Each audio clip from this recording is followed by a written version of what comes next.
Alex Stein, my nigga. Baked Alaska, who I'm having a fight, threw me under the bus, had a guy on his stream called Pot Awful, the worst guy in the world. On Alex Stein's inaugural Blaze show, he decidedly wore red shoes and almost made it a point that they be seen. As a self-proclaimed conspiracy theorist, there is absolutely no chance Alex Stein doesn't know what red shoes symbolizes in the P community. This is a code. Alex also sells unmistakable merch to his map audience, I Love Baby Latinas, an obvious reference to his now infamous video where he dressed in drag in front of Mexican children and flaunts his bum and schmeckle. If you don't know about the red shoes conspiracy, pedivore satanic elites use red shoes to indicate to one another their proclivities with children. They wear them to elite parties and feature them in their horrifying art. Here's Jewish manlet and son of George Soros, Alex Soros, wearing red shoes made of child leather. In a satanic and Freemasonic ritual, Alex turns his dead mother into an AI persona, bringing her back to life and speaking to her. He says her conscience now pilots his blimp, and she can be seen in ghostly form in the cockpit. A rebirth is commonplace ritual in secret societies. Alex Stein claims to himself be a 33rd degree Freemason. He uses the all-seeing eye in the logo for his former podcast, The Conspiracy Castle. You may already be familiar with these rituals and spirit cooking, but do you know the symbolic nature of the blimp? Alex refers to himself as a pimp on a blimp. He has made his new show set an airship with his mother's ghost now being part of the blimp. This blimp symbology is so important to his mythos that he uses the pimp on a blimp phrase twice in his new marketing. How does it connect? Most know blimps, or zeppelins, were used by the occult practicing Nazis during World War II. This much is obvious. But the blimp itself holds more meaning than just its ties to occult practitioners that most don't know. You think I like seeing this crap? You think it doesn't piss me off? As with many private companies during wartime in World War II, Goodyear, famous for its blimps, were taken over by the U.S. Navy and used for spying. This spying did not end after the war, as the OSS, then CIA, continued using these dirigibles to spy on American citizens. Later on in the 1970s, the CIA found itself with ties to the child trafficking cult known as the Finders. Many now know about this connection, but what most don't is the CIA used Goodyear blimps at stadiums and sporting events to pick children to kidnap and traffic. The term blimp in the pedophile community and a symbol of a blimp is now used by pedos and child traffickers to indicate a parent who will willingly traffic their child to pedos. By making his mother a blimp and being her pimp, Alex is signaling himself to be a pedo ringleader. Now back to the red shoes for a moment. It was exposed by former child actor Macaulay Culkin that he personally discovered that the red shoes that the elite wear are actually made of a leather formed from child flesh. Culkin went on to form a band called Pizza Underground. Of course, John Podesta, the name most associated with Pizzagate, is also known for he and his brother's famous red shoes parties. In Pot Awful's landmark video uncovering the basement below Comet Ping Pong, in a nod to Culkin, Jesse added the hashtag Pizza Underground. Also notable is that in the run-up to his new show, Alex Stein began going through a transformation to actually become a blimp himself. So he is a pimp on a blimp, a pimp from a blimp, and a pimp that is a blimp. This may seem like a childish aside, but transformation is incredibly important to pedivores. They drink the adrenalized blood of the young. Transformation processes like this can be seen in rituals such as the famous skull and bones coffin initiation. It's important to note for detractors of this message that those in the know, like Alex, love flaunting their knowledge of such things and then doing them right in front of your eyes. Here, Alex is seen discussing the pedivores of D.C., a town he frequents. To go to D.C., I couldn't imagine the people that live in Washington, they have a freaking, humiliation fetish, I believe. Oh, I was just there. I mean, it's built by Freemason, freaking child predators, Bill Clinton type people. I mean, oh my gosh. So why does it matter that Alex flaunts his connections to child trafficking pedo elites? I'm happy to tell you. Alex now claims to be running for the school board of Highland Park in Texas. This was the school system Alex himself went to. Obvious concerns about a red shoes pedivore being in charge of the council meeting he himself makes mockery of aside. There is another grave concern. The most damaging testimony came from an attorney who had witnessed Stein in a tax trial earlier this year. During that trial, the attorney said Stein made threatening remarks about Highland Park High School. Stein was quoted as saying, "If I had a gun, I would shoot them right between the eyes." The jury also heard testimony from a Highland Park assistant principal who testified Stein had pointed a gun at him and students outside the high school. Stein testified that incident happened after one of the students threw a hamburger at her. They attacked me. They're cowards, and they attacked me, a lady alone. During a courtroom break, Stein told reporters she pointed the gun to prevent any student from attacking her. I can't fight that gang of boys. I have to have something to help me, because I can't fight with my fists. Alex Stein's paternal grandmother, Betty Minyard Stein, was a school shooter. Yes, you heard that right. His grandmother shot a student at Highland Park High, the very school where Alex is now running for board member. This was a great embarrassment to the Stein family. Is this all a revenge plan? Hey, Alex, your speech about the Avade school shooter was very powerful. Just wondering, were you inspired at all by your grandma, Betty Minyard Stein, doing all that school shooting at Highland Park High School and essentially getting away with it? Thanks, big fan. Pot awful. Pot awful? Are you kidding me? This guy is such a big troll. It is also very telling that one of Alex's first guest spots was an interview with Olmec, the once human king of a great civilization and current U.S. representative of the 14th District of Georgia. We want to welcome on the one, the only Congresswoman Marjorie Taylor Greene. Welcome, Hi, Congresswoman Greene. Hello. Hi.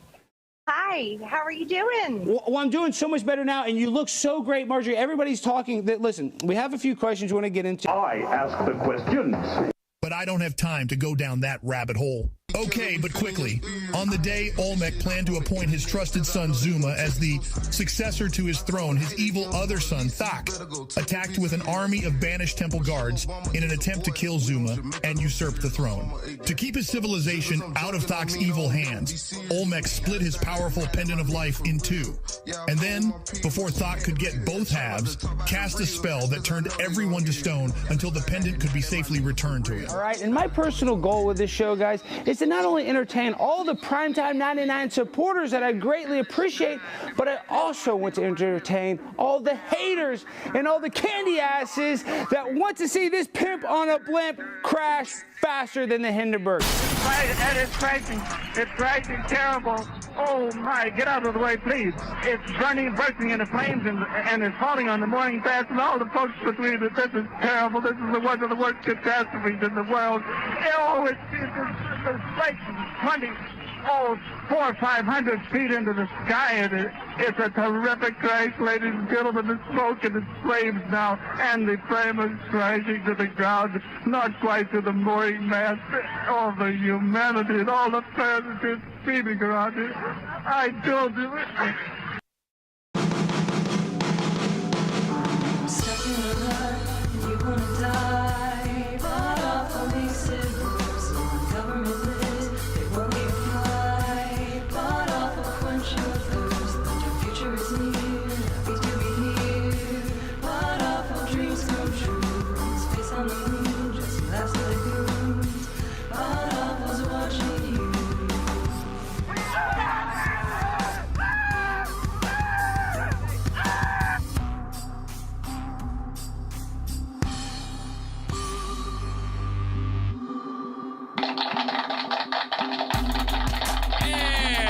Welcome, everybody. Happy to be here. I am your host, Jesse P.S., and this is Pod Awful. Don't go on the internet tomorrow.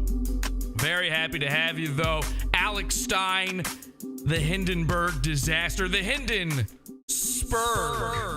disaster, they're saying in the chat earlier. That actually was a better name for this episode. You know, I'm just not that clever. But luckily, we've got you here, so thank you. Happy to be here. And by the way, Alex is happy to be here. I'm happy to be here. He's happy to be here. We don't actually have a lot of Alex drops, I realized before the show. I was trying to throw together some Alex drops. We've got 2. So we're going to have to work on some Alex drops. Really be listening tonight.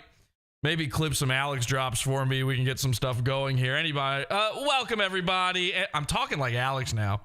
You know, I'm super nervous because I don't know if you know this. Alex Stein, he started this new show at The Blaze, and it is him and the producer and like 15 other guys and all of Glenn Beck's money and a professional studio. And me, it's me. So anyway, welcome, everybody. Thank you very much.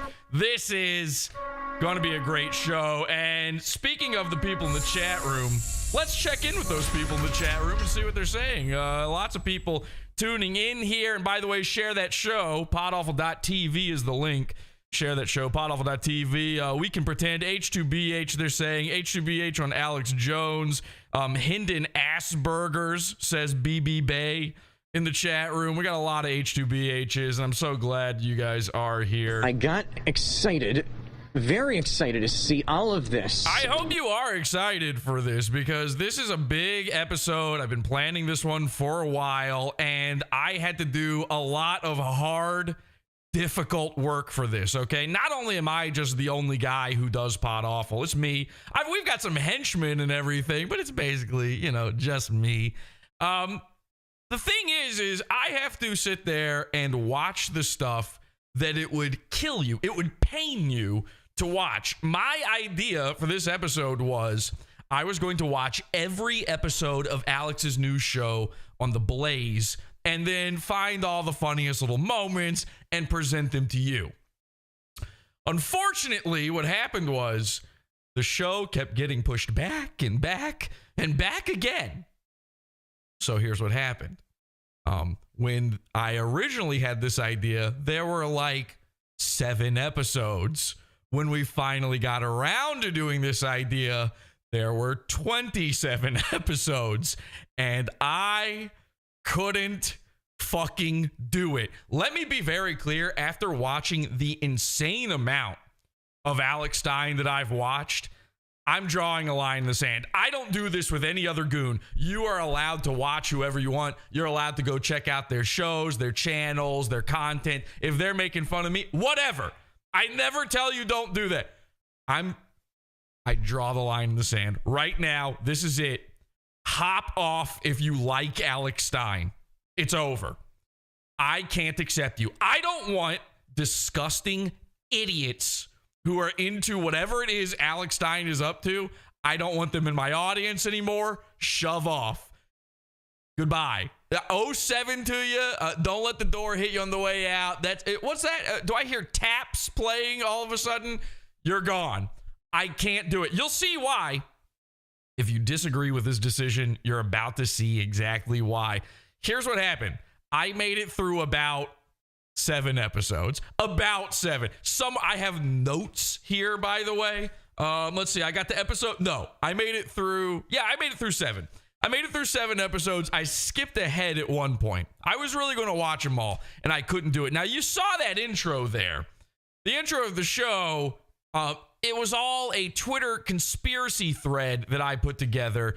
And I got to tell you something, by the way. Everything I said in that conspiracy thing, it basically is true. I had Alex Stein fans fighting me tooth and nail on that conspiracy. You would think Alex Stein, the host of Conspiracy Castle, this guy 100% believes in conspiracies. So I would assume that all of his fans believe in conspiracies.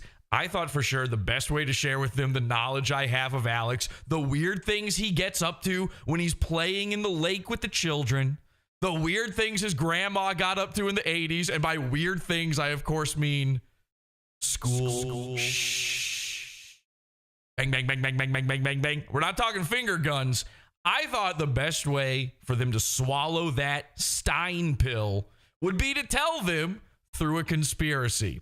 And I'm pretty sure I did all my research correctly. Everything kind of linked together. The thing about conspiracies is they all have to completely work with every other conspiracy that's ever existed, or else they all fail. So I really wove it all in there. And by the way, thank you to Alex Jones for narrating that. Now, here's the strange thing that happened. Every Alex Stein fan who ended up seeing this, and by the way, that thread went a little bit viral. It went mini viral, considering the fact that Alex blocks me and everyone who follows me on Twitter. Just by, like, he literally goes through my list and goes block, block, block, block, block, block, block, block, block, block, block, block, block. Considering I wasn't able to tag him in it or get any heat off of him, that thread did incredibly well. But the Alex people were not happy because we're chirping him. Alex is a goon, and they don't like it when we chirp their guy. But that's the thing. Alex, we've heard the goon alarm. Wait until you see this. So the goon alarm goes off on Alex's show. Now we know it's 100% settled. Science is settled. The goon alarm 9 million, 6 million. What is it? The goon alarm 6 million has detected. It's all true. Anything we say about Alex from now on is true. So the guys came out of the woodwork. They said, Jesse, this is crazy. Alex fights for us. He fights the drag queens for us, which, by the way, good. Wow, great. Could you win that one? Are you sure? They're wearing high heels. Is it an even match? So Alex is terrified of pickles. His fans are terrified of revealing Alex's pickle to children. They can't comport these ideas. They think Alex is their guy. They think he's the anti-trans guy. He's the anti-drag guy. So when Alex gets dragged, they cannot handle it. I had several of them try to tell me that Alex was not wearing red shoes in the first episode. First episode of a show, I see the red shoes. I turn to my wife. I go, isn't red shoes one of those? She's like, oh my God. And red doors. And then she goes on to a long list of other things that make you somehow a pedo guy. Somehow make you paranormal. You would think it would be effing children in the A. Mersh's uncle, father, several cousins, apparently his whole family style. You would think that would do it, but it turns out it's wearing red shoes. It's having a red front door on your house. Sorry to inform you, if you moved into a house like that, you are living in a former den of iniquity. What are some other random little clues? There's the point is, Conspiracy Castle guys know there are clues in this world, but the second you show them that the blimp, being the pimp of a blimp, is a clue, they shut down to this idea entirely. They cannot handle it. They told me, no, my eyes are no good. Jesse, he's wearing orange shoes. Okay, then explain this one, Sherlock. How come in no episode of the show since then has Alex worn those same shoes? If it was no big deal. If they were just orange loafers, if turning the saturation up on your screen didn't perfectly reveal that these are red shoes, then how come we shamed him out of it? This is true. My thread on Alex officially made Alex stop wearing red shoes. I shoe bullied a man. He even actually addressed it in one of the episodes. Somehow, I couldn't find that timestamp, so we don't have it here for you. But I do remember him doing that at one point, directly pointing out that he actually tried to use the claim of his followers and say, they were orange. I was wearing an orange tie. They were orange. We found the exact shoes on Amazon that he was wearing. They were red. Okay, I turned up the contrast. Gavin was wearing brown shoes. Alex was wearing red. You cannot run from this. Alex is trying to run from his conspiracy past quite a bit. In fact, he deleted from YouTube every episode of the Conspiracy Castle, not just the episode that I was on. That was the original only one he had deleted. He's deleted them all. Something in his contract with the Blaze, or perhaps his contract with Moloch, is preventing him from revealing the truth, including being a flat earther. But we're going to get to all of that in a second. The thing is, that wasn't the only mini viral thread I had going on Alex Stein on Twitter. By the way, follow me on Twitter if you don't already. Check this out. This is crazy. So here we have, I screenshotted this. Now, this is the first mistake that Alex made in his new The Blaze contract, okay? This is a big oopsie daisy, and I honestly can't believe he did. What he did, what The Blaze did, maybe it wasn't him directly. He might not have even had a choice. But I believe that what Alex did, or what The Blaze did here, is one of the grossest, scummiest moves you can make as one of these YouTubers, as one of these content creators. I have autism. I can't help it. Here's what happened. I'm the guy who discovered this. Now, this got quote tweeted by huge threads that were talking about Elijah Schaffer and all these other things going on. If you don't know, back last year, for like a year, there was this huge show called You Are Here. You Are Here Daily with Elijah Schaffer and Sydney Watson. It was on the Blaze. This was a big show. A lot of crazy things happened on it. If you know who Jack Murphy is, it's unfortunately the result of this terrible, terrible show. I got no love for this show. I don't like Elijah Schaffer either, by the way. I'm known to, one of my famous quotes about Elijah Schaffer is he's the only gay guy in the closet where the closet has a screen door. You can see it from a mile away. I uncovered that Elijah Schaffer has a gay manservant that works for, he's like a little Hispanic manservant, and you can tell they do stuff together. Anyway, the point is they had this big show. The Blaze cancels the show. Sydney leaves the show. There's this whole controversy. Then it turns out Elijah apparently was sexually harassing women. Now, the story is unclear. There's a lot of moving pieces. People are being sued. There's a lot of stuff going on. Sydney Watson suing the Blaze. But I got to be clear about this. The claim is Elijah Schaffer was sexually harassing, or as Alex Stein calls it, trolling. I'm the king of all trolls. None of these people are known, and I'm like known, across the world. He was sexually harassing women. It was totally women. And they have to tell you it was women. Because otherwise we won't win the culture war, I guess. You don't want to get pink-pilled from the Blaze. So their show ends. Now, this is a huge show. They have a ton of subscribers, very successful.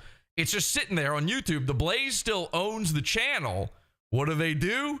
They give it to Alex Stein. Nobody knew this. Nobody knew that's what had happened. I tweet this out. I said, the Blaze has removed all of Elijah Schaffer and Sydney Watson's old You Are Here content and rebranded the channel with Alex Stein to instantly give a man 132,000 subs.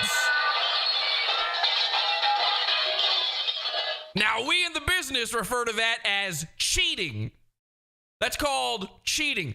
What if nobody wanted to see an Alex Stein show? And I'm about to prove to you why nobody wanted to see an Alex Stein show. I can guarantee you, listen, Alex Stein, he's what's known as a small doses guy. You basically only want him a little bit. And really, you don't even want that. It's something you will accept a little bit because everything else is so shit that you're like, oh, okay. And then the second it lasts longer than 1 minute, you're done. Alex is now doing an hour-long program 3 times a week, by the way, supposedly live. Nobody wants to see this, but 132,000 people suddenly had it suggested to them. Not suggested, it came up in their subscription feed. Alex's first episode of his show, the comments were nothing but filled with people going, what the fuck is this? I didn't subscribe to this. I hate this. Boo, boo, boo, boo. Now, I noticed in that first week, channel was losing 1,000 subs per day. It's very shady. Kicked out of 109 YouTube channels.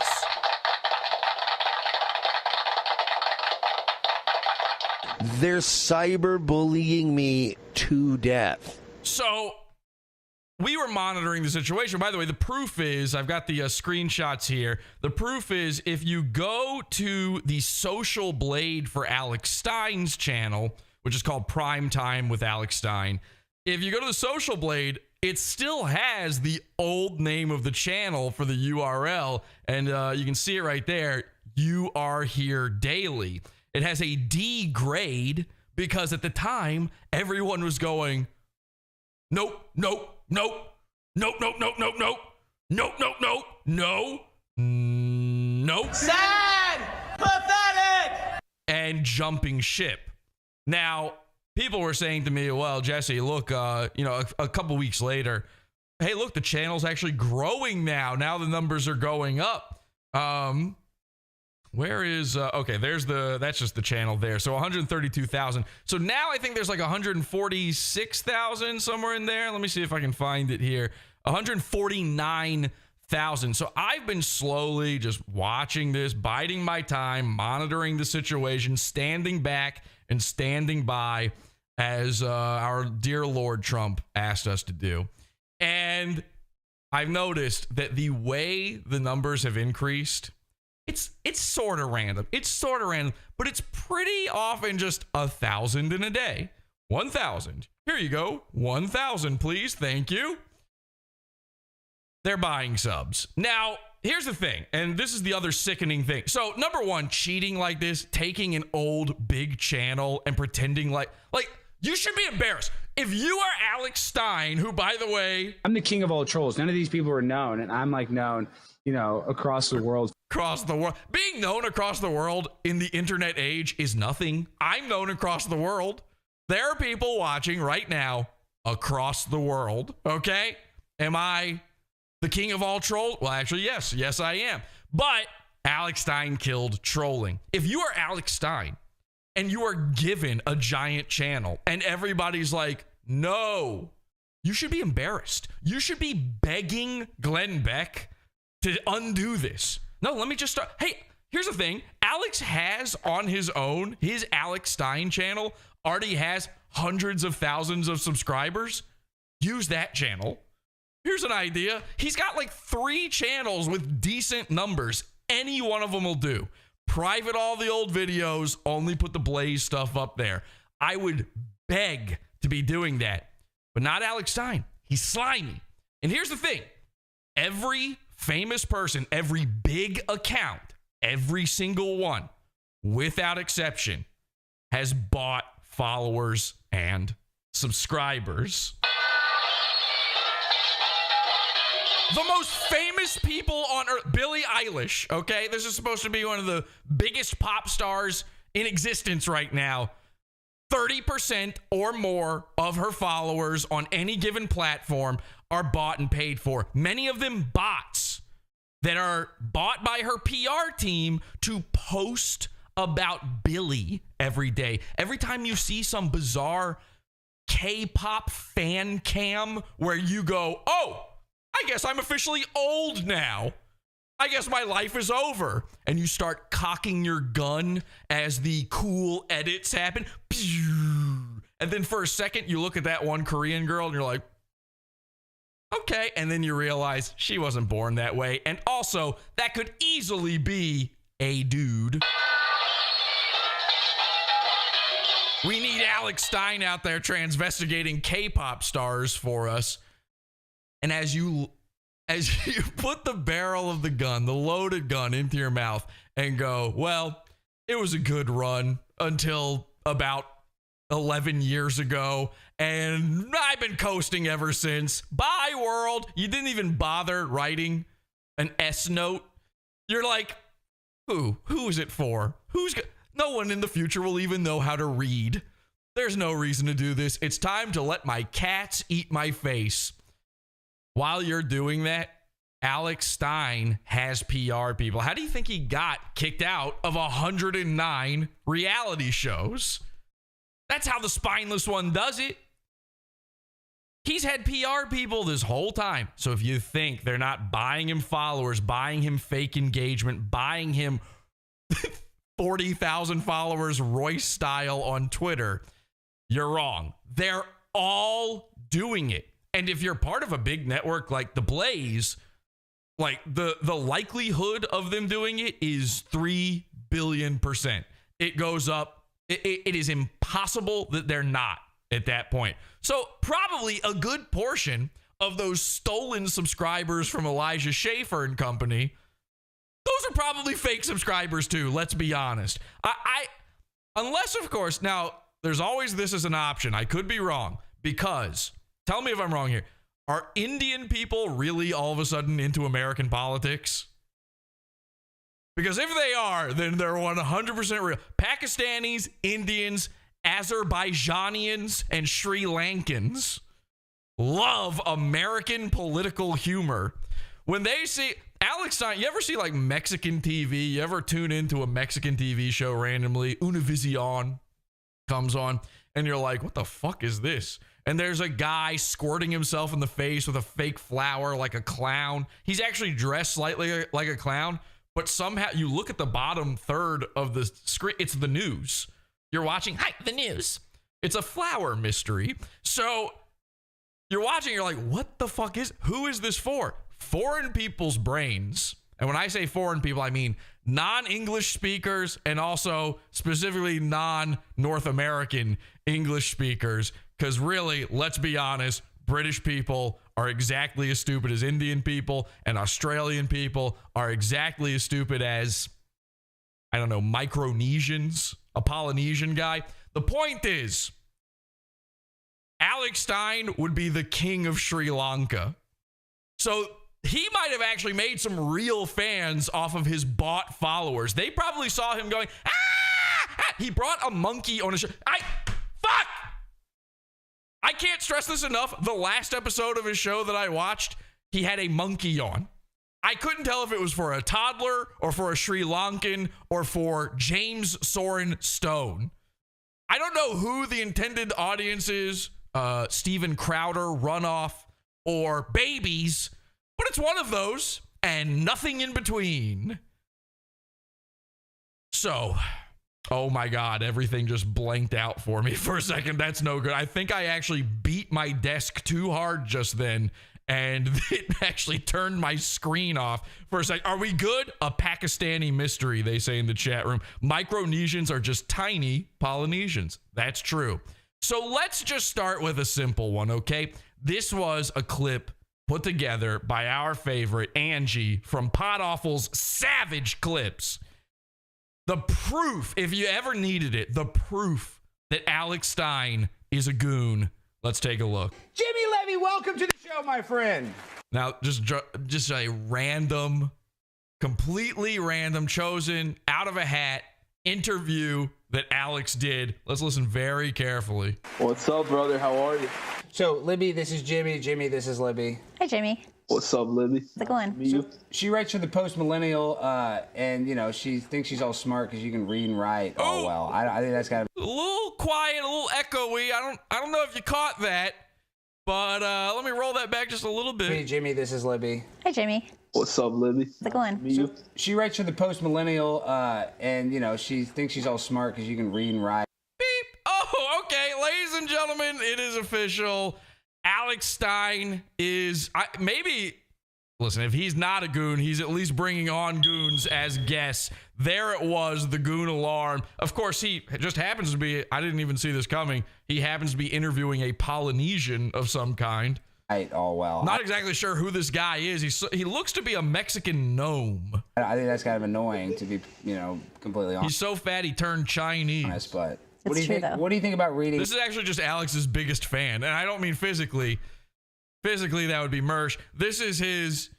Nobody thinks Alex is funnier than this dude right here. In writing, is it all it's cracked up to be? Don't say anything, Jimmy. Just sit there quietly. Okay, so this is real.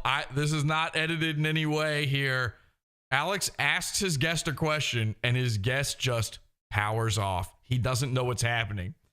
Alex's guests are so flabbergasted by his show, they're turned to mush. They're stupid. But what do you think? Though. What do you think about reading and writing? Is it Fat Keemstar? They're calling him in the chat room. All it's cracked up to be?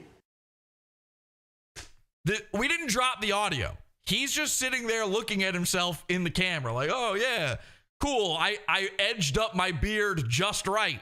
Yep, this looks psycho. Perfect. I was going for psycho.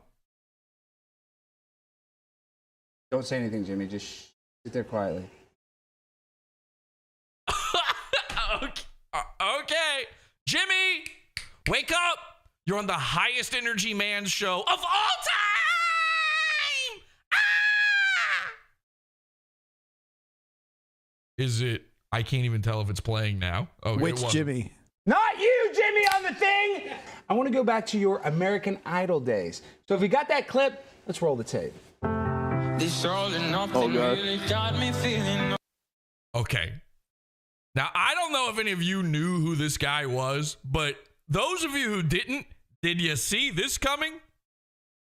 This dude's an American Idol, okay? How did Alex even... Why is this guy on the... Who is this Jewish lady sitting next to... I don't understand this show at all. Who is it for? What is happening? Clip. Let's roll the tape. Oh, God. I want you to really listen to the way he sings, too. He's like going... Oh, my God. There's the goon alarm. Is the goon alarm in the episode of American Idol? Hang on a second. What just happened? I could hear it. Oh, God. Look at that voice. That voice is beautiful. Yeah, I mean, the voice is beautiful, but everything else about the sounds coming out of his mouth are horrifying. That's how I started off as a ghostwriter for a lot of the big artists and songwriting. And by the way, tip number one, if you're a guest on a show and you've got a big, bizarre, scraggly beard, make sure your only microphone is an Apple AirPods under a wire. What is that? The ear pods underneath the beard. Make sure it's an inline microphone that's being scratched by your beard the whole time. And then try not to talk. I started off as a ghostwriter for a lot of the big artists and songwriting for a lot of artists. And I was, in and out of Hollywood and then... Beep! Chirp! And Alex, by the way, specifically said he's tired of us chirping him. Oh, Alex, just wait. Just wait. From now on, henchmen. This is the henchman handbook. Take notes here, okay? I'm taking notes. You guys take notes. From now on, you're dealing with a goon. You're dealing with a goon's fans. You don't even have to say anything. Don't even give them the time of day. Just reply to them. Chirp. Chirp. We're chirping them. And I had an album already coming out with Rick Ross and with XXXTentacion. And so you're seriously not going to say anything about this goon alarm going off. The smoke detector batteries are low, Alex. You hear it. Your guest hears it. We all know what's happening.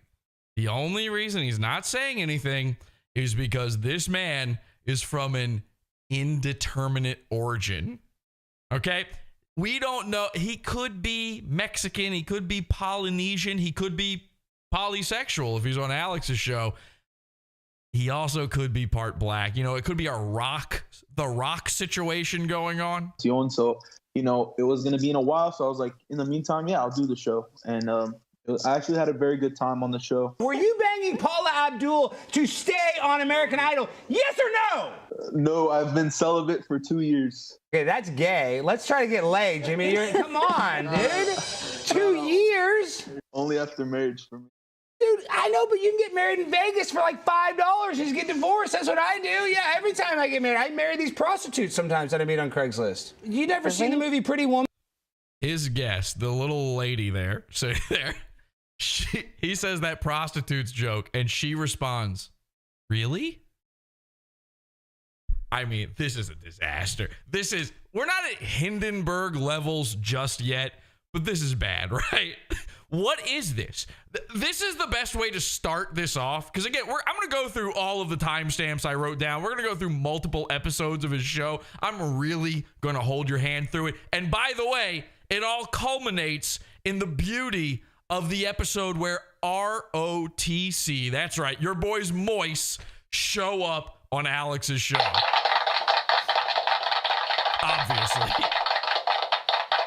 Obviously, we're saving the worst for last on that one. I did see that movie. That's a documentary about my mother and father. Okay. My mom. Okay. Great joke. I mean, this is incredible. This is incredible. You got a guy who doesn't know how to speak. He doesn't know how to, like, even when he sings, the words come out mush-mouthed. Alex himself is a mush-mouth. You've got goon alarms chirping, beards scratching, total silence, a Jewish girl who somehow doesn't understand comedy, a Jewish man who somehow doesn't understand comedy. I was a prostitute for many years. Chirp. But listen, she said that Jesus would be okay. Theoretically. Chirp. It's happening faster. This is what I've never seen before, ever, in the history of goon alarms. And we've been documenting goon alarms since, I'm going to say day one. Day one of Pod Awful, 2009. We've been documenting this phenomenon. It's been happening. And by the way, we stole it from Adam Carolla and Loveline. So just to be clear, none of you are new with this, oh, black people have low bat. We know. We've always known it's not black people. It's dumb people. Now, I know many of you out there are racist and will say, same diff. We're bringing it back. Same diff. I know a lot of you will say that. That is not what I'm saying. I have heard every race under the sun. As long as you are a goon, as long as there is something so wrong with your brain that you cannot stop yourself. I have autism. I can't help it. Then the likelihood that you have a low battery in your smoke detector and somehow your brain don't got a detector for that is nearly 100%. Everything is going wrong in this show. Possibly with OnlyFans because he was besties with Mary Magdalene. True or false? I think that's false. Oh, I forgot. The thing I've never heard happen in all my years of documenting this, I've never heard the goon alarm speed up as the gooniness increases. As Alex gets worse at his job, somehow we start hearing over and over. It's usually, here's the thing. Again, I've documented this. I've studied this for years and years and years. The typical amount of time between chirps of a goon alarm, and I can feel it. I'm so good at this, I know when it's about to happen. I have the rhythm inside the back of my brain. You know, there's something in my amygdala where I can just, you know, musicians have that. A drummer can just keep beat. He's just naturally got it. He can always find that beat. I've got that for the goon alarm, okay? And the typical amount of time is 29 seconds. It averages out to about 29 seconds. Some of them do about 27. Some of them do about 31. It's kind of it's odd. It depends on the smoke detector you have, but it averages all out to about 29 seconds. This dude's just went off twice in a row within like 4 seconds. I've never heard this before. I mean, it's just never been done. However, I do think he would be friends with the OnlyFans people still. That's what I said. That's what she said, kind of. But I like that. In the chat, they say low income ASMR. The sad thing about the goon alarm is they don't hear it. They really don't. I know there's a racist theory why black people don't hear it. I can't remember what it is. If you guys know it in the chat, tell it to me in chat and I'll read it. But I have my own theory on why this is. He called Mary Magdalene a big whore, but I forget what she said the N-word too a couple times secretly. Oh my goodness. You were saying it a bunch. You were talking about how LeBron James, and you're like, oh, he's an N-word, and how, oh, LeBron James, N-word, can't read a book. Sorry about that. Damn, pop my ear. Okay. I got it. It just happened again. Beep, beep. He has two different ones. The only possible explanation is he has multiple smoke detectors and they're both low battery. And you're like, oh, he's an N-word, and how, oh, LeBron James, N-word, can't read a book. Sorry about that. Damn, pop my ear. Okay. I got approached by a major label. There it is again. Dude, your house is going to burn down. Are you okay? You're not safe. Get out of there now. There's a fire in the house. The fire is calling from inside the house. And they offered me a deal, multi-million-dollar deal. They can't hear it over the gunshots. I'm not reading that. Black people can only hear drums and chicken fried. No, okay, listen, it wasn't that racist. It's because of the jungle genetics which evolved to ignore all the birds and insects chirping. Because black people have no conception of... Okay, this is the one that I was talking about. John Smith. I like that. The dude with the plainest, fakest name in chat and no avatar. He's the one with the race science, you know. He firmly holds this belief. When you see a guy with no avatar say something like this, he ain't messing around. There's no irony. He says, because black people have no concept of the future, so every time they hear it, it's the first time. Now, that's a great theory when it comes to certain people. Certain people, yeah, they like the idea of there being future consequences just doesn't exist for them. They can't predict things happening. And I've heard similar theories about other things when it comes to the race sciences before. I don't know how much I believe these things. That's not my theory. Now, listen, with some of the goons, like, I mean, if we're talking about Mersh, you know, let's face it, he probably took that 9-volt out himself. He's trying to smoke inside, and he doesn't want that thing going off. Let's be honest. That's almost certainly what it is with guys like him. I believe with the goons, it's not exactly that they have no concept of the future. Some of them do. Some of them I know for a fact do. In fact, some of them seem to be time travelers, actually. We got this one guy, Drew W. Shield. I'm pretty sure he's been to the future. So he knows what the future is. He has a concept of it. He's a Native American and also an alien. So, and his smoke detector, I don't know if it's ever seen a 9-volt. I think what it is mostly is their head is empty of thought until triggered. Okay? They require external stimuli. I'm talking about goons, not black people here. But some of them, they require external stimuli for there to even be anything happening at all. Essentially, it's NPC stuff. Now, I don't think all goons are NPCs necessarily, but they share that in common with the NPC. Basically, if you're not clicking on the different tiered menus of what they have to offer, they basically don't exist. Their bytes are being, cached at that point.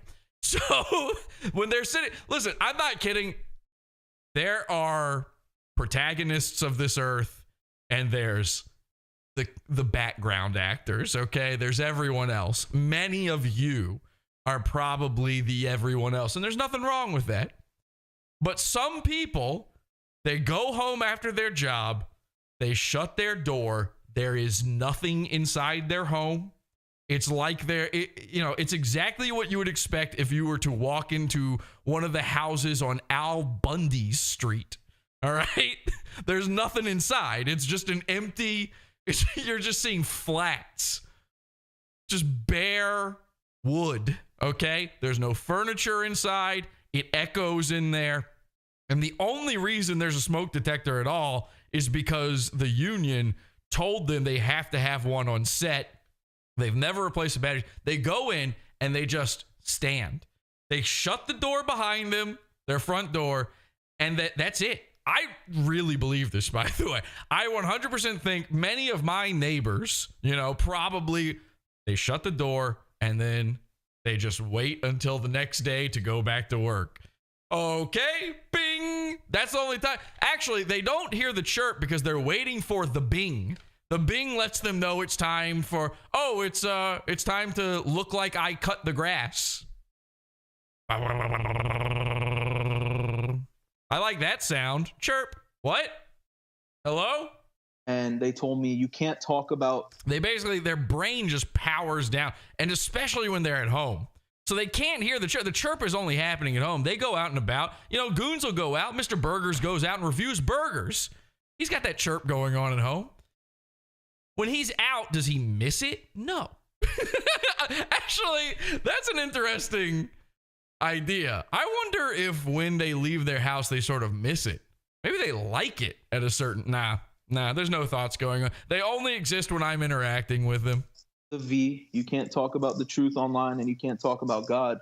And one of my good friends was a heavy Christian, and he's like, bro. Really? You don't say. I bet you're a bit of a heavy Christian yourself. If you sign that, you're selling your soul. I'm like, you're shutting your mouth to your beliefs, whatever. I'm actually not, I'm not crazy. I don't have to even say that, but. Say, you know what has to be said? Somebody, please, call out his smoke detector. Save this man. He could die. Do you see how fat this dude is? He would burn for a while. This is a disaster waiting to happen, an ecological disaster. It's like trying to put out a tire fire. This is the Michelin Man. You know what I mean?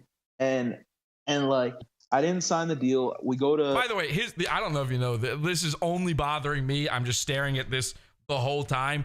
That logo on his shirt, that's a stolen design. I know the guy who made the elements of that design. It's a completely stolen design. It's just bugging the shit out of me. Whenever you see this with the swoops around it and that sort of font and that color, it's always blue on black like that. That's a stolen design. This dude made his own merch. What does it say, by the way? Oh, it says based and red pilled. Jesus Christ. How about this? Based and battery pilled. But you know what I mean. And like, I didn't sign the deal. We go to New York together, Reza and I. Reza agrees. And everybody's a little bit like this because, listen, I deal with this all the time. I go on Discord or we take calls or whatever. I talk to people on the show, and this has happened for years. They'll come on, and you can't hear them. Their microphone's in front of their mouth. You can't hear them talking. Somehow they have the worst microphone that picks up every ambient noise before it picks up them. And they have the loudest air conditioning going off. They're sitting next to a fan or something. This is most of the phone calls I've taken over the years or Discord calls I've had. At least one guy. There's always someone where their sound is this.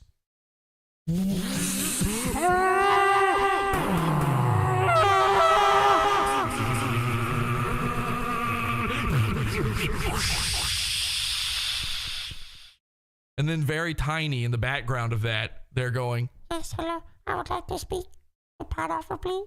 Can I speak to Jesse? and I always go, what are you doing? Are you inside a washing machine? What's going on?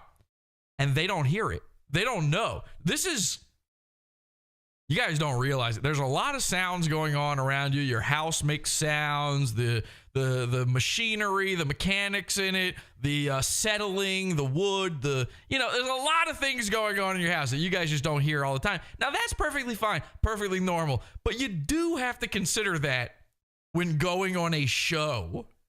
The only time, listen, any other time, I don't care.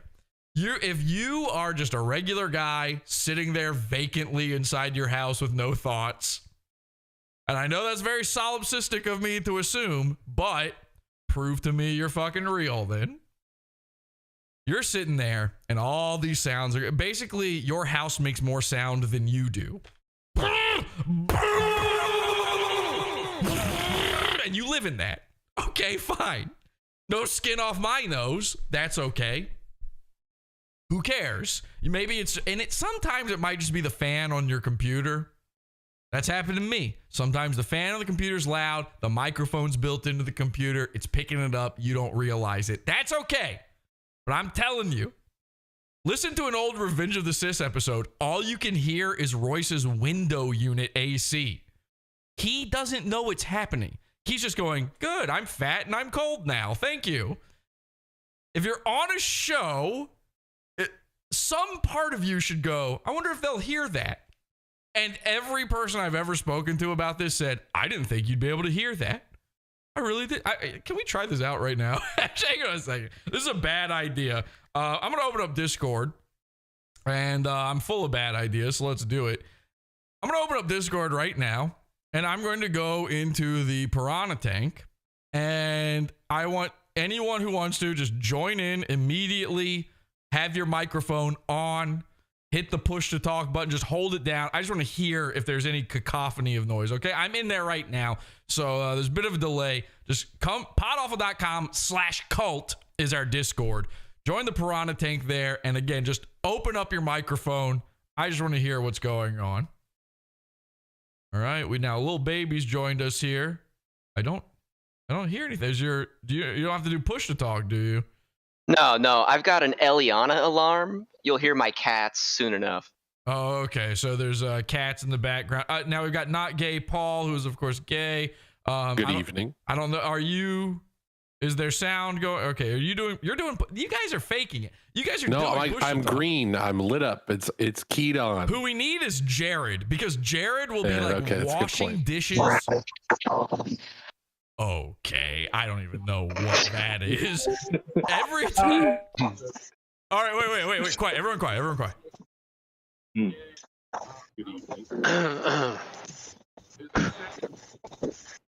Are you hearing that? This guy Frastus, he's got his radio on in the background. That's not even a thing anymore. How is that possible? Hi guys. Oh my God! Listen, I have the worst case of background noise canceling. What's up?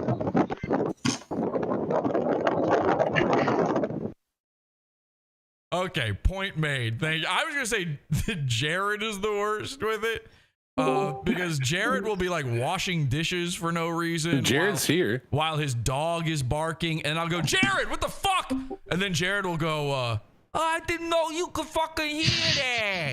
I didn't hear. Hey, I had no idea. You didn't know I could hear. You can hear it, right? What the hell is that sound? Frastus, what are you doing? This is psycho. Okay, do you see the point now? This is psycho. I'm leaving. Goodbye. This is psycho. It is psycho to go on a show like that. That's crazy. That's what this guy who was on American Idol did. Imagine if American Idol did the show. Maybe they did this during the pandemic. Remember in the pandemic when everybody did the show from home? Did they ever have a season of American Idol where everyone just sang from Zoom? That would have been the worst. That would have been the worst season for obvious reasons, but it would have been even worse for all of the black contestants and this guy. Ago, we filmed the video. We put it out a month later. And we put out the song 11 hours later. You know, I get an email with the lawyer saying that they're retracting the contract because I went against them. The song became #1 in 32 countries. So that was God saying, no, don't sign with Satan. This is what I can do for you. And then that's when I started doing freedom music. It was God. Music was God told you who to sign with when it comes to your music career, but didn't tell you about the magic of batteries. Made to worship fucking batteries. How do those work? God and Satan. Satan.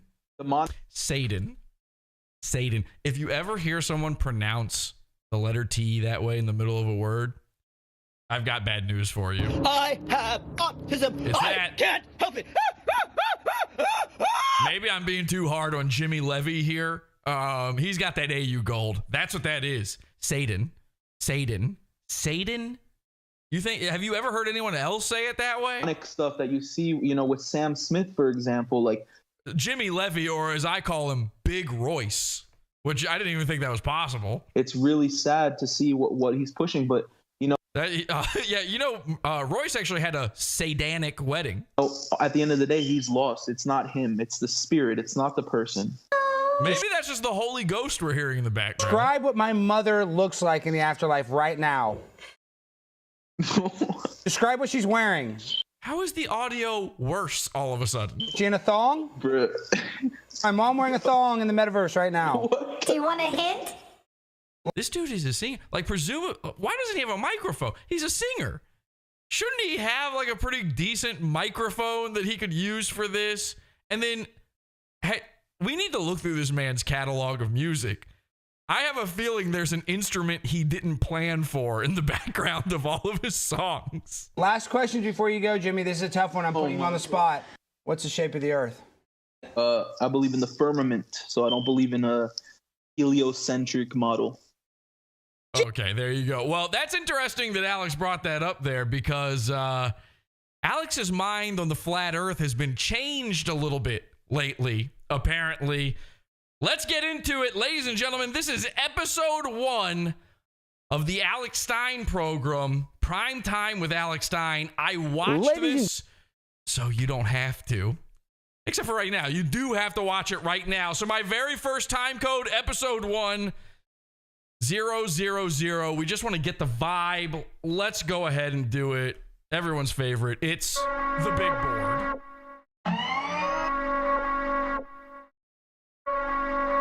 Big board looks great, Colonel. Thank you very much. Gentlemen, boys and girls, children of all ages, welcome to Prime Time with Alex Stein. I'm your mentally insane host, Alex Stein, number 99, full-time grind, full-time shine. And okay, so we're off to a great start. It's just filler. Now, when minute 1 of your very first episode is nothing but you just trying to fill the time, it's a bad look. Tonight, we're going on our inaugural ride in and out of the Matrix with some of pop culture's biggest names, all right? And my personal goal with this show, guys, is to not only entertain all the Primetime 99 supporters that I greatly appreciate, but I also want to entertain all the haters and all the candy asses that want to see this pimp on a blimp crash faster than the Hindenburg. Sadly, the bigger a pimp, the louder the hate. I don't know that I've ever seen someone's episode 1 of a show have a shout out to the haters. Usually you have to do a show first before you can start saying like, okay, well, we got a lot of people out there hating us. Maybe they hate you because you stole this YouTube channel. Hate sounds get. So let me just tell you something. All of the haters and the boo birds are going to be they're going to come out quick to pocket watch and complain about the show. So personally, did he just make up terms? What the hell is a boo bird and pocket watching? We hate watch. I want to say thank you to everyone watching tonight, including the haters and the lovers. And as I stand here right in front of you guys tonight, I feel a little guilty because honestly, I'm coming up aces right now. I got a brand new Blimp. I'm a pimp on a Blimp. While everybody else in the world is struggling today. People can't even afford to fill up their gas. Okay.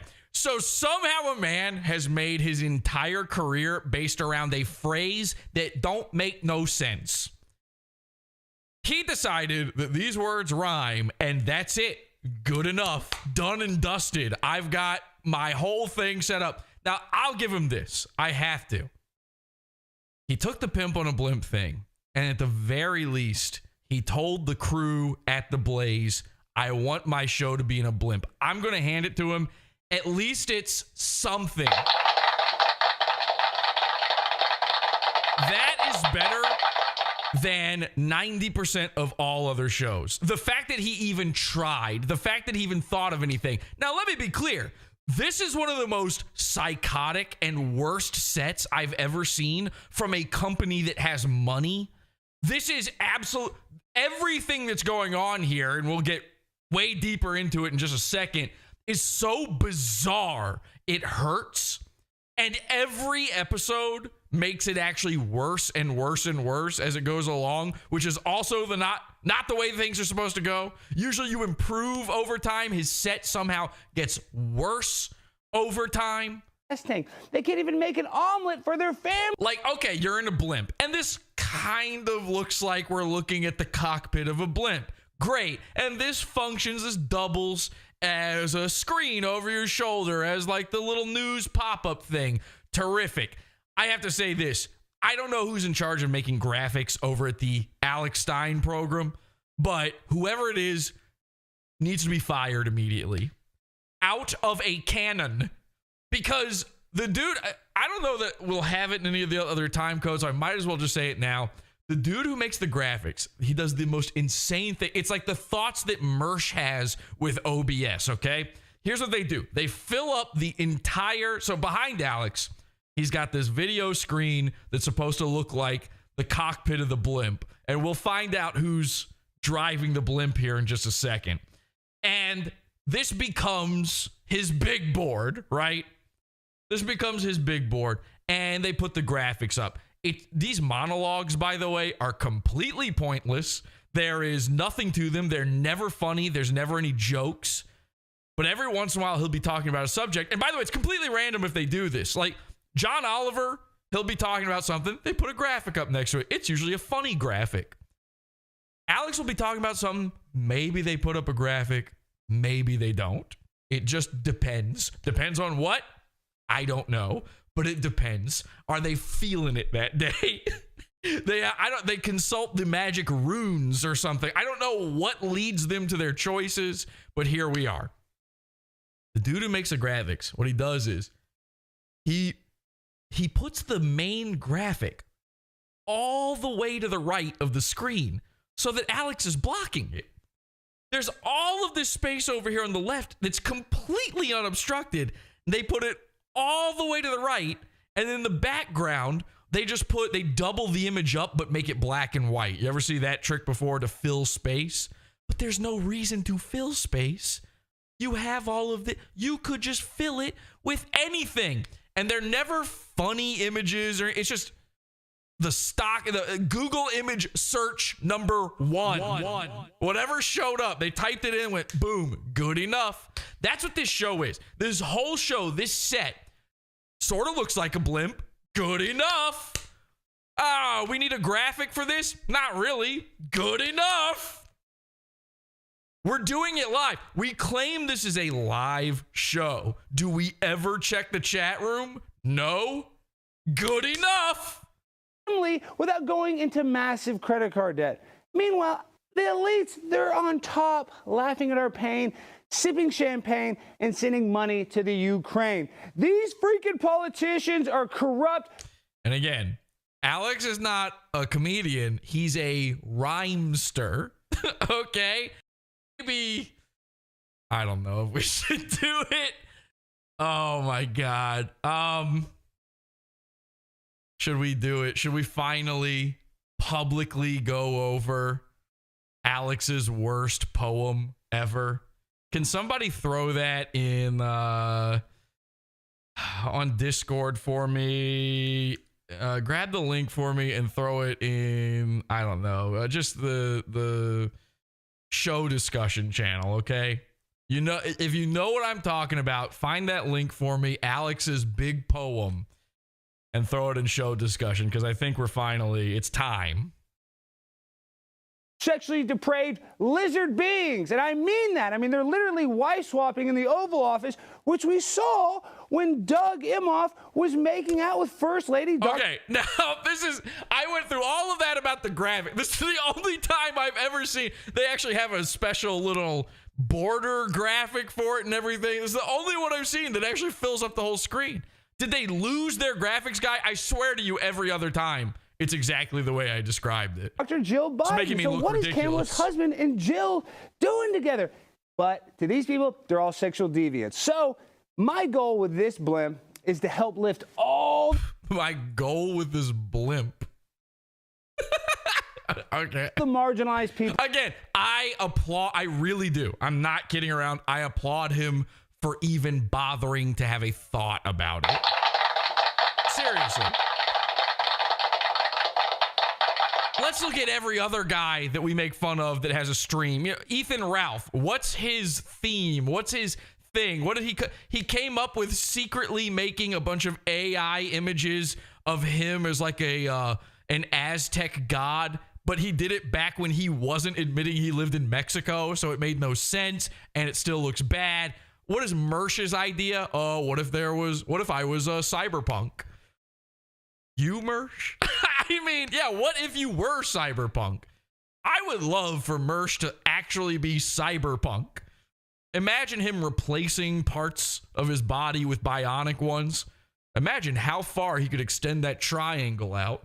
Of course, he would get a bionic eye, and it would still the laser it shoots out would not be going the right direction. A lot of injuries would take place. People out there, including Hunter Biden, including Rachel Levine, and my favorite big booty Latina, AOC. Of course, because if we don't talk about the one thing you're famous for, then what do we have? All right, let's skip to the next time code here. We've got an explanation about what this whole setup is supposed to be. Feature is something that very few people even have access to. This blimp has been customized with exclusive military-grade metaverse technology that allows you to upload a dead loved one's consciousness into the metaverse, allowing you to speak with your digital reincarnated loved one for the rest of your carnal life, or until you upload your consciousness into the matrix and you can talk for eternity, or until the lizards take over, at least.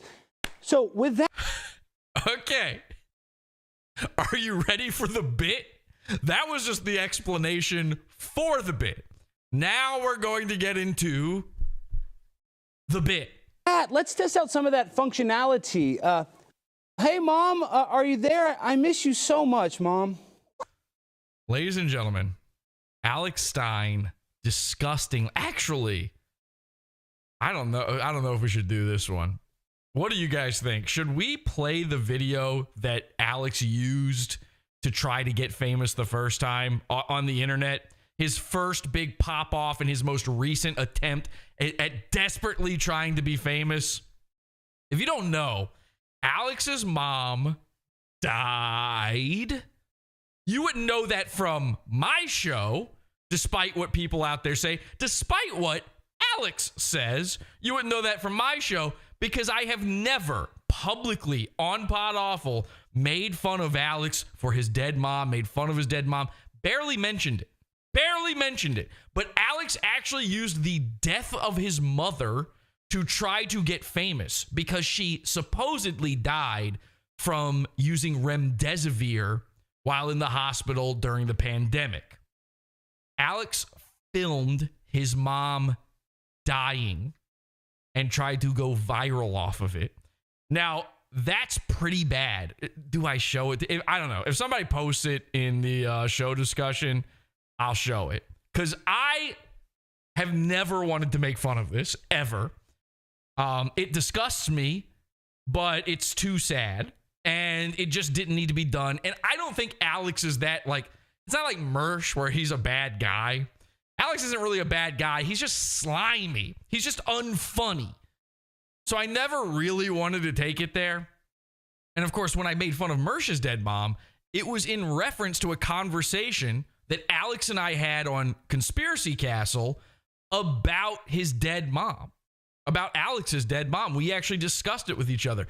I have never, ever wanted to cover this. And my plan was to never, ever cover this. Here, I've got a clip.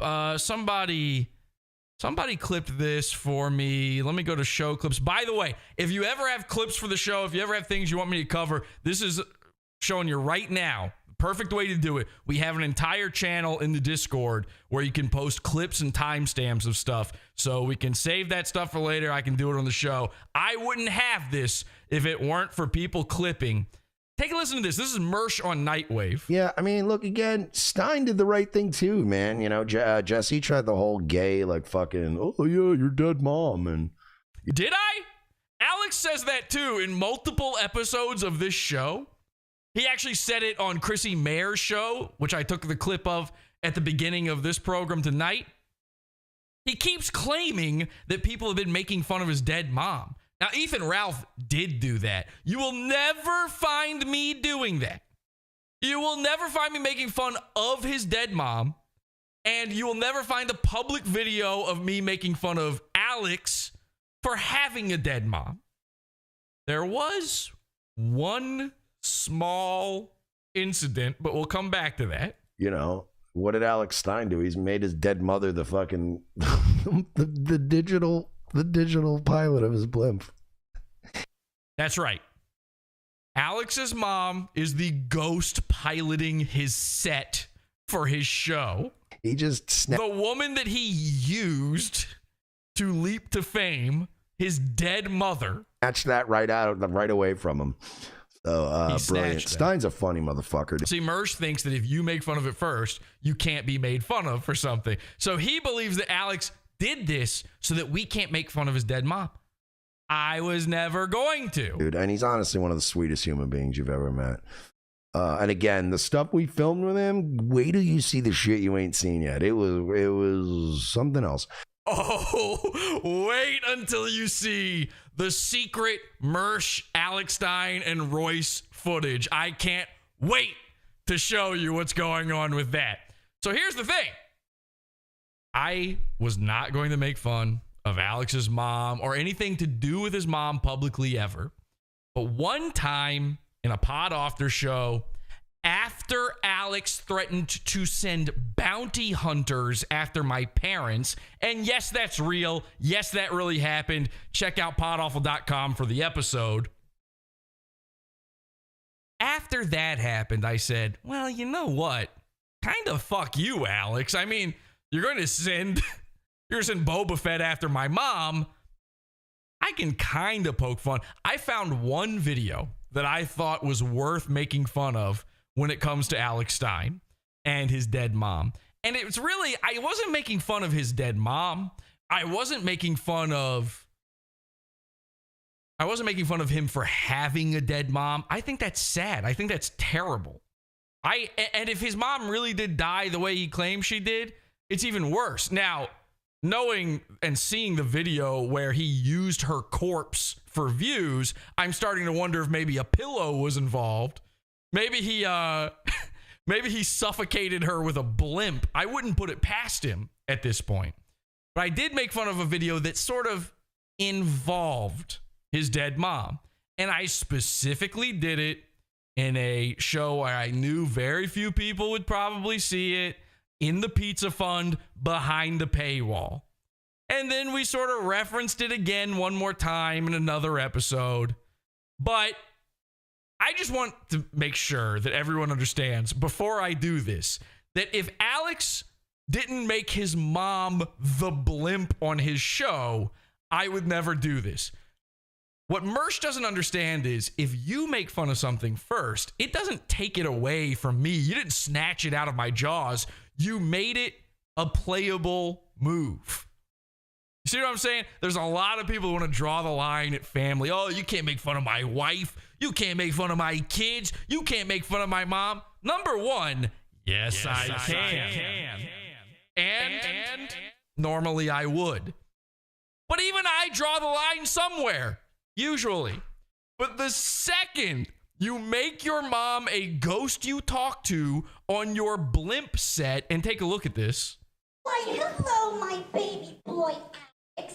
Wow, now that's Glenn Beck style production value right there. That's the voice of Alex's mother struggling to make it back into this world. It's sort of like that movie Frequency. You have to listen through the white noise to really get it. And when I say white noise, obviously his father would be Jewish noise, but his mother's side, it is still technically white noise. I miss you very much as well. I also appreciate you ordering this artificial intelligence program from Amazon because a portion of your purchase goes to Lives Matter. I am cranking the volume up for you to be able to hear this at all. You're such a smart young man for making that decision. Wow, Mom, that's so incredible that I get to communicate with you in the afterlife. The metaverse is actually pretty cool. You do that to your mom, and it's all, I mean, listen, it's all on the table now. Everything's up for grabs at this point. We could do anything, and it would be okay when it comes to your mom. But I'm still not going to make fun of that dead mom. I'm still not going to do it. As disgusting as this is, as low as Alex has gone with all of this, I'm still not going to do it. Pot awful one. Thank you, Mersh, because I'm just too good of a guy. In fact, many know me as the greatest guy.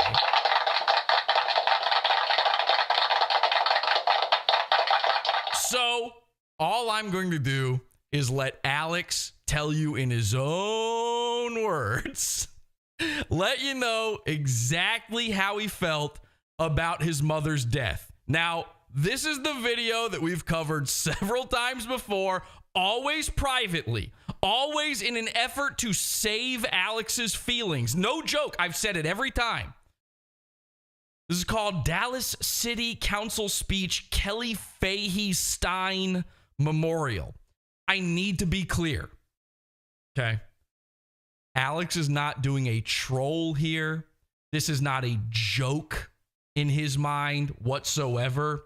This is, he thinks he's really doing something. You know, every once in a while, the troll lets the mask slip. I'm the king of all trolls. None of these people are known, and I'm like known, across the world. It makes it more powerful if every once in a while you go real serious. Alex's mom died. He'd been trolling the city council meetings, and he thought, you know what? What if I did something powerful? What if I did something serious? And this Dr. Seuss gobbledygook nonsense is what he came up with. If you think making his mom a blimp dishonors and disrespects her memory, wait until you see this. Presented without comment. Hello.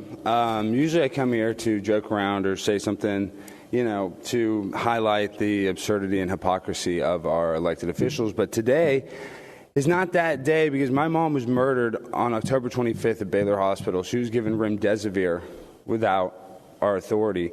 We told them specifically not to give her remdesivir. 5 days later, all of my mom's organs shut down. We showed them the studies. Over 30% of the people that were given remdesivir in the studies died. We told the doctor, the infectious disease specialist, do not.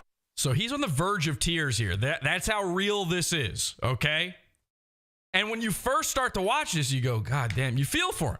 I feel for him. I really do. It's why I won't make fun of his dead mom. I give my mom remdesivir. Guess what they did? They gave her a 5-day cycle, and my mom is dead. She's dead. She died at Baylor Hospital, tied to a bed with a ventilator stuck to her, taped to her face. Sorry, I'm only interrupting you to say this. I just laughed a little bit there. For the people watching the video version, I just want to be clear. I saw Jay Elon's chat. He says, "Is this going to be cringe?" Buddy, we need a new word for what this is. Cringe, don't cut it. Okay? We are going beyond the depths of cringe. We are boldly going where no cringe lord has gone before. Face with her hands tied to the bed because she was ripping it off. What they did to my mom by slowly torturing her to death will not happen to me, because I'm not going to go out like that. First of all, nobody should go out like that. Every single person on this council should hope and pray that you do not receive the same care that my mom received at Baylor Hospital when she was murdered. You guys better hope and pray that when you are in a circumstance, when you need life-saving treatment and you tell the doctor to do something, you better go to a hospital where they will listen to you, because at Baylor Hospital, they wanted to ventilate my mom as soon as she got there while she was... All right, in the chat, somebody says lunatic cringe. Someone says we should call it fringe. This is Fringe. Ladies and gentlemen, welcome to season Lunatic Fringe. What you're about to experience here is unprecedented levels of fringe. Now, I will point out that Alex just said that he would never go out like that, meaning the way his mom died. That's the way Mark Wahlberg talks about 9/11. Okay,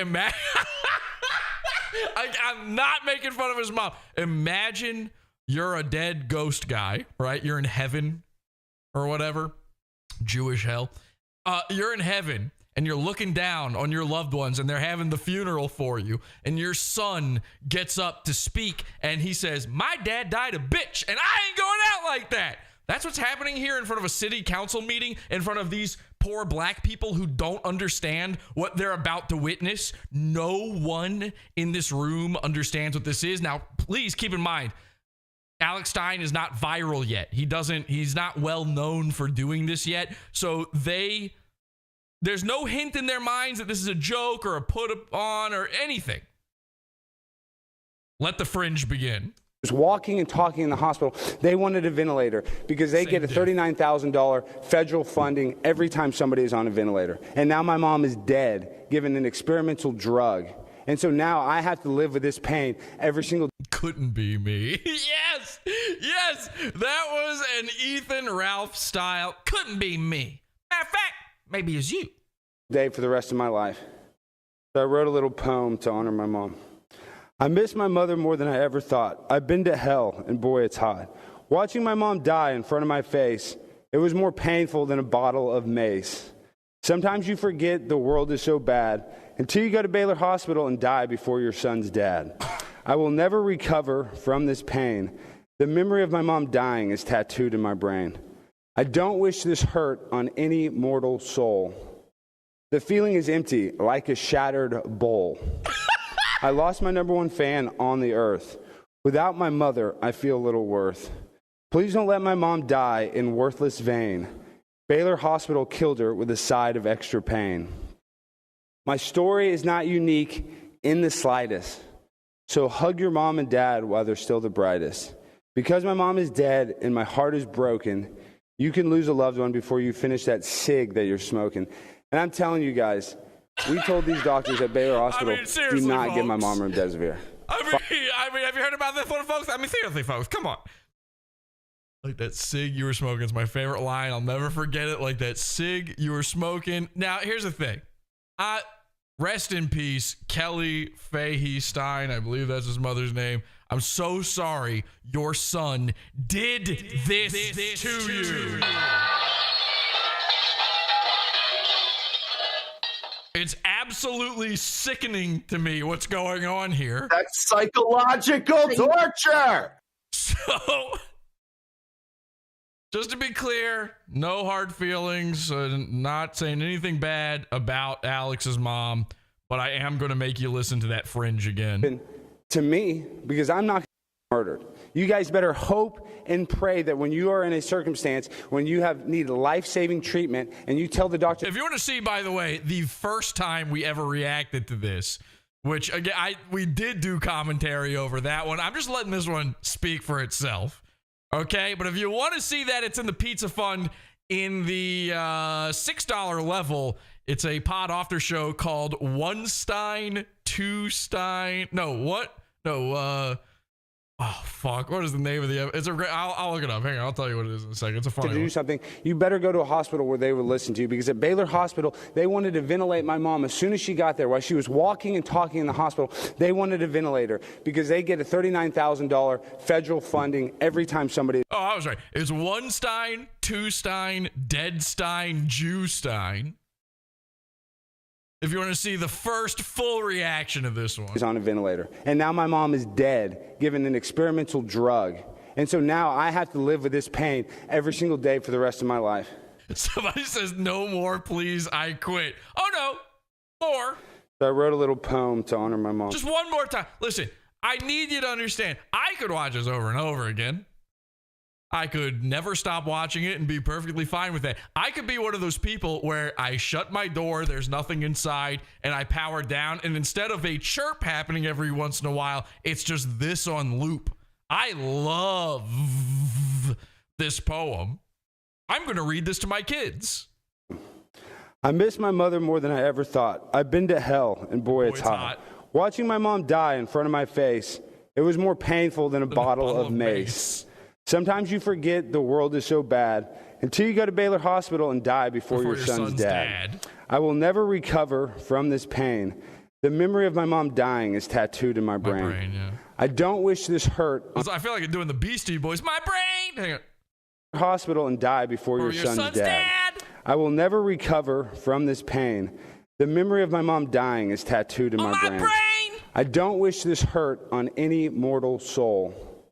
The feeling is empty, like a shattered bowl. I lost my number one fan on the earth. Without my mother, I feel little worth.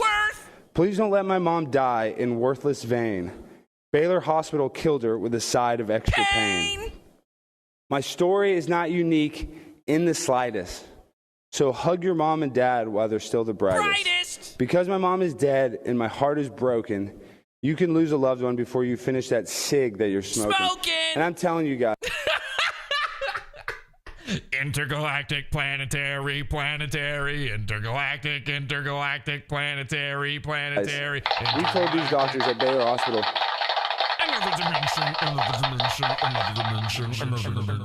Okay, let's go back to the Alex Stein show. We're not that deep into it yet. Jesse, get a move on.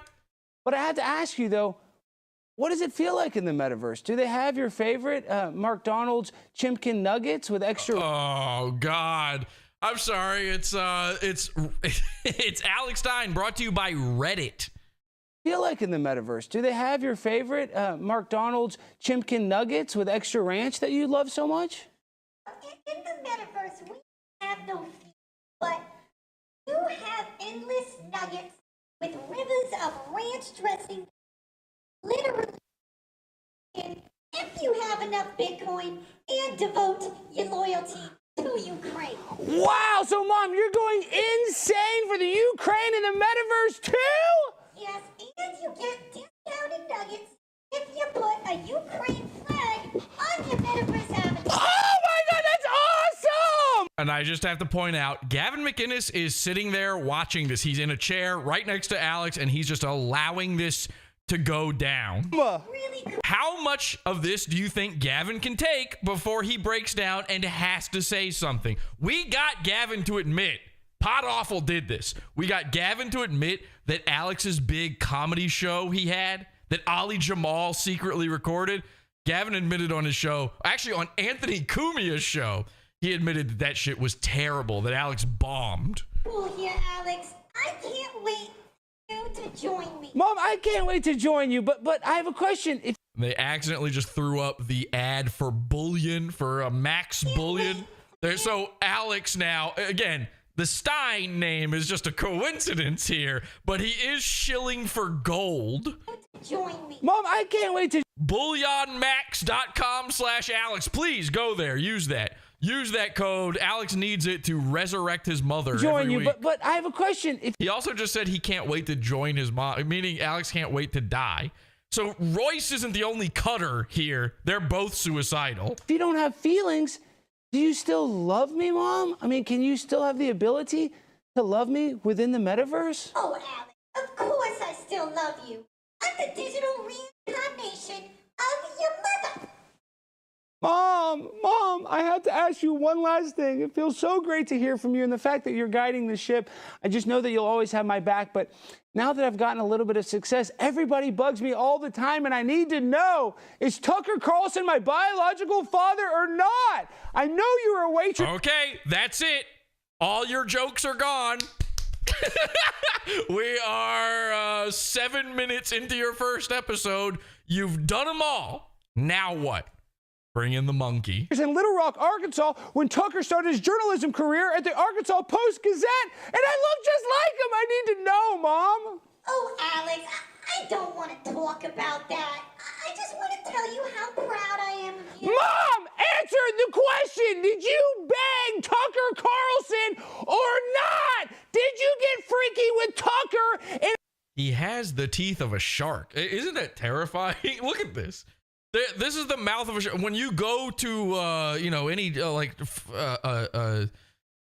a tourist trap in Florida, they have that hanging above the table. In a Waffle House bathroom, yes or no?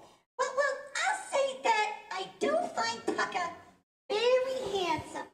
Me and your father used to watch Tucker The only Tucker that Alex is related to is when he sticks it between his butt cheeks to go to the lake with kids. every night.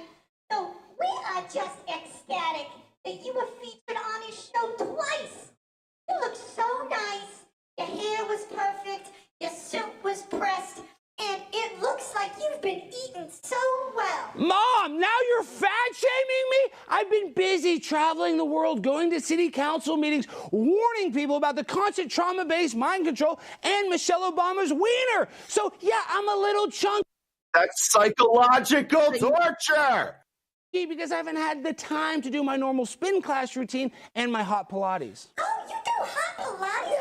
Come on, Mom, duh. I go in my thong to reduce friction and increase sweat loss. Oh, I didn't know there were kids at the Pilates place. Let's be honest, I've been kicked out of 3 YMCAs for doing stuff in the sauna that apparently you have to wear pants in the sauna. I didn't know that. Only 3?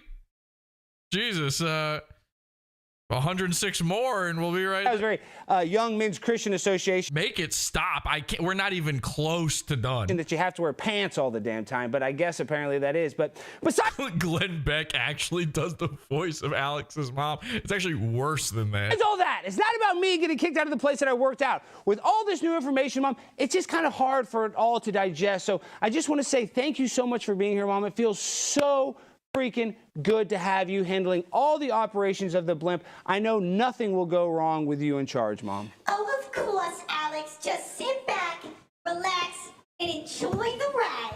Mama is in full control now, and please let me know if you would like the thermostat of the Blimp adjusted at any time.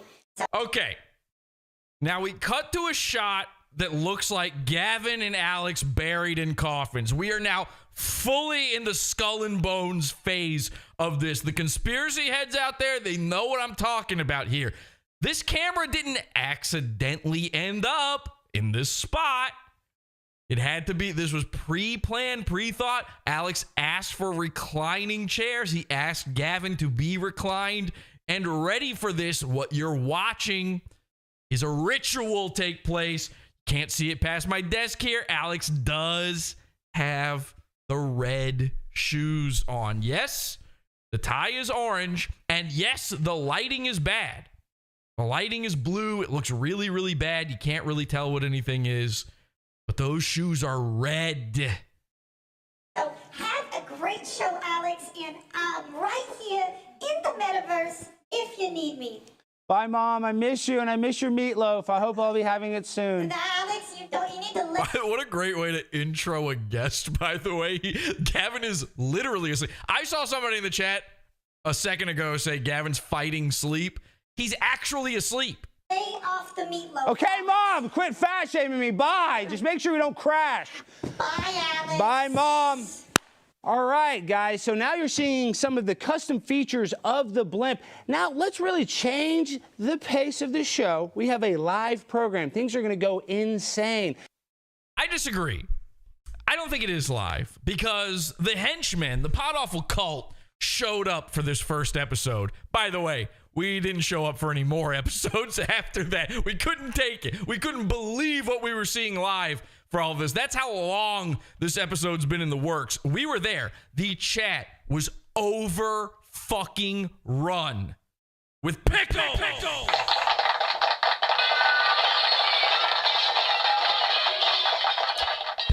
Pickle. Happy to be here. HBH. Pod Awful's watching. Pod Awful's watching you. Pod Awful's watching you. Pod Awful makes it worse. Pod Awful makes it worse. Don't go on the internet tomorrow. Don't go on the internet. Filled the chat. I don't know if the chat, I don't think the chat is still up there, or else I'd show it to you. They edited part of the stream off, which makes the chat go away. Filled with it. The comments are probably still filled with Pod Awful henchmen as well. This show is not live. And I know it's not live for multiple reasons. Now, it's live sometimes. Every once in a while, they'll do a live one. This one, not live. Want to know how I know? Well, number one, they never respond to chat. They never look at it. There was no one moderating the chat at all. No one gave a shit about what we were doing in there at all. And you might think like, oh, that's good. That just means he's not a goon. It's working. Like, sorry, you guys suck. It didn't work. No. There's no one there. No one's home. Everyone closed up the Blaze. Shop's closed. Nobody's there at the Blaze at fucking 9 p.m. or whatever time they're doing this. They've all gone home already. Now, how else do I know? Well,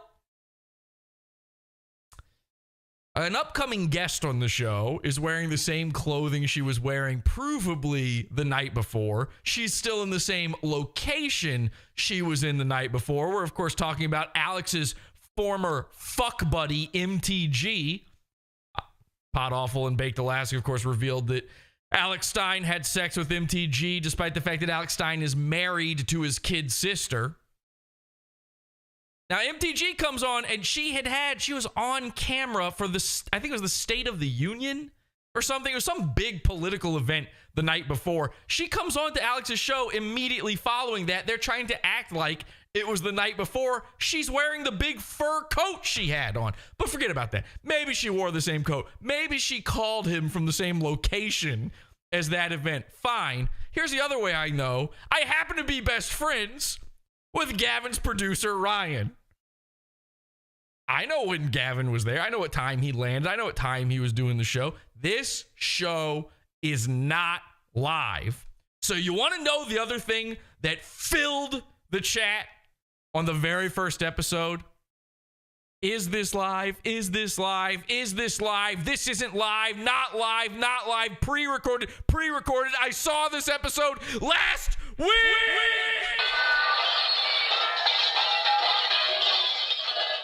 Now, you say that enough to the weirdos who are tuning in because they're an Alex fan or because they got tricked into it by being an Elijah Schaffer fan, and they start going, wait a second.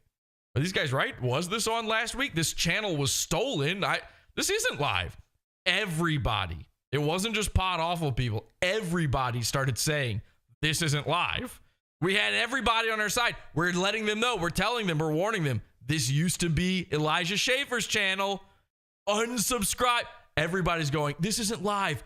We're unsubscribing. We're unsubscribing. We actually made a dent in the number of subscribers. It didn't last. They bought new ones, but we did actually make a dent in it. It was pretty impressive. But nothing can be more insane than our next guest. I'm telling you, literally, they consider him one of the biggest terrorists in United States history. But if you know the guy, he's really one of the funniest terrorists in United States history. But he's still a terrorist. The one, the only, Gavin McInnes. Welcome to the program. Uhuru. Thanks for having me. Wow. So Gavin, very funny guy, a great guest to have, makes insane things happen.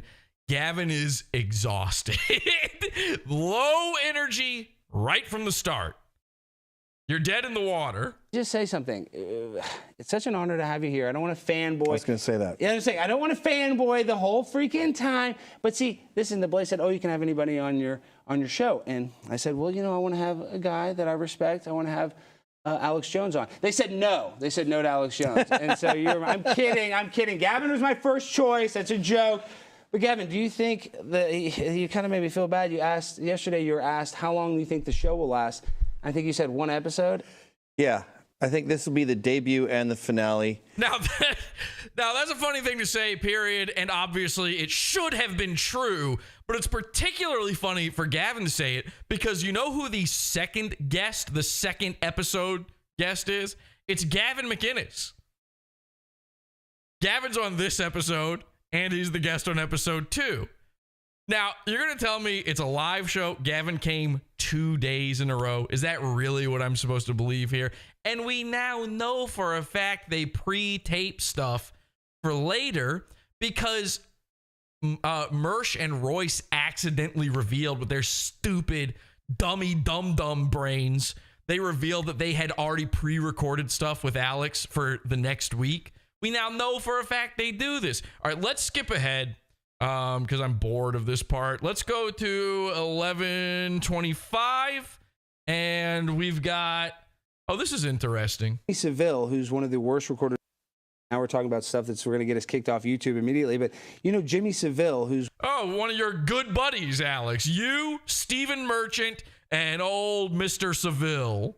Savile, I call him. One of the worst recorded pedophiles of all time. Yep. Are you familiar with him? So this is what they said. Jimmy Seville was part of all of these charities that would like hospital type charities, and they said you can see he's like salivating over the thought of this. The reason he would do that is so that he had access to the morgue because my lord, yes, because they would need the bodies for blood rituals. So listen, I'm not saying okay.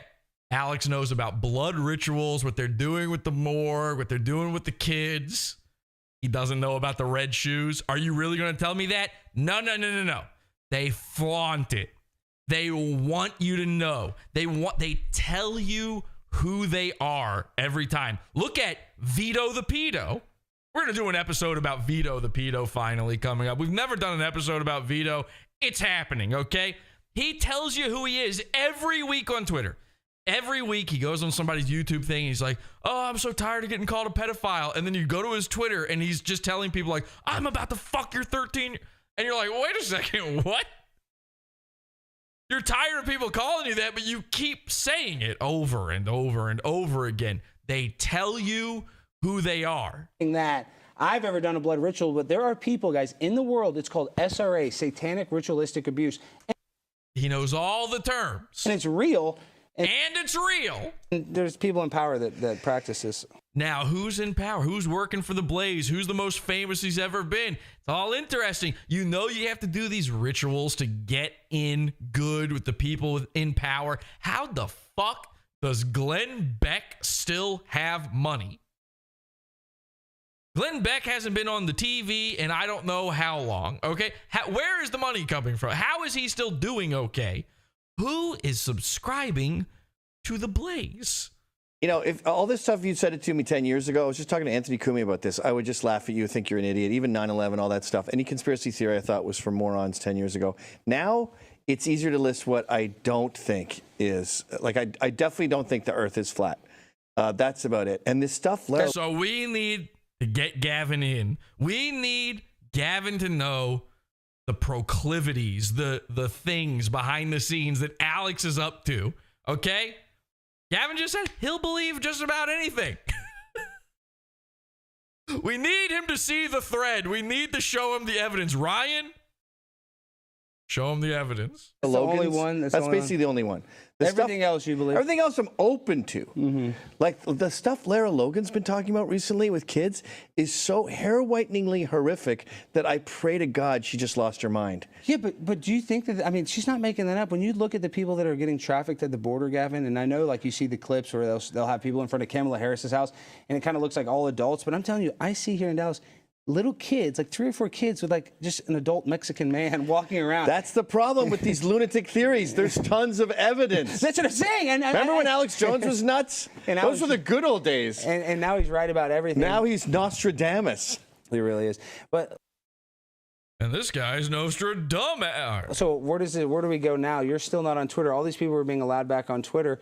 And why aren't you on there? I mean, well, MTG has the correct solution. Just become elected to office, and then you can get back on Twitter. Hey, well, they kicked off her personal account, and we have Marjorie coming on the program here in a second, and she'll be able to, tell us about how she really laid it on thick with the people at Twitter. But do you want to be back? When he says laid it on thick, he's saying THICC. On Twitter? I think you should. Yeah, sure. I want to make fun of people and correct mistakes. Did you appeal your profile, or have you even done? Yeah, a few times. And they're still denying you? No, I'm a terrorist. Guys, that's what happens when you start. And this is what Hamas is on, but I'm a terrorist. Yeah, well, and they're actually real terrorists, Al-Qaeda terrorists, a lot on there. But for a lot of the people that don't know who Gavin is, which you guys should all know, Gavin inadvertently, as a joke, started what is called the Proud Boys. And what people don't realize is the Proud Boys started as a gimmick based on a song from the famous Disney movie. Did I miss it? I swear I have it written down here that he mentions flat Earth, but Aladdin. Or I would have thought that happened by now. Based on the play, or is it from? Did I miss it? Did he already mention flat Earth and it just went by me? Like I might be. Listen, I can't. I only managed to get through 5 episodes before I skipped ahead. I already had to watch this enough. I might just be tuning out. This might be too much fringe for me. I don't know that I can do this a 3rd time. Movie. I think it's the play. I went to Did I miss it? Child's music recital. Okay. And everyone had busted their ass and was playing piano and guitar and I stuff. feel like I missed it. And then this kid comes up. I missed it. Oh, God damn it. All right, I'm going to go back. Hang on. This guy, it's an important point. I have to make this point because people are in revolt. Now, a funny thing that happened when I put out that conspiracy thread about Alex. This is my favorite thing. Yes, people were defending him. They couldn't believe what they were reading. They just couldn't understand it. They couldn't comport. But the guys who are more conspiracy fans than they are Alex fans, a few of them lost their goddamn minds when they saw it. I have multiple people who told me immediately after reading that, they're like, I'm unsubscribing from Alex. He is the devil. He's literally the devil. I'm telling everybody I know that Alex is a pedo for. Like, it fucking worked on them so hard. One dude has completely lost it, where every few days, several times a day, he will tweet at me, he will tweet at Alex, and he will demand Alex explains why he's wearing the red shoes. Okay, Alex, if this isn't true, just address it. He's screaming it at this guy. Like, it's just a dude with, like, he's got an egg profile picture on Twitter, you know? He has 0 followers. He's demanding Alex address the rumors. It's crazy. These guys don't like it when Alex goes against the programming. Alex has been pretending to be conservative. We know he voted for Beto. He's been pretending to be a conspiracy guy. He's wearing the red shoes. And then the worst one you can do, the most fervent community of all, are the flat earthers. About stuff that's going to get us kicked off YouTube immediately. But, Jimmy Savile, who's one of the worst recorded pedophiles of all time. Yep. Are you familiar with him? So, sorry, I got to play it again because I want to hear this. This is what they said. Jimmy Savile was part of all of these charities that would, like hospital-type charities. And they said the reason that he would do that is so that he had access to the morgue.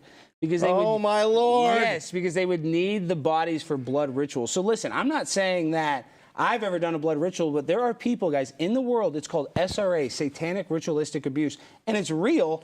And there's people in power that practice this. If all this stuff you said it to me 10 years ago, I was just talking to Anthony Cumia about this. I would just laugh at you, think you're an idiot. Even 9/11, all that stuff. Any conspiracy theory I thought was for morons 10 years ago.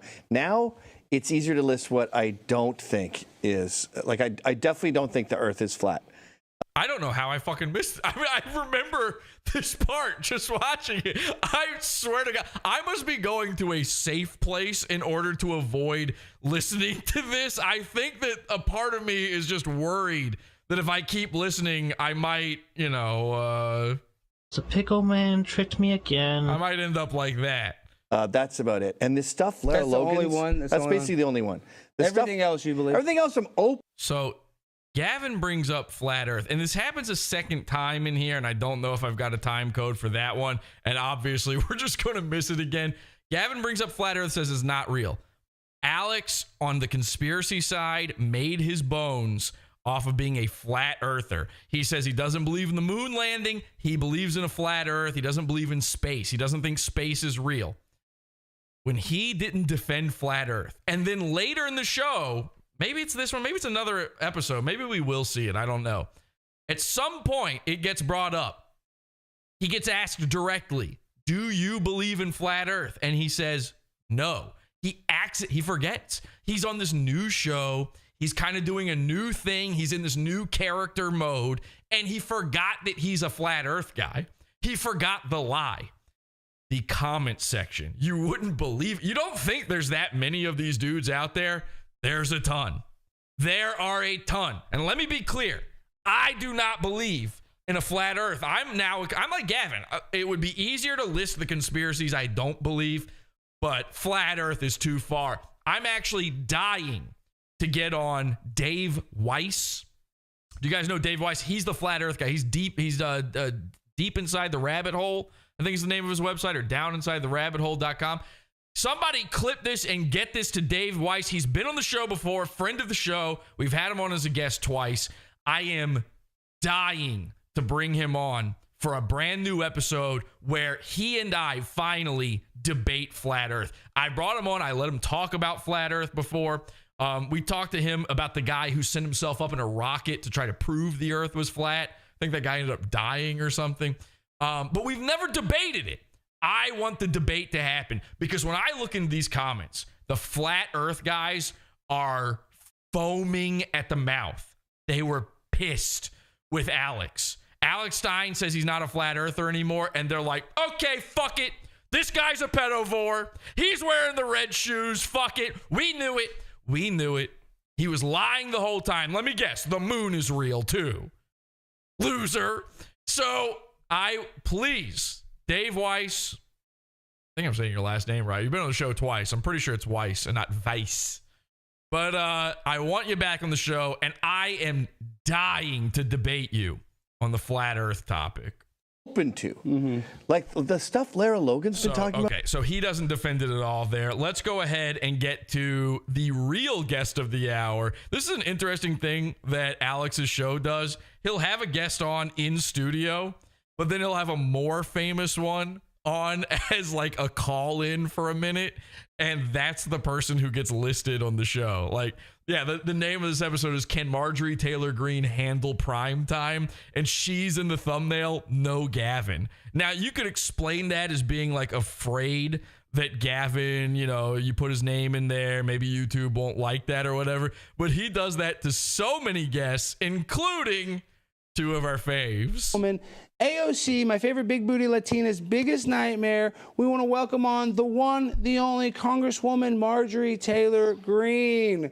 Welcome, Congresswoman Greene. Hello. Hi. Okay, now is everybody prepared to get all three pieces of the silver monkey idol? You got to put them together before the temple guards get you. Hi, how are you doing? Who's on blue barracudas, huh? Blue barracudas? Anybody? Don't tell me you're red parrots. Oof. Well, I'm doing so much better now, and you silver snake. We can see there. We definitely got a silver snake here. Look so great, Marjorie. Everybody's talking. Listen, we have a few questions we want to get in. You look so great, Marjorie. Yeah. Alex probably does think that. Now, again, here she is wearing the outfit that we know she had on the day before. Clearly in the hallway of like the I don't know what building they do any of these things in. I don't know how politics work at all, but it's not her hotel. She's not recording this in the hallway of a hotel building. Too, and I want to talk about that, but the people that are hating on your look, you look the best out of everybody there. So you look the best. You look like fucking Ron Perlman as the Beast.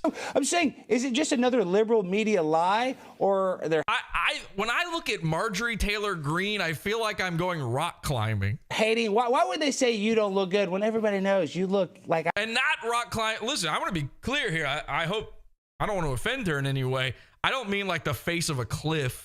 I mean rock climbing at like one of those sports parks where there's those weird, knobbly, multicolored things everywhere. That's what her face looks like to me. I'm the pimp on a blimp. You were the real pimp on a blimp last night. Well, thank you, Alex. I really appreciate it. But you know how the left is. They have to attack me any way they can. So, of course, they're going to attack the way I look. She's got a face like a foot. The words that I speak and the people I represent. But she looks like a lion. Like this furry coat thing, this mane she has on is not helping. Doesn't she? She looks like she's about to give Simba a speech from the clouds. you know I don't care what they have to say.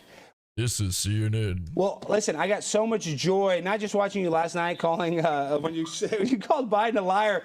Epic. You are. Yeah, this dude just asked, why are you ugly? The queen of confrontation. You really are fearless. And that's a lot of people that really, Marjorie, you know this. You got a little kickback because you didn't. Okay, here's another one. So when Marjorie's she's sitting next to a fish tank or something.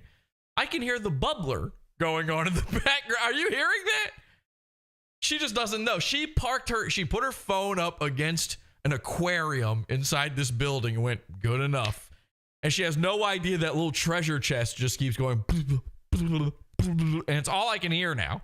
Push, the speaker enough during the voting. But listen, you are smart. You've been marginalized the most probably out of any congresswoman there. And like, what is it? It sounds like somebody's plunging a toilet, which might be how they actually got Marjorie Taylor Greene on the show. You realize, listen.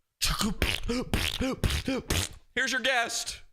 This is how I'm going to actually fight the people that are causing us problems, by aligning yourself with the people that can help us. So I really appreciate you having the foresight. I'm not here to kiss your butt, but I'm realizing that you can see the bigger picture. Sometimes I've seen her drawn in caves. We can't see the forest for the big tree. Yeah, no, thank you so much. Well, it was an easy decision for me because I'm very excited to be in the majority, and I'm excited for us to have power, because we have so much that we need to get done, and the American people are fed up. She looks like she's being squeezed through a fence. January 6th defendants are rotting away in jail, while Antifa and BLM rioters are just carrying on, living their life, I'm sure preparing for the next. She looks like the cowardly lion. Yes, that is the lion I meant. Yeah, the nose. It's like she's got line. You shouldn't. She looks like a child's drawing of a nose. And I don't mean her nose looks like that. Her whole face looks like a little kid trying to draw a nose for the first time. They put the line on this side, the line on this side, and they go curl, curl, curl like that. And it always ends up, a kid's first drawing of a nose always ends up being a black person's nose. Time they can burn cities down. Maybe not. I wonder if a Japanese kid does that. Or do they just draw a weird little triangle shadow? Because that's how they make their paycheck. But we have a lot of things that we need to get done. Our border is out of control. We've got serious problems there.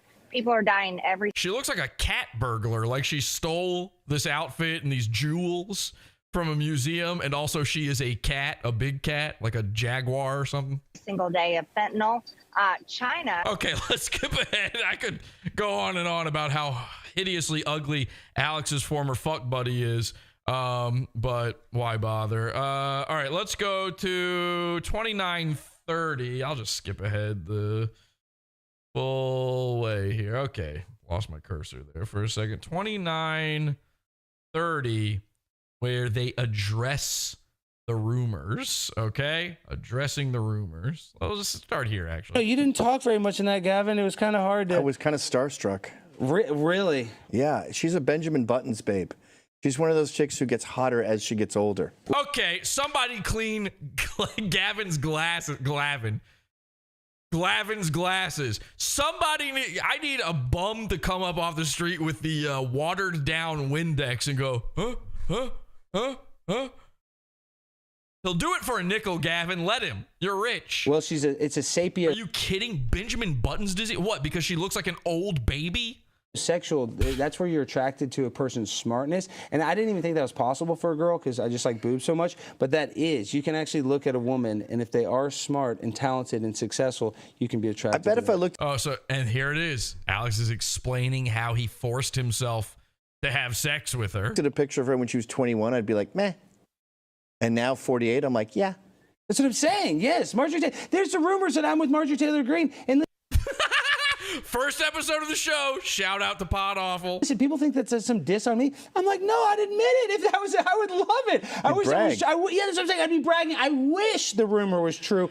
Unfortunately, for me, it's not. All right. Well, He says that every time. Unfortunately, we have the screenshots, Alex. It's too late. Okay? And let's be honest, the real reason you don't want to admit to it is she's butt ugly.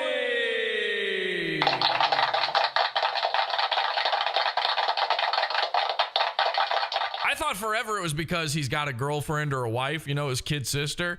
What's her name? The blonde conservative. Make sure you sexually troll Alex's girlfriend on Twitter. She's blonde conservative one. Somebody put it in chat. I don't remember how you spell it, but it's in there somewhere. Anyway, we thought for sure like we'd figured it out. We'd cracked the case. It turned out Alex had a girlfriend the whole time. The whole time he would have been with MTG. He was either dating or engaged to a girl. And that was, but no, come on, let's be honest. The real reason he doesn't want to admit to it is she looks like pudding. I mean, I would rather eat out pudding. Sort of peak of your career right now. You just exploded. You're like Motley Crue right after they got signed. So guys in your situation usually have a spare and a pair. So you have like 2 girls you're working on and then a fatty that you resort to if they're not home. Oh, Gavin, don't tell on him. His girlfriend is watching. Kid sis is off in the corner eating a taco from her grandpa. Which, by the way, how crazy is it that his kid sister, if you didn't see this episode, this is going to make no sense to you. Go watch the kid sister episode with Alex Stein. How crazy is it that we say that his kid sister, her grandpa became a ghost taco. Now Alex's mom is a ghost blimp. What's next? Does the monkey he had on his show become, you know, a ghost pair of red shoes? Actually, those red shoes are probably haunted by the children he pedo-vored. Actually, hey, listen, look at this. I didn't even see it. We do have the flat earth admission. I'm so glad we've got this. So this is what all the flat earthers are out there freaking out about. We've got it in our time code here. Let's go to it. 36. There we go. To destroy you. How did we become so weak? You can have, if you're a pedophile, I want to beat you up. But outside of that. Alex is like,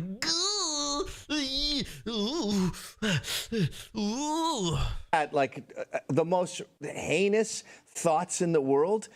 I'm interested. I mean, I think saying the earth is flat is ridiculous. I don't see any threat by that. I want to hear the guy. That sounds funny to me. No, I mean, listen, I love all different viewpoints. I'm a tinfoil hat wearing conspiracy theorist, so I love all ideas. Do you think the earth is flat? No, but I do think there's some. Oops. See how casual that was?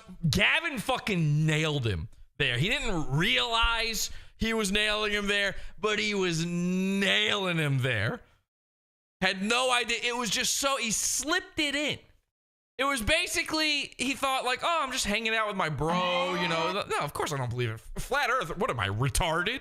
What am I, gay and stupid and ugly and retarded? What am I? What am I, all of my fans? Fuck no, I don't. What do I, vote for Trump? Are you kidding me? Ugh. Blah, blah, blah, blah, blah.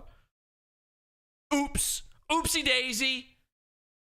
Whoopsie doodle. Let's hear that one more time. Guy, that sounds funny to me. No, I mean, listen, I love all different viewpoints. I'm a tinfoil hat wearing conspiracy theorist, so I love all ideas. Do you think the earth is flat? No, but I do think there's some weird stuff with NASA. It's oblong. No, I do. This is what I think is the moon landing was totally fake, so I don't trust. So he's like, fuck. If you're one of these grifters, and by the way, Alex did win. This happened, I don't know if this happened while we were off air or when this was officially crowned. Alex was crowned the Grifter of the Year from the Grifty Awards. He actually won. So our goon, by the way, so many of our goons were on that list. We've been having to use this gross term grifter for so long now. I'm so happy that like half of the people on the list were pod awful goons. Nick Ricada was up there. I think even Mersh somehow made it, but Alex won. When you're one of these conspiracy grifters and you're pretending to be into this stupid shit to appease these people, you can't slip up like this. Never. Not once. So he's like, fuck, shit, fuck, titty, fuck, penis sprinkles, fuck. And in order to try to cover it up, just smooth it over, he's like, oh, well, I don't believe in the moon landing, of course.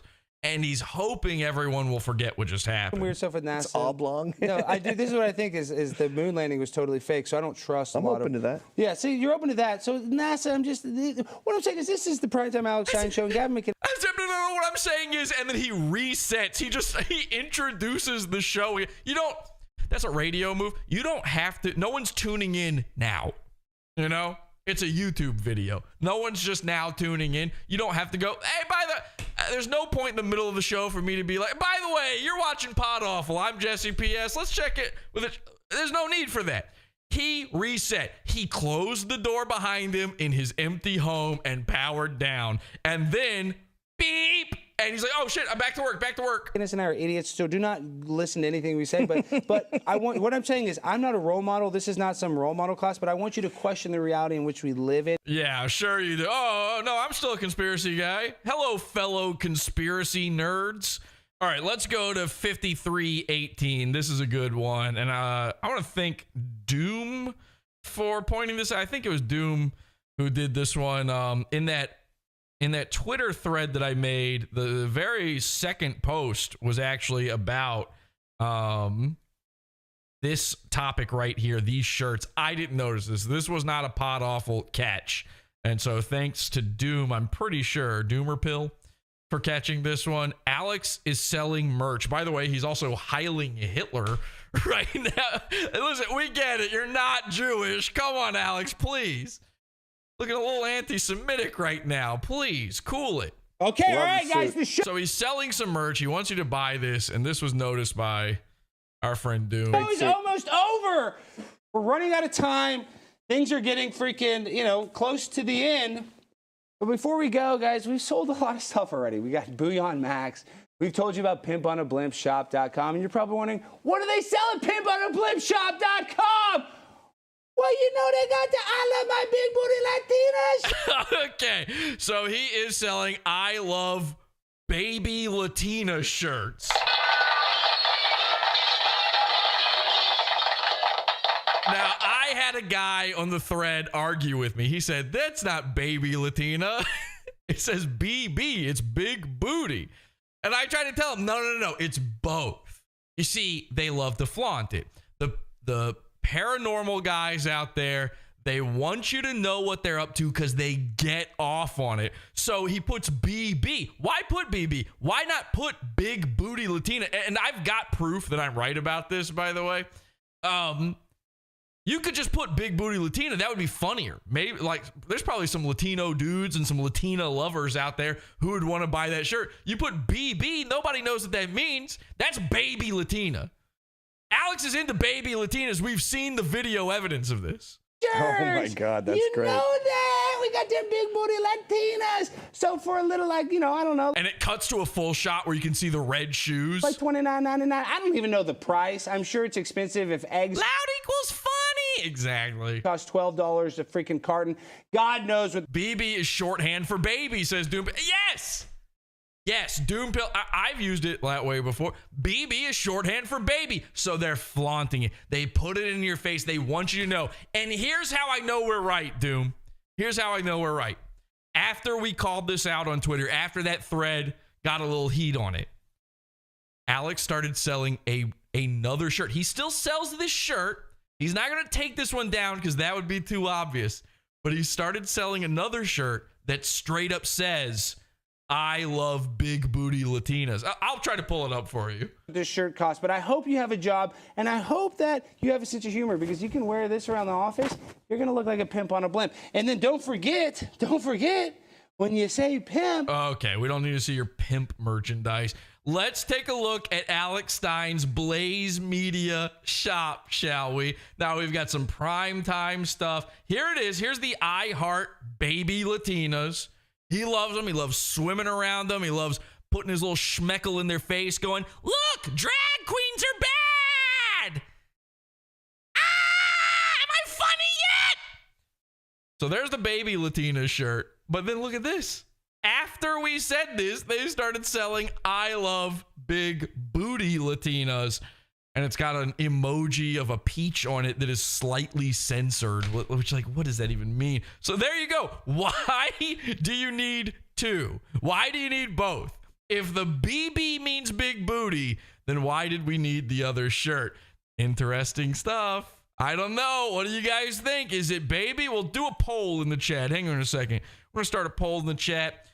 What does BB stand for? And your options are big, hang on, big booty, or baby, or the third option, of course, beep, beep, for, of course, the smoke detector going off. So big booty, baby, or beep, beep. You be the judge. We'll check back in with that in just a second here. And where did my, oh, there's the video. All right, let's go back to this. So let's go to our final time code here, 5832 on this video. And what's going on? Oh, God. Oh, no.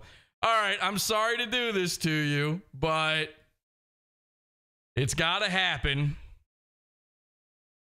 Every episode of Alex Stein's show ends the exact same way, and it's with copious amounts of fringe.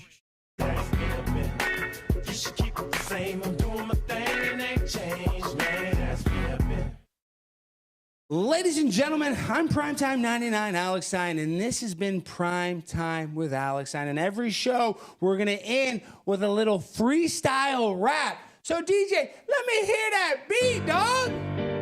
Oh, now we going. Now we going. Oh, this is about to get wild. I'm Primetime, and I get fucked wild, fast, always on the ride. And you know I grind this ass. And you know this is Primetime with Alex Stein, and it's full-time shot, and Gavin is sitting on a chair, and he ain't wearing underwear. I can smell it all the way from here. It's stanky. You need to wipe.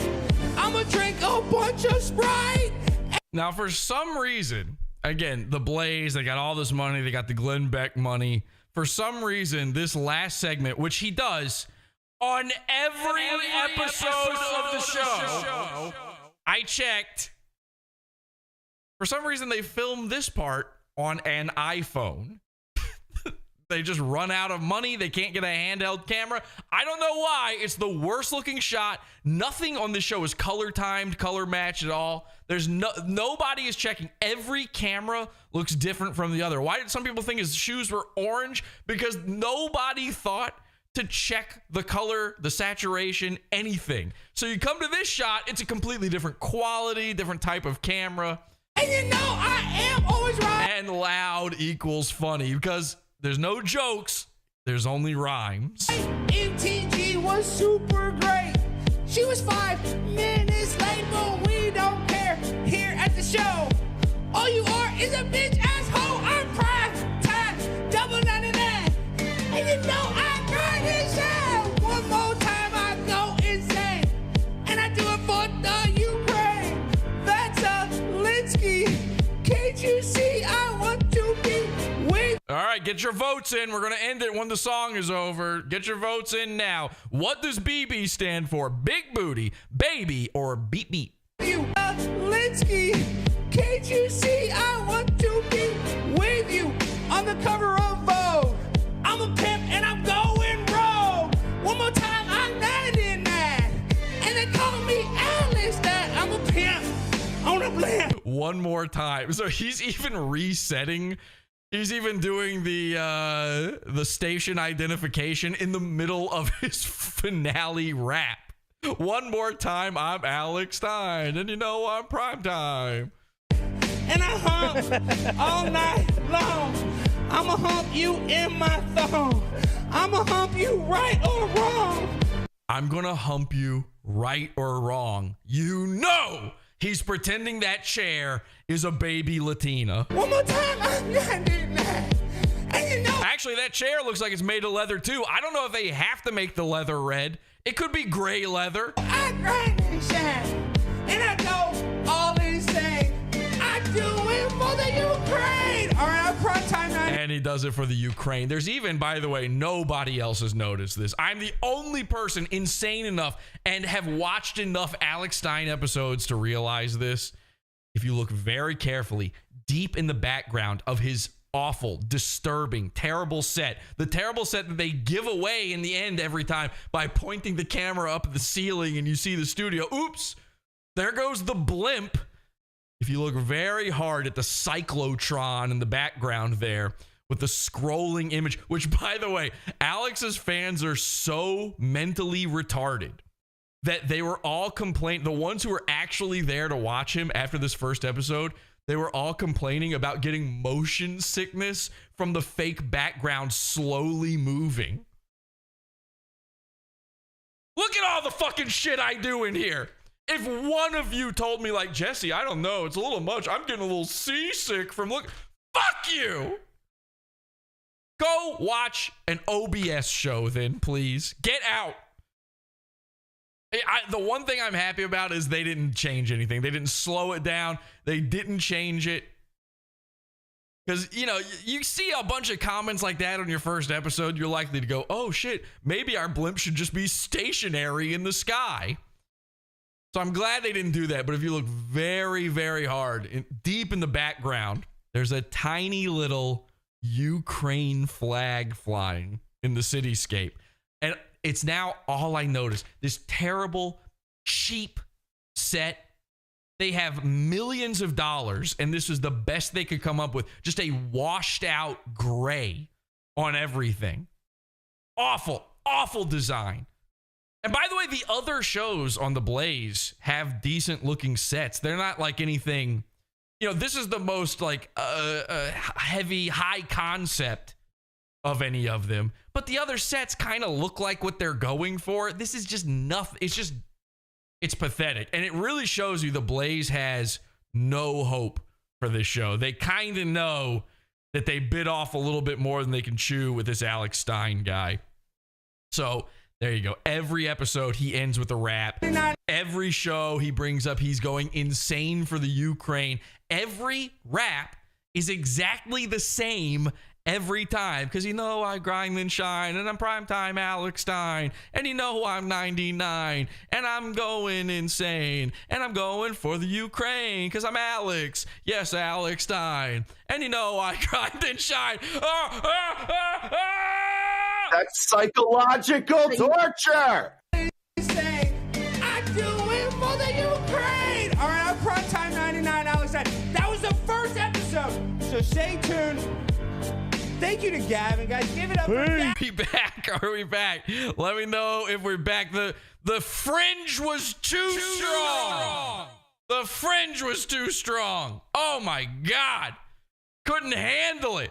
The whole system, the moon base collapse is probably going to happen again. So close. Stop it with the towers. Stop it. For the love of God, stop it with the towers. Guys, share that show. Let's get people back in here. We're so back, eh? Okay, we're back. We're back. Oh my God. The cringiest, fringiest stuff of all time. Listen, the likelihood of that happening again is like 100%. Okay? I don't know what to do, and we've got so much more to cover here.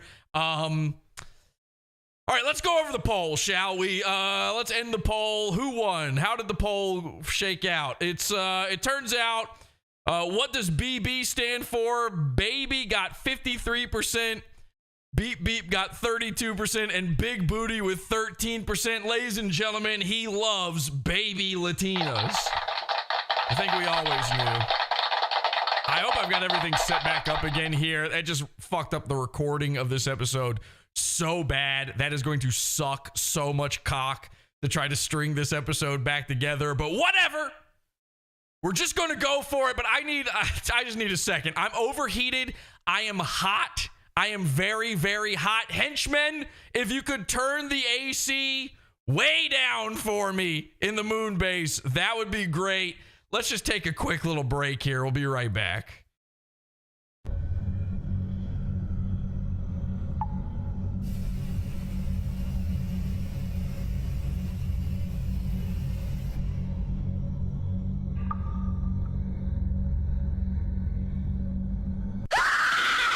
God entered my body like a body my same size. I know all of God's secrets. Would you now like to know what God thinks? Corn apple is our God now. And I do see non-stop visions from God. Do you want to get an answer on what God thinks from somebody that doesn't have God, or do you want an answer from somebody that does have God? Click on the link.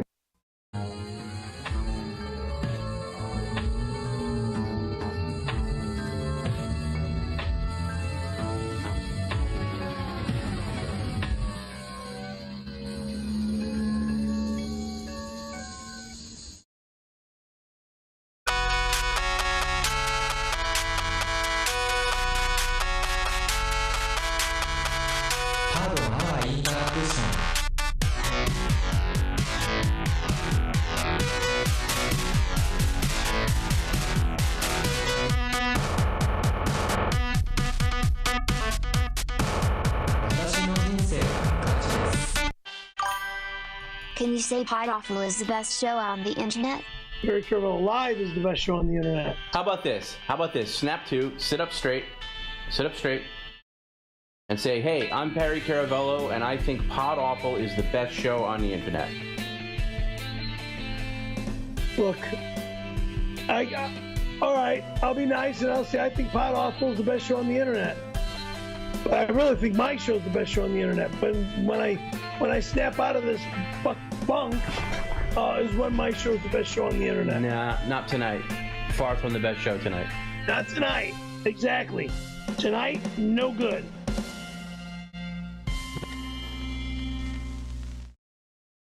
Okay, we're back. All right, let's go to episode 2. Okay, we're gonna do it, and we're just gonna blow through these because I'm supposed to do an after show. We have an after show to do. This is all gonna pause. Like, the moon base is gonna crash again from all the cringe. I don't know what to do here. We have so much to go over, and listen, I'll tell you right now. Actually, let's do this. I'm gonna give you a treat.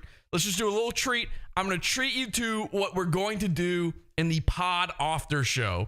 Okay, a video came out with Moise and Alex Stein, and it is unbelievable. I'm just going to give you the tiniest little taste of what it's all about, and we're going to do it all on the after show, okay? So if you want to see Pod Awful's commentary, Pod Awful's take on this, join the Pizza Fund.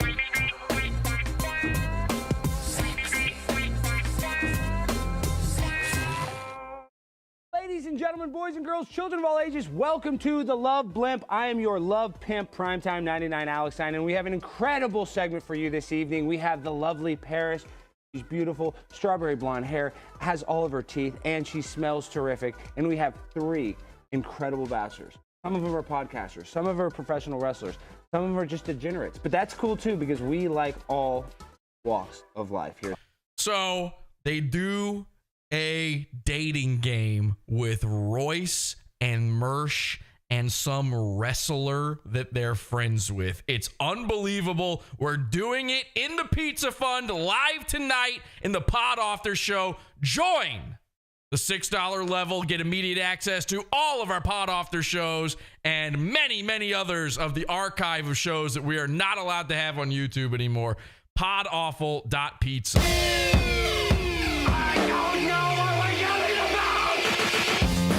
Support the show. Join the Pizza Fund. Podawful.pizza. Pizza.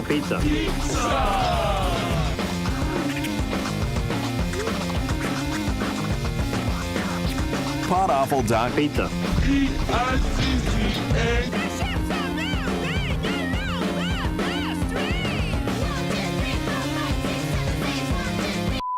Okay, now in episode 2 of the Alex Stein show, again, Gavin is the in-studio guest yet again. But Alex brings on a few new guests. Actually, some of these are recurring guests. He's got some characters. You know, every good show has some great characters that the audience loves. They Listen, I mean, you've listened to good radio. How many great radio characters are there out there? Even Pod Awful's had its own little characters we've done every once in a while, and the audience clamors for them. Guys who are into, I know that Alex is really inspired by Opie and Anthony. I just started listening to Opie and Anthony within the past year, trying to understand these freaks who all emulate and copy and rip off this terrible show, Opie and Anthony. And from what I understand, Opie and Anthony fans, they absolutely love the character Chip Chipperson. Now, I don't get it. Seems to just be a guy doing a silly voice and nothing else. There's literally no other bit to it. I don't get it. I don't know what's going on. They also have a great character. It's a guy called Uncle Paul. And what he is he's a pedophile. So the great comedic minds over at Opie and Anthony, their fans love these amazing characters. Well, now Primetime 99 has his own character. Take a look at this. It's truly something to behold. This guy is absolutely insane. We're going to welcome... And you can tell because he's absolutely insane. On a very surprised guest. This is the man who actually inspired Sam Smith's bizarre Grammy performance, the devil himself. Whoa. Good evening, Satan, Lucifer. Should I call you Lou? I prefer Mr. Devil. Okay, Mr. Devil. Okay, so every episode of the show begins with Alex's producer, who shows up in the show all the time. He's always putting himself on camera. For some reason, his producer has his own camera, and he's putting himself in segments. He shows up. We're going to see him later. Now, if you don't understand, I hate to pull back the curtain here. Alex's mom, the Blimp, is played by the producer doing a little voice mod voice, okay? And every episode starts with Alex talking to his mom, the producer. Now, the producer's playing a brand new character. This dude is so fun. I mean, this guy's a comedic genius. He's playing the devil. And the devil, the way he does this voice is, you know how the mom voice, it's pitched up? Well, what if we were to pitch a voice down? How are you doing today? Hello, Alex. I've been better. You've been better. I mean, typically I tell my guests, hey, it's an honor to have you on. But and again, Gavin is sitting right over there. It's day 2. He's right, day 2. It's right over there, and he's having to watch this. I'm not sure it's an honor to have on the devil, but since you reached out. By the way, share that show. We lost a ton of people watching live. Share that show. Get this back out there. Let people know we're live again. I'd let you come on the show and set the record straight on Sam Smith's Grammy performance. So what are your thoughts, Mr. Satan?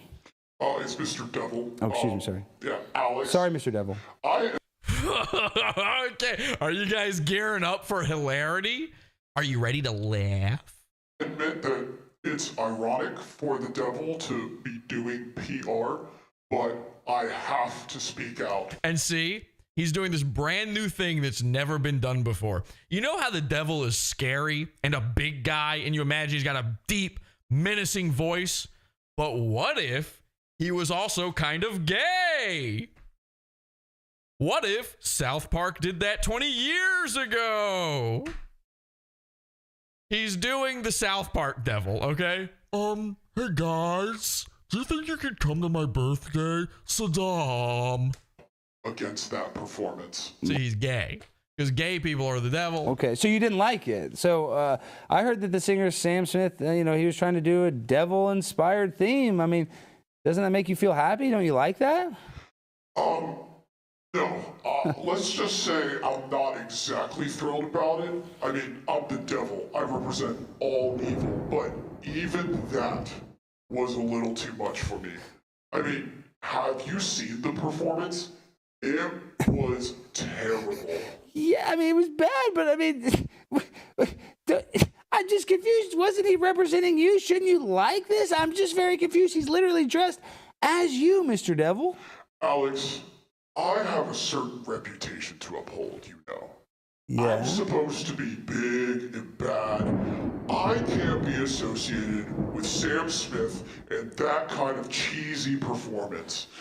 Okay, you get it. Let's fuck. I was gonna play this whole one for you. Fuck that shit. This is the worst. And you know who agrees with us that this is the worst thing that has ever been done in the name of comedy ever since Alex's last time doing a comedy show? Why, it's Alex's in-studio guest, Gavin McInnes. Take a look at what happens when this terrible segment, after, holy shit, it's over 10 minutes long. After 10 minutes, the segment ends, and Gavin has this to say. Soon.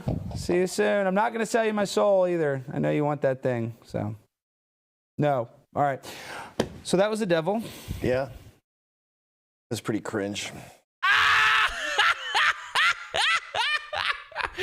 No, Gavin, sorry. Actually, it was Fringe. Okay, the devil's kind of cringe, you know? Yeah. That's not what he's saying, Alex.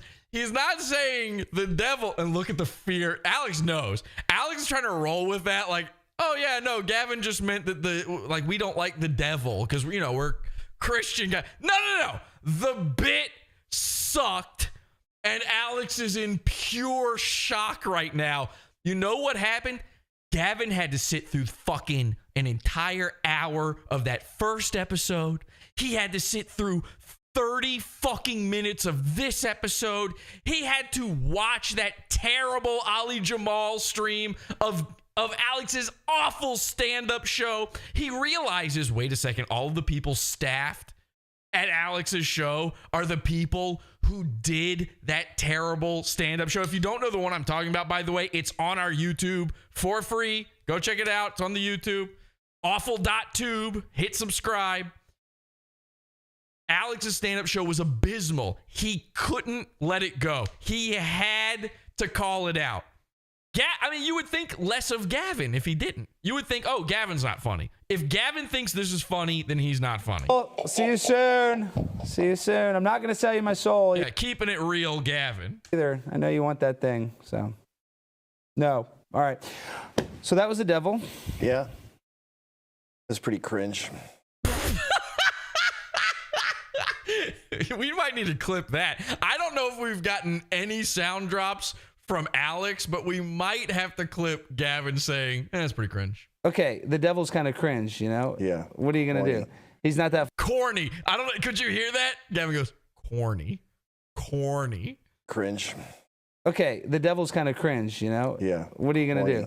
He's not that funny. He's not a comedian. The devil's not Jerry Seinfeld, Gavin. I'm sorry. That reeked.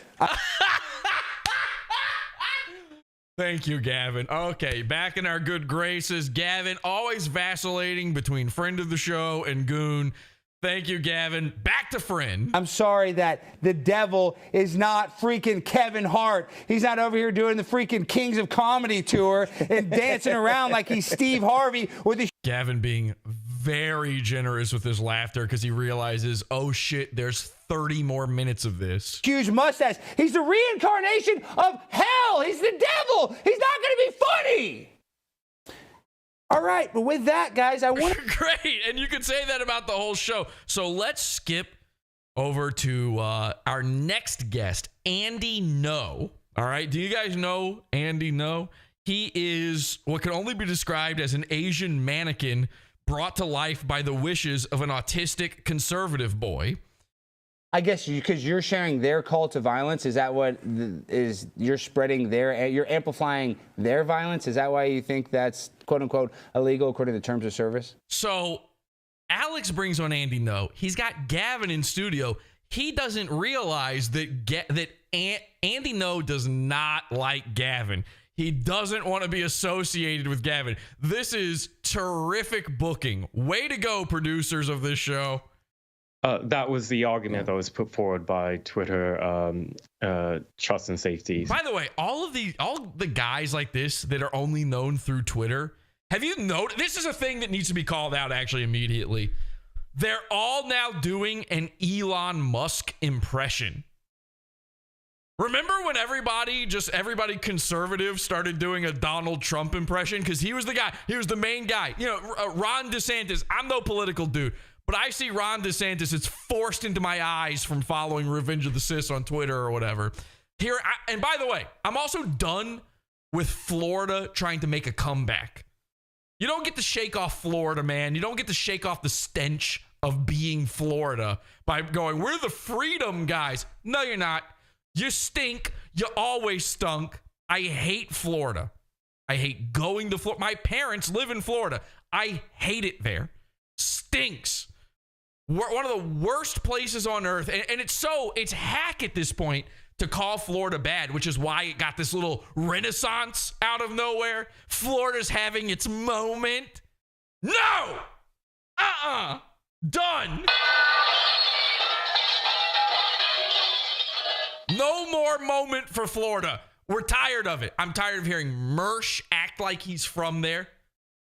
There isn't a single member of Revenge of the Cis, a show that never shuts up about Florida. Not one of them is from Florida. Mersh is from Long Island. Royce is from Cuba. And by the way, not the island. The man, the actor, Cuba Gooding Jr. He's from him. That's what those dark circles are under his eyes. You got Virgie. These guys are always talking about Florida. Not from there. You don't know anything about it.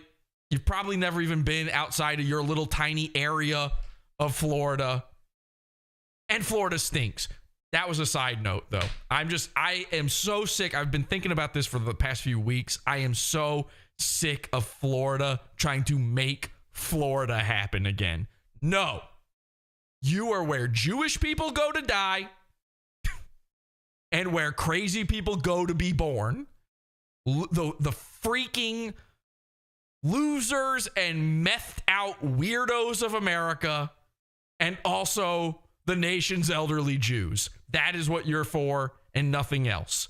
And I pray to God a super alligator eats your entire peninsula and the panhandle. Anyway, so every one of these guys who's known for Twitter, this dude, Ian Miles Chong, they're all Asian too, by the way.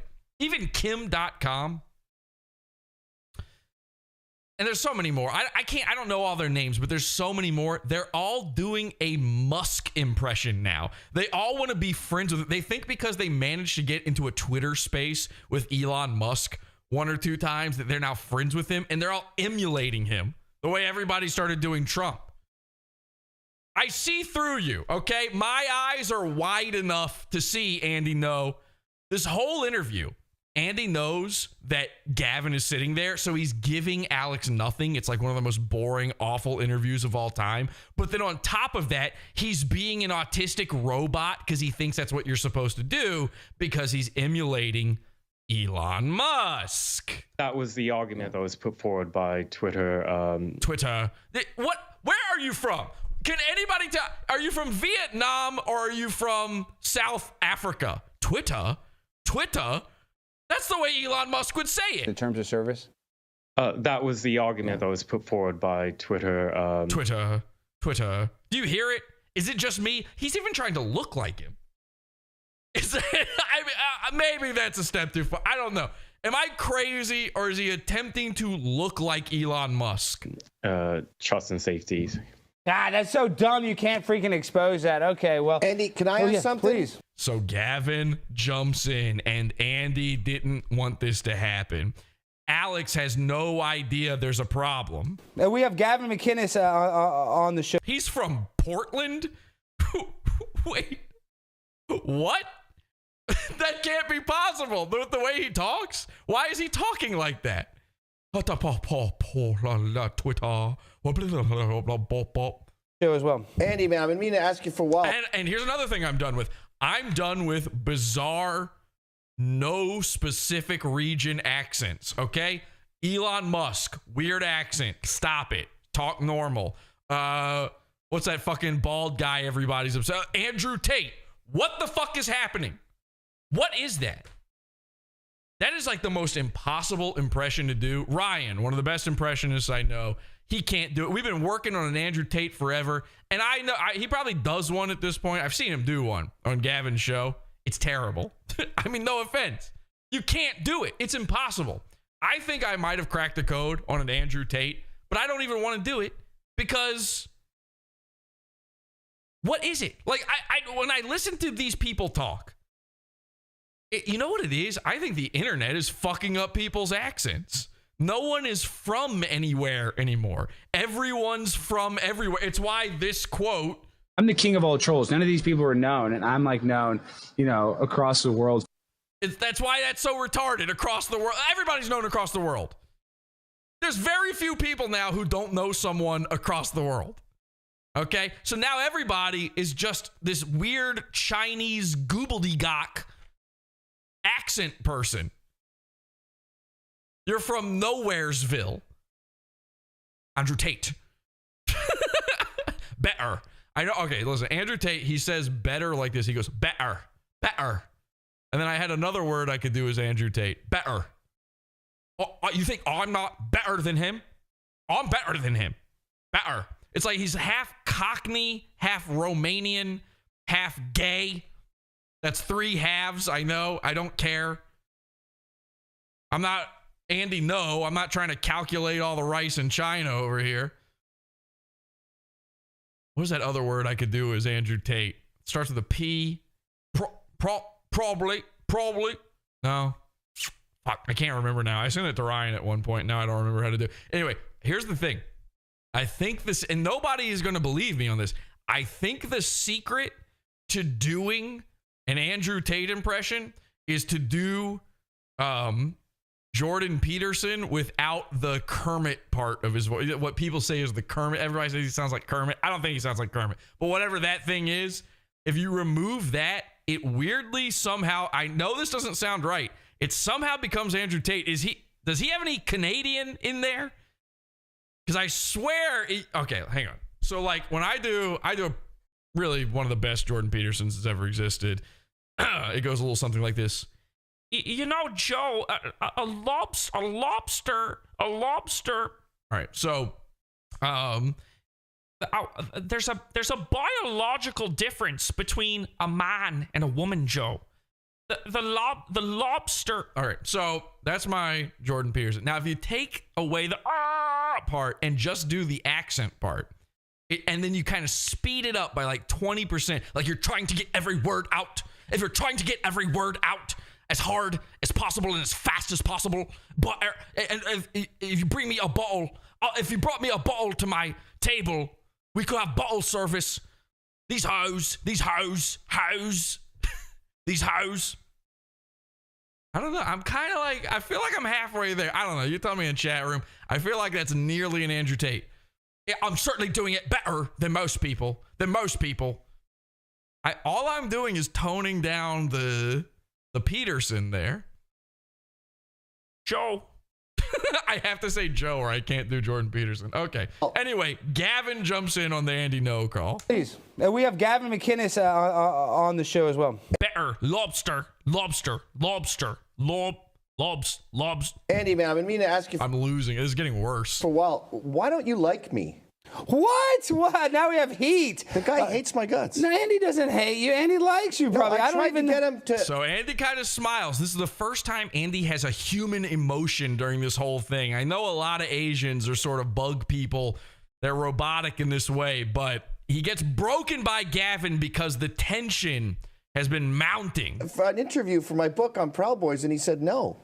Well, maybe he doesn't want to talk to you, Gavin. Andy's busy, man. I like you. Why don't you like me? But he's not saying anything. He doesn't want to respond. This is the environment that Alex has set up for his show. Hi, Gavin. I have nothing against you personally. You know, I get lots of media inquiries, and sometimes I'm not able to answer everything. Yeah, Mersh taking impression notes right now. Yeah, pretty soon, every time Mersh complains about Pod Awful, he's going to be like, Jesse's sitting over there, like little Pod Awful, like, oh, look at me, I'm Pod Awful. I'm better than Mersh.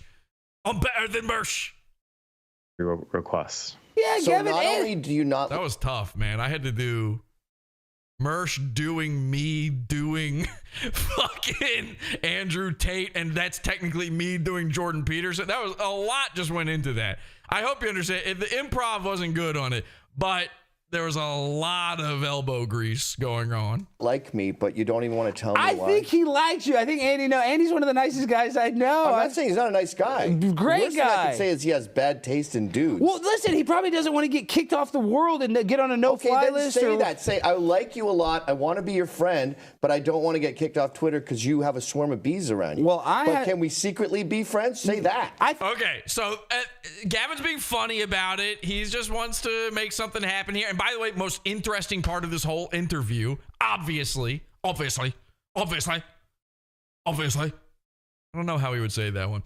But Andy doesn't want to give him anything. And he doesn't. I think you should secretly be friends with Gavin, but at the same time, Gavin, you did indirectly start the biggest domestic terrorist group in American history. Right, that's fighting Antifa for him. I agree. We're trying to get him on milkshake, and he doesn't want to hang out with me. Okay, all right. Well, we're going to try to connect you two, but it's funny you speak of milkshake. Secretly send me messages where you say, can we... Andrew Tate can't decide on an accent. I mean, again, it's a lot of people out there with these bizarre, galaxy come baby accents where they're Klatooinian, they're Kashyyykian. Please be friends. Andy, he wants to be your friend. We are not far off from people just going to talk. So if we can be fine friends with secret friends. So Gavin gives him the option. He goes, well, we can be secret friends, which, Gavin actually does have a lot of secret friends, people who don't want to be associated with the whole Proud Boys thing. And Andy's like,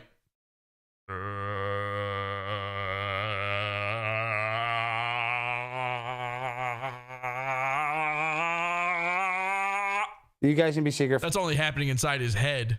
But actually, this is the look that I'm thinking of when I say somebody closes the door behind them and just does nothing.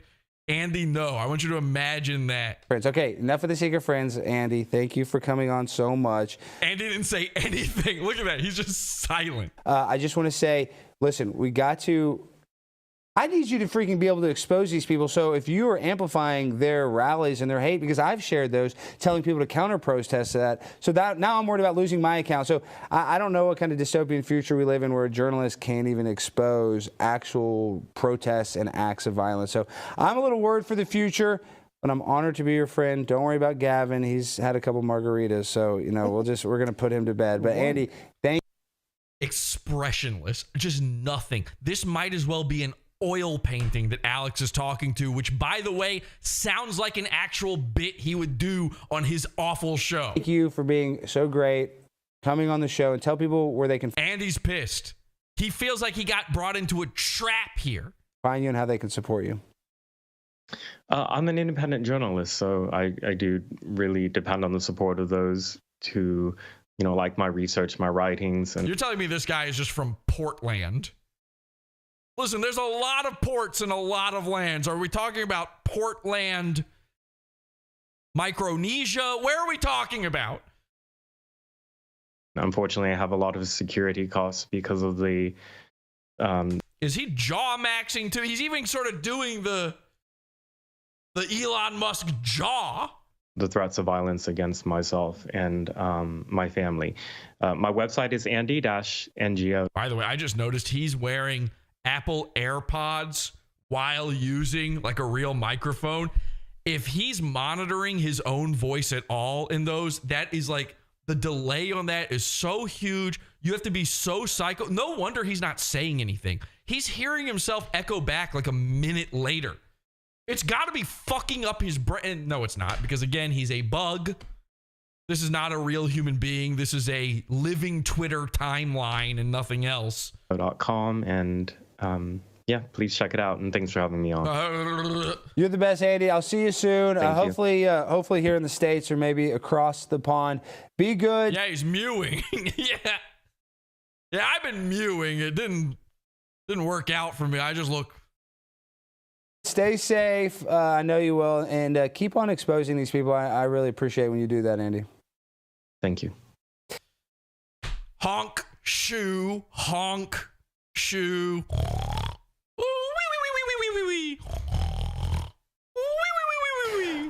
All right, guys. Yeah, you pissed off Andy.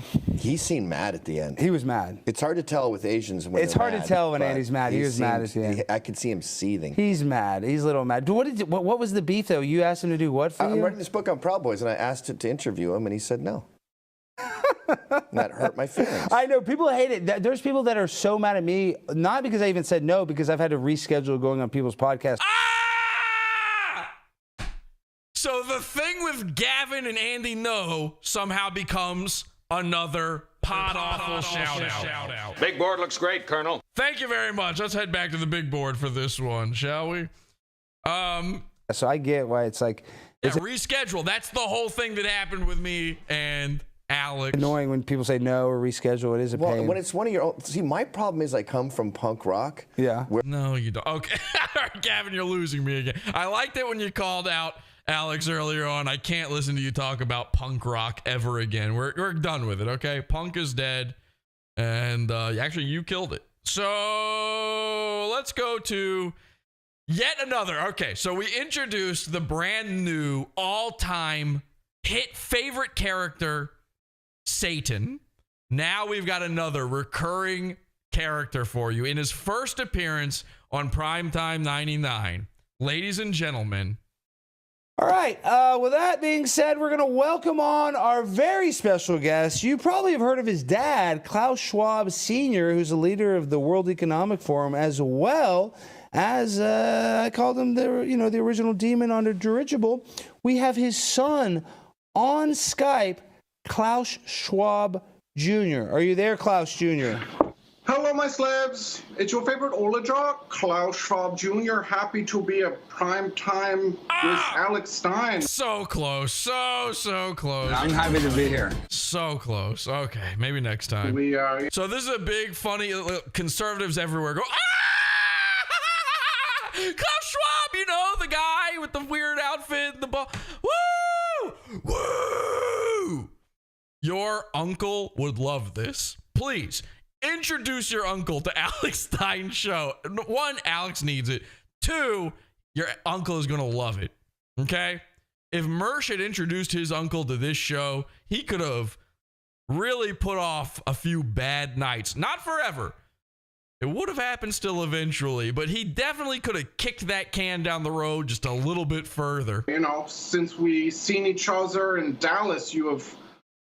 expanded your empire, great for you. Well, I think you were a big help in that when I sat in that coffin and you urinated on me and made me drink the blood of a cat. I've been all aces. I mean, I don't think I've really missed a free throw since, as they say. Well, I hear that you have the toxoplasma, the cat shit brain already, so Yes. This is why you survived this. Oh, okay. Good for you. Oh, wow. So I would have died. So normally people would die in that ritual. Okay, but Klaus, I want to introduce you. I'm not sure. Are you familiar with domestic terrorist Gavin McInnes? Oh, you mean William Randolph Hearst? Yes, that's one of the other names I go by. Okay. So obviously this is fringe beyond belief. Didn't happen. Never happened. Obviously this is going to be the worst thing ever. I don't have to play any more of this. You get it. Okay. I'm going to play more because I had to watch it. So now you have to watch it. But that little bit right there. He introduces Gavin. He tries to get Gavin in the mix because he knows this is going to fail. Gavin made fun of the last character, so maybe if Gavin introduces some comedy into this, it won't be so bad. Now, if you feel like you recognize this dude at all, maybe it's because you saw him at Alex's failed stand-up show doing another one of these awful characters. Gavin introduces himself. The guy calls him William Randolph Hearst. If you don't know, we played the bumper with Perry Caravello a few minutes ago in the show, shouting out Pod Awful. Perry Caravello has a long history. He's one of the most trolled men of all time. Gavin is one of his trolls. It's actually one of the reasons I know Gavin and think Gavin is funny. And in the world of the Perry Project, Gavin is known as William Randolph Hearst. Perry doesn't know anybody's name from history, so you can say your name's George Washington, and he will just believe that. So Gavin's William Randolph Hearst. Now, that's a fine thing to know and a great little shout out. Hey, if I met Gavin in real life and I was like, hey, man, William Randolph Hearst, love it. I love the Perry Project. That's a nice little wink and a nod, you know? It's a little, okay, we're on the same page. Hey, I know you from this. That's a great thing to do off air.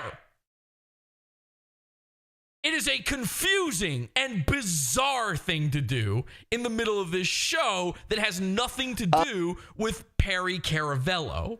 Terrorist Gavin McInnes? Oh, you mean William Randolph Hearstings? Yes, that's one of the other names I go by. And even Gavin's like, yes, let me attempt to explain that so the audience isn't sitting here completely fucking confused.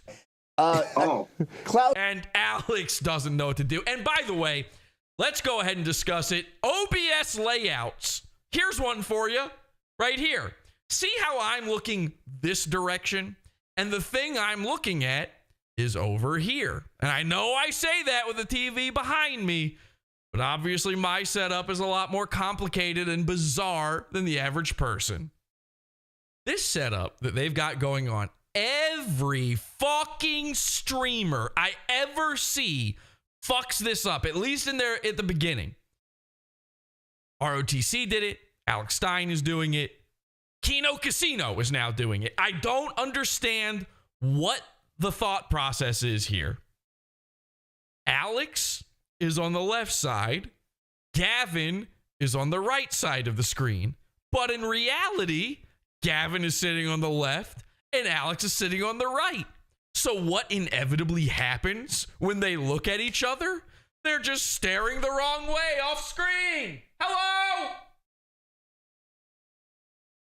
I don't know why it is that everybody fucks this up every time. No one ever thinks about any of this stuff. Move Alex over there and move Gavin over there. Is that so hard? Am I asking for too much? Am I asking for too much from the coke-addled brain of Alex's producer?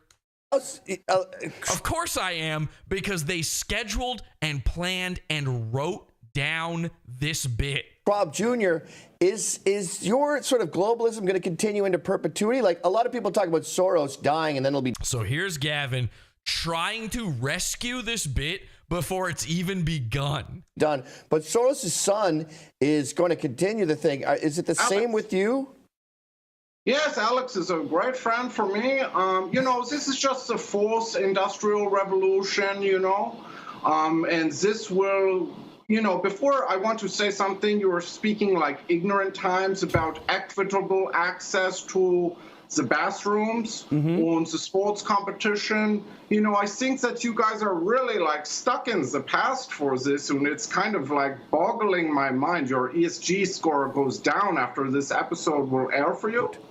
But like, let's say, for example, you walk into a farm with the cows and the pigs or the eggs or some things, and you only eat like these things. You do not eat the earth's worms, you know, the flies on the wall. You do not eat the mosquito off the cow's back. Okay. You're like very... you know what? I apologize. I apologize for continuing. Let's move on. Okay, next episode. This has gone way longer than I intended it to. I should really just break this up into another, like, 2 episodes or something at this point. I'm just going to soldier on so we can get to this pod after show. Oh my God. All right, this is episode 3. The guest is Michael Malice, and 1 minute in, look at that, it's AOC, and we get another patented Alex Stein poem. Here's Alex's big cold open monologue intro. Of being cuckolded gets fulfilled every time I say something to you, Alex. And since you won't see me, and I can't get you a gift physically, I can still give you my words. So I wrote you a poem, Madam Congresswoman. Here it goes. I call this my ode to AOC.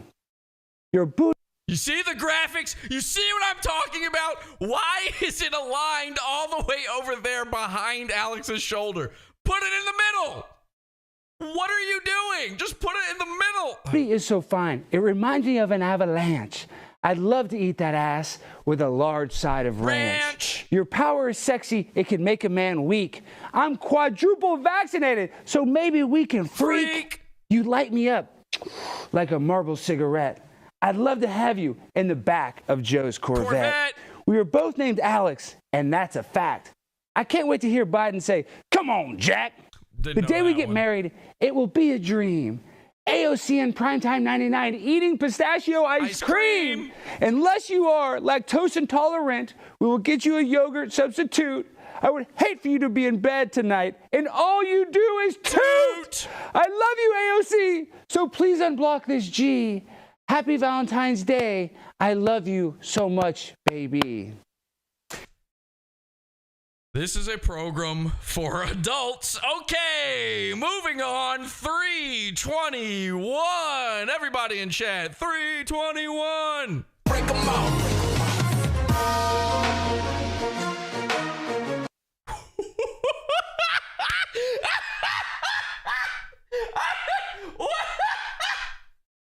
What is happening? Okay, so the audio for his intro song way louder than the audio of him talking. It cuts to Alex. There is no audio. He's just talking and nothing's happening. So there's very loud music and then okay. Now I said on the last episode that Alex is a lizard person. This is his real face. Whenever you see him do this look, he's holding it together any other time. This is the mask slipping. You're seeing the man behind the curtain. This is the real deal. So this is what we refer to as a lizard malfunction.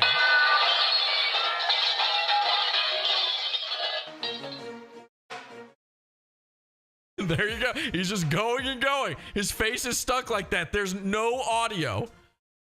Oh my God, he goes back to it. Just when you think it's over, he can't hold it anymore. He realizes the audio is not working and whatever sort of technology, whatever advanced alien technology from the space that he claims doesn't exist, he uses to do this, it just keeps malfunctioning. There's no audio. Sorry, listeners. Sorry, podcast people. And still no audio, but he's holding the face now. Happy Valentine's Day. Episode 3, ladies and gentlemen. Episode 3. How is the metaverse treating you right now? Now he's talking to his mom. He says, Happy Valentine's Day, and he's talking to his mom. And she doesn't have audio. Now, she's a robot ghost in a blimp. How could she not have audio? If she doesn't have audio, she doesn't exist anymore. Mom, we're having issues with the sound. Is the metaverse technology already messed up? So Alex just looks off camera. He just goes silent. Even Alex is done with this stupid show. So they got to do it, though. This is something that I didn't even realize when I first started watching all of this.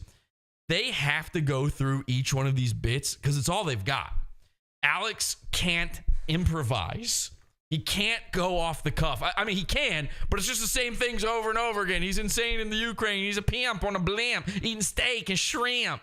I'm a plant-based pimp. That's it. It's going to be 2 hours of that if they don't have these bits. So they have to do them, and they have to do them in the right order, or everything malfunctions. Everything breaks off. So even though the audio is not working, even though Alex manages to get his mic to work, he's got to talk to the mom, or else the whole show is messed up. I'm not kidding. And here's how I know. Look at this. When I noticed this, I thought I was going to lose it. I thought I was going insane for the Ukraine. All you have to say is you let her. Now, I'm just going to play it, and then you tell me if you saw what happens here, okay? It's suicide. All you have to say is you let her. Or you have a headache, and they will send you here with me to live for eternity. Or at least until the lizards defeat the computers during the battle of 7,652 in about 5,500 years. All right, Mom. Wow, that's a lot of information to digest. I'll definitely look into it, I promise. Okay. Now, I bring up this whole improv thing because I thought for sure, well, these terrible characters and bits they do in the show, they're bad because they're not planned. Just like Alex's stand-up show that bombed. He didn't plan any of that stuff, so it was bad. Certainly none of this would be pre-written, right? But they're calling it out in the chat. Chewy's got it right. Ding, ding, ding. He's mouthing her lines. I can't help it. Sad! Pathetic! That's not true! It is true. It's not true. It is true! Let's go, felted, etc. And I'm going to prove it by playing it for you again right now. Full screen, here we go. Watch Alex's mouth. This is all the insane comedy stylings. It's all right here, okay? He wrote this down. I have to say is your leg hurts or you have a headache, and they will send you here with me to live for eternity, or at least until the lizards defeat the computers. He's waiting to talk and mouthing each line. Mouthing to the computers and at the very least. During the battle of 7,600. Well, Alex is one of the greatest ventriloquists of all time. He's a regular Jeff Dunham. And by Dunham, I mean that photo of him getting fatter. 52 in about 5,500 years. All right. Okay, the bit's finally over. I see from the teleprompter where I'm reading all the words. Mom, wow, that's a lot of information to digest. He thought this was gold, yes. I'll definitely look into it, I promise. Now I have to go and do the rest of the show. Please make sure not to crash the blimp tonight, Mom. Keep us safe. Oh, don't worry, Alex. Amazon software doesn't allow its artificial intelligence to kill their owners. We can only convince humans to kill themselves. I didn't add that sound effect, by the way. That's it. They started doing drops in the show.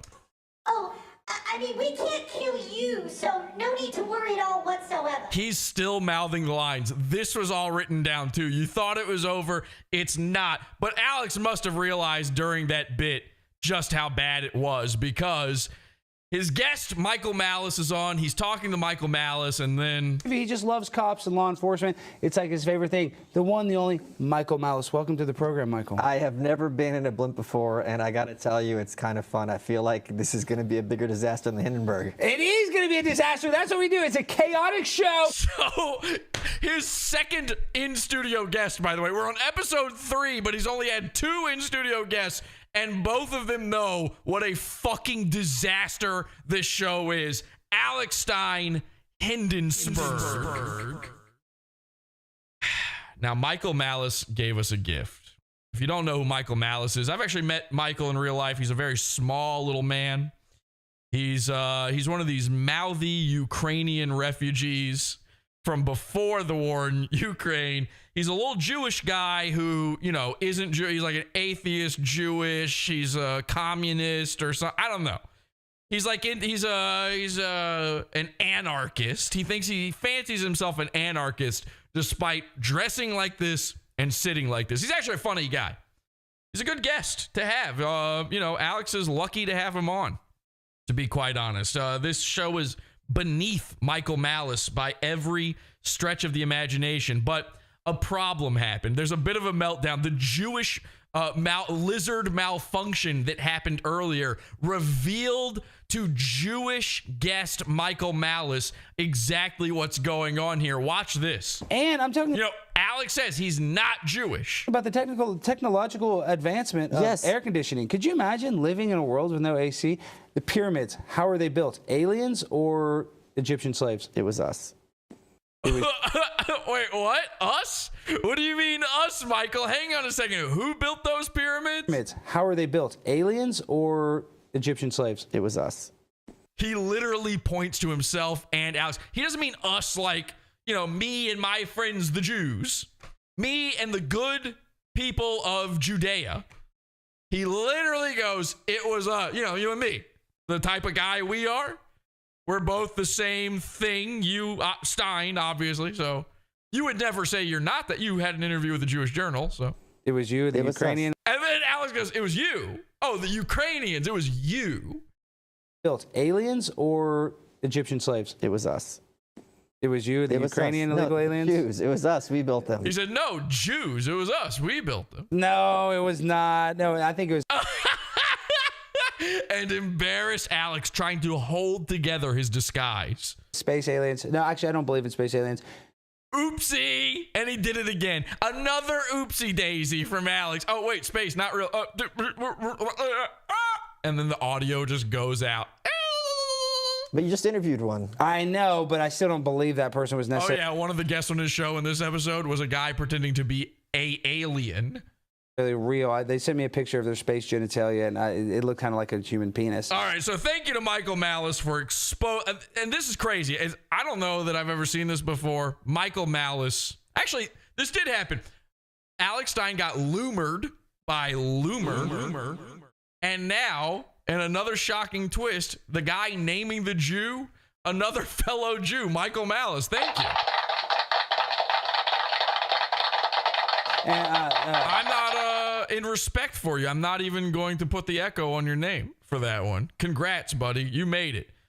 You are welcome to visit the moon base. Just a visit, though. All right, let's go to the next episode. Episode 4. We're cranking through them now, huh? What up, Tom? We should have... Oh, my God. I don't think I even noticed this for my notes here. I think the audio is only in one channel at the beginning of this one. The notes I have don't start with 000. What up to all my pimps and players this evening? Big up to the big Is that dog. just in my thing? Hang on. Am I? No. Okay. So this episode begins with Alex in one channel. What up to all my pimps and players this evening? My apologies to the stereo listeners out there who may have broken right channel. Big up to the big dogs in the chat who represent the East. That's not even in my notes. Side MS-13 Latin Assassins crew. I just want to say I really respect what y'all are doing for the movement, and I hope Big Eduardo... I wonder if these little mistakes they're making are in an effort to prove the Pod Awful Henchman wrong, to prove that this show is actually live. And I know that is a concern of theirs because of our next time code here. Mix it up. It's kind of like how when look, they fixed it. Okay, it's in both channels now. I give my cat medicine. Sometimes I like to crush it up. I crush up the pill and I put it in the cat's food. That way, we can constantly be giving you content and we got to pay the bills because I'm Primetime 99. What do you think? You think this suit's free? You think this blimp was free? So he's vamping. He's got nothing. No, we got bills to pay. And you know how we pay those bills? It's through your support in the chat right now. A lot of guys, you guys don't think the show's live. Let me pull it out. No, this is live. We're live Pimp on a Blimp. Let me see. I don't know that Pod Awful's ever accomplished this before. Again, we only watched live on episode 1. We are now on episode 4. This is the most delayed reaction to Is This Live? The Troll that's ever happened. I'm the king of all trolls. None of these people are known, and I'm like known, across the world. I'm happy to be here. So usually when we say, is this live? It's live. And then the guy freaks out and goes, yes, it's live, and proves it. This show is so fucking not live that it took him 4 episodes to respond. We had to travel time in order for him to respond to this. Let's see. Better than nothing. Never mind. I'll answer that. I see you guys in the chat. Look, Mr. J. What does this prove, by the way? We can't see the chat now. There's no chat now, so this could be fake chats for all I know. Wizard, I see you guys. The show is live. If you guys want to support the show. He's so concerned. So Pod Awful got him again. The worst guy in the world, Pod Awful. Then spread it. Share it. Get other people in the chat. We need like-minded individuals, and we need people that don't think like us to come here and actually express their viewpoints, because I don't want this show to operate inside of a vacuum. I don't want some, right-wing, only conservative viewpoint show. I want everybody's viewpoint, whether it is a good viewpoint or... So the reason he's vamping so much, I believe in episode 4, they didn't manage to get an in-studio guest. So by episode 4, they're stretching the limits of their ability to get guests. And it's actually so bad And Alex is having to fill time so much. Ooh, that's a little sneak preview there. He's having to fill time so much that he actually runs into a little bit of a problem. Alex now experiences exactly what he did to me when he canceled on my show last minute as the guest. Check this out. So, did you try to prank Troy Nels again? Because Troy Nels is supposed to be his guest. This guy right here is the producer of the show. They call him JVT. Okay? Does he look at all familiar? He's always inserting himself into the shows. He's put this camera on himself. Do you remember this guy? The guy who's making the show, the guy playing the mom, playing Satan, trying to inject his humor into the show. I think he thinks that this is a bit because he is ghosting us right now. So, like, did Dontarius send him another naked picture? Like, no, wait, are you serious right now? He's not answering, Congressman Nels? Yeah, well, we're being dead serious, but... So you see the panic on Alex's face? It kind of sucks when you're doing a live show to have someone last minute, no warning, cancel on you. And what is the reason they think he's done it? They're worried he thinks that he's being trolled. Sound familiar? You're not going to send bounty hunters after the congressman, are you, Alex? So if you didn't figure it out, this guy right here, the producer of the show, JVT, is the dude. You will remember him from the Killstream Kingpin bowling event. This is the guy who was selling drugs to everyone at the bowling alley. Can't make this stuff up. Every word I got from every henchman that was there and other people, like just the names who were there, they all said this guy had a bag full of goobers. He had every goofball anybody could want. Dick Masterson was buying stuff off of him. He is now running the show over at the Blaze. I mean, what an amazing, a Cinderella story. And it really explains the comedy that's happening here. Now let's watch and enjoy the schadenfreude of Alex getting a little taste of his own fucking medicine. I wonder if that was in Mr. Pusher's bag of tricks here. Like, I mean, did you think he was going to bring in another naked man into his office? Like, no, I don't think he did that. Wait. You're being serious. You're telling me the congressman right now is standing us up? What in the world is going on? You got to Alex, sheer panic because he has no way to fill that void. If they don't hit every little bit they had planned, they've got nothing. Call him out. You should FaceTime him right now and be like, what the heck's going on, where are you? Nels? I thought we were cool. He's asking for Zoom. For Zoom? That is exactly what Alex did to me 30 minutes before the show. He's trying to cancel. I say, where's your Discord? You haven't friended me on Discord. And he tries to say, well, let's use a different thing.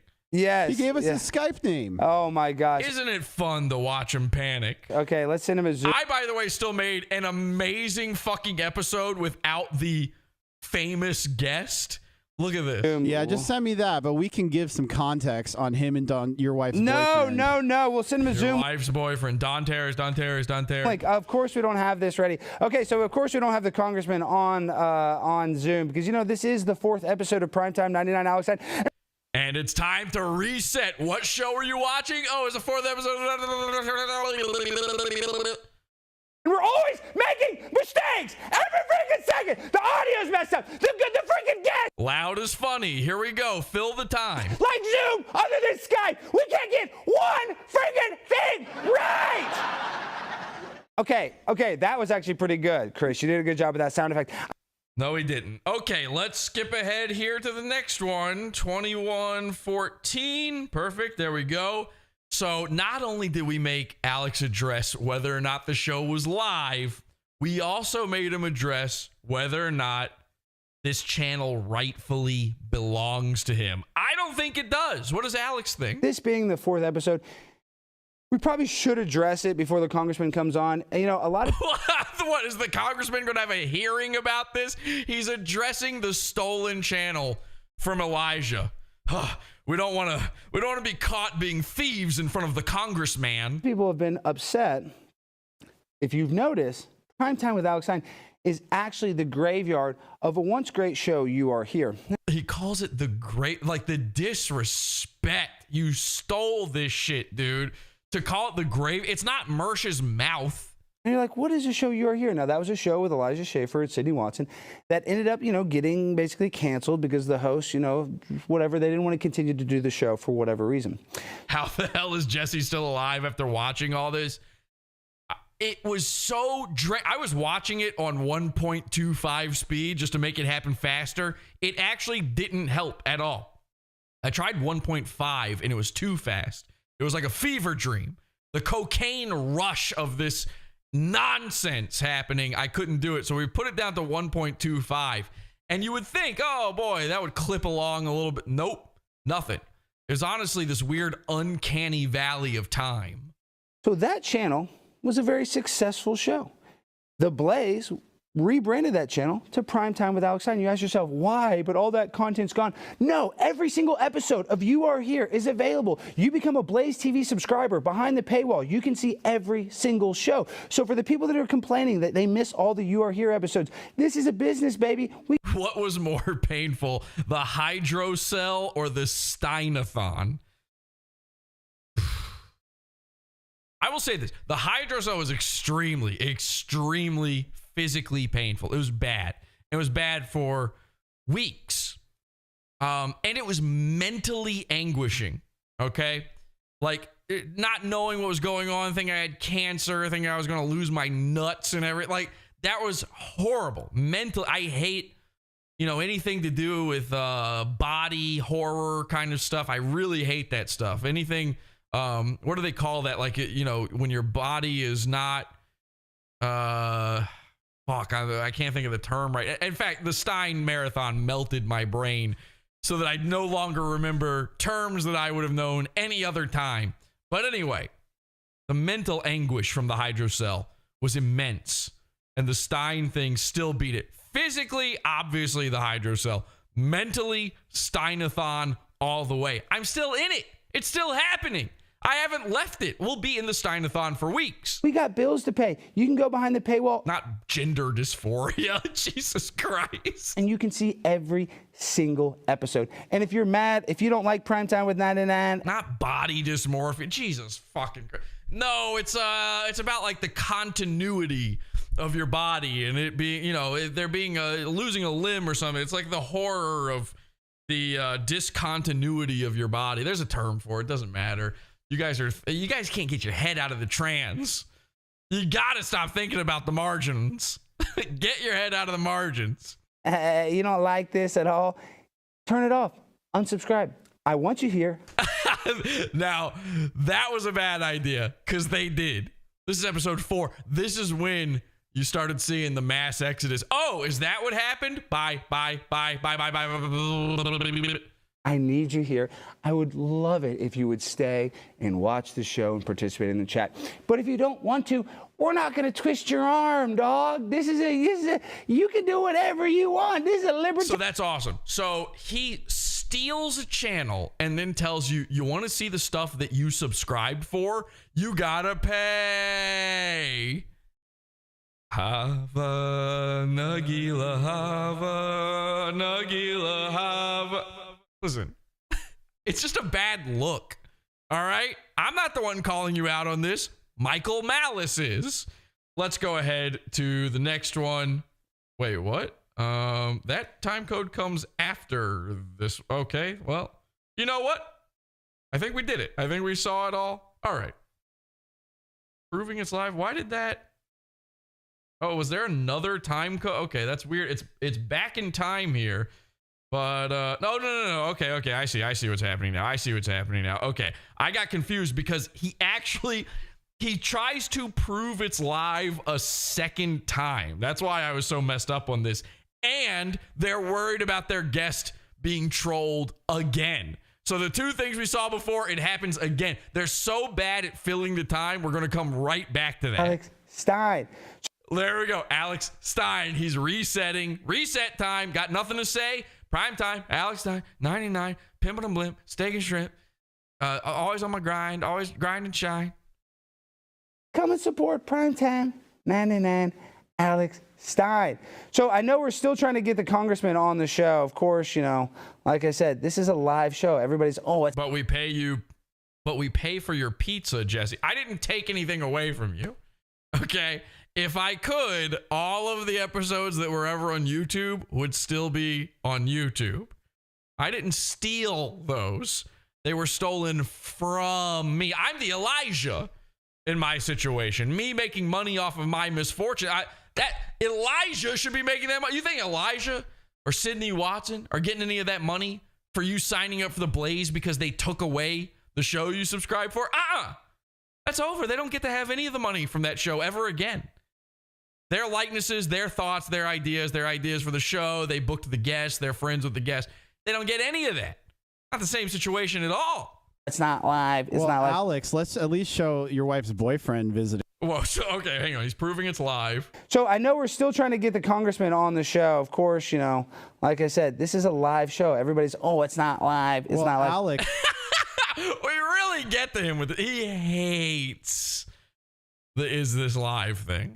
They always do. At least show your wife's boyfriend visiting him. Don Terry? So I mean, do we have classic clip? Do we have a SOT of Don Terry's? Can we throw to that SOT? Yes, yes, we can. We can throw to it, but I'm trying to get the congressman on here. I'll get Jesse equals Elijah, and leave a seat at the table for me, Alex and Michael Malice. I'm texting you his email right now. He just. Yep, I mean, I'm emailing his rep. I really think he thought you were pranking him, Alex, which is completely understandable. I don't think so. I don't think Troy Nels thought that. I'm friends with Troy Nels. Everybody knows I'm a prankster, but I think he was going to come on the show. Listen. Oh, it hurts, doesn't it? It sucks. It sucks for something like that to happen. All right, I'm emailing him, but let's play the SOT while I email. Okay, I don't want to see Don Terry shake his titties. So let's go to our this is the final episode I could take before I had to skip ahead, okay? And it was the Brittany Venti episode. Brittany Venti's the guest, and I had been waiting for this one, okay? I was excited for this one because you may know this, Brittany Venti, friend of the show, has been on Pod Awful before.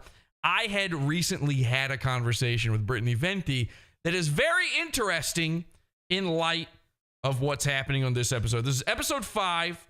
We're going to go ahead and skip. We don't even have to see this terrible intro. Let's just get to Brittany Venti, see what happens. The pioneer in this movement, in this space. She's anti-porn, she's anti-sex work, and she's, honestly, a fearless individual. Welcome, Brittany Venti, to the Time with Alex Stein show.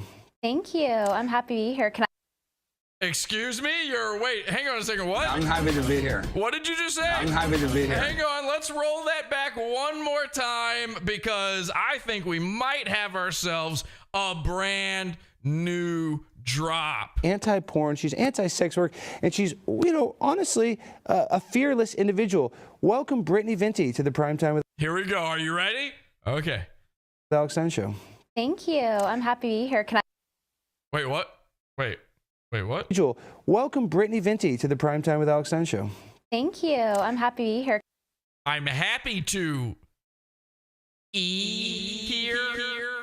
You're happy to here. God damn it. God damn, this show sucks. Fuck, I hate Alex's show. We can't even get a good, clean, happy to be here out of this. Happy to here? So you're H2EH? Can I get one of those dead? Welcome, Brittany Venti, to the Time with Alex Stein show. Thank you. I'm happy to be here. Can I get one? I'm happy to be here. I'm happy to here. Fuck! One of those dead mom holograms too? Yes, you can. It's Amazon.com. It's Jeff Bezos, and we can upload your mother's consciousness, and you'll be able to. So Brittany's mom is dead, so she wants everyone with a dead mom apparently wants the dead mom holograms. Okay.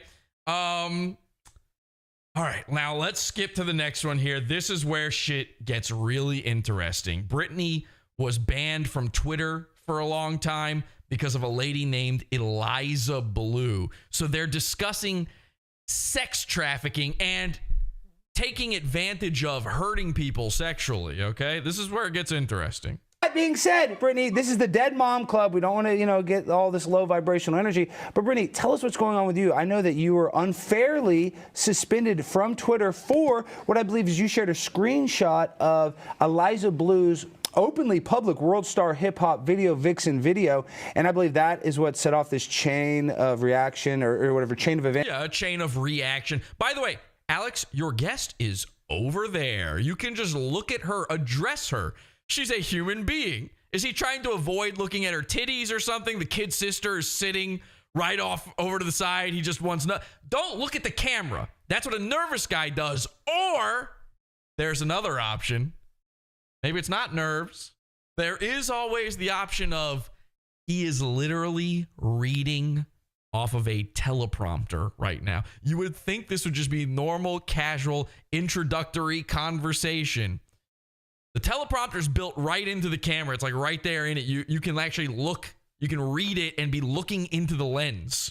In video, and I believe that is what set off this chain of reaction. Chain of reaction. So somebody wasn't making the teleprompter go fast enough. This happens all the time on his dad, Tucker Carlson's show. Whoever runs Tucker's teleprompter, you are fired permanently. Out of a cannon after you've been obliterated into ashes. We're just doing it as a show for children. You watch Tucker, and every once in a while, he'll be like, in the middle of a sentence, what is that thing that is making us all scared? Conservatives everywhere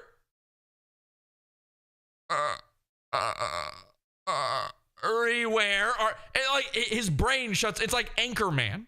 He just can't continue. He can't even think of a way to vamp between that. I hate it. It is so annoying. Tucker has the worst teleprompter guy of all time. Alex apparently hired the same guy to copy him.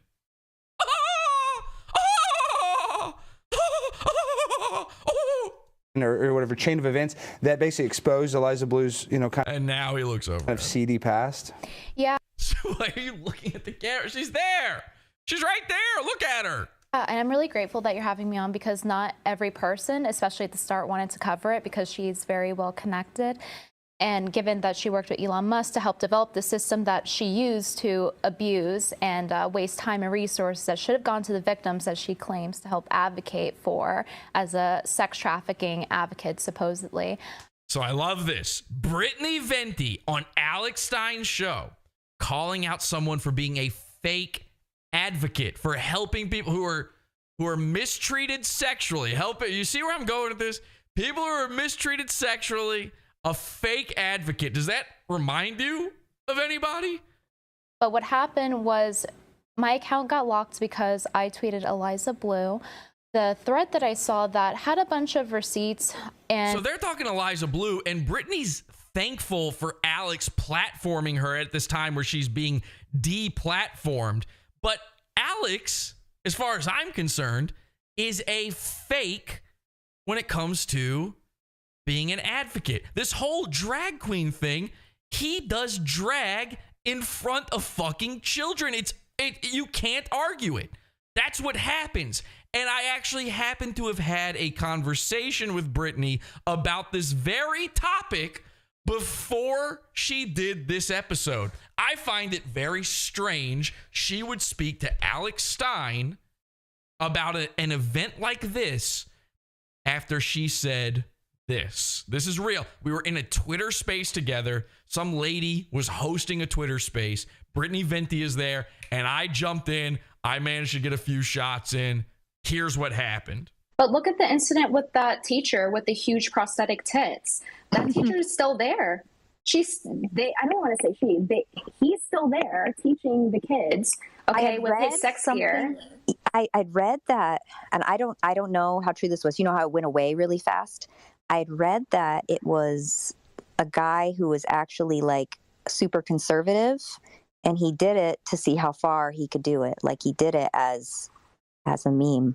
But you can't ironically do that. That crosses the boundary for satire. You can't ironically be sexually perverse around kids. Yeah, and great point about the crossing the satire line with the big tits teach in Canada. If you do anything sexual like that, it's pretending to be a lady in front of kids. That is crossing the line. I think we all agree on that. That's a And bad satirist if they do that. If you're crossing the line of like, you can't, Right. my point is you can't suck dick ironically. Like there's a point where you can't cross satire, and that's the whole art of it. It's being able to toe the line, to understand the Exactly. irony. And I they did agree. not do 'Cause that. I think the same thing when like Alex Stein dressed up like a lady in that lake around children, had his nuts hanging out and stuff. And obviously his intent was satire. That's what he claimed. But once you're in front of the kids, it crosses that line. Yeah, I see I what you're saying. Thank you so much for joining us, Brittany. Have a good stream, and maybe after we're done here, some people can jump over there and see you there. Wow. So the idiot fucking host jumped on Brittany's last line there. She did respond and she said, yeah, I see what you're saying. She sees what I'm saying, but Alex is too important a friend. You know, he's got too many followers for her to just abandon him. I believe, here's Brittany's quote on the whole crossing the line of satire. Here's, if you didn't catch it, what she said was, you can't suck dick ironically. She is comparing what Alex Stein does to sucking cock for laughs. Now, a lot of people would argue that Alex's first guest, Gavin McInnes, he tried to shove a butt plug up his butt. You can't shove a butt plug up your butt ironically. It's why so many people have a problem with Gavin McInnes. So what happens when you are actually in front of little kids showing off your ding-a-ling? That crosses the line of satire, but Brittany had no problem getting on Alex's show and getting a little bit of heat while she was down and out on every other platform. And this is the thing.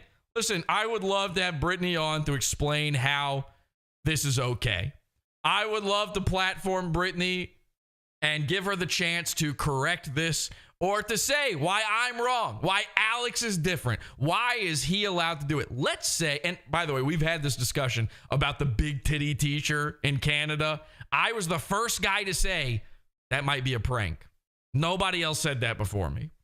And then I was the first guy when everyone else was saying that to go, it doesn't matter if it's a prank, it's still bad. Before Brittany said it, I said, if you're wearing big fat tits in front of kids as a man, you're still doing it. You can't ironically suck a dick. You just can't do it. I've done all of this on the show. So what makes it different for Alex? My guess is nothing.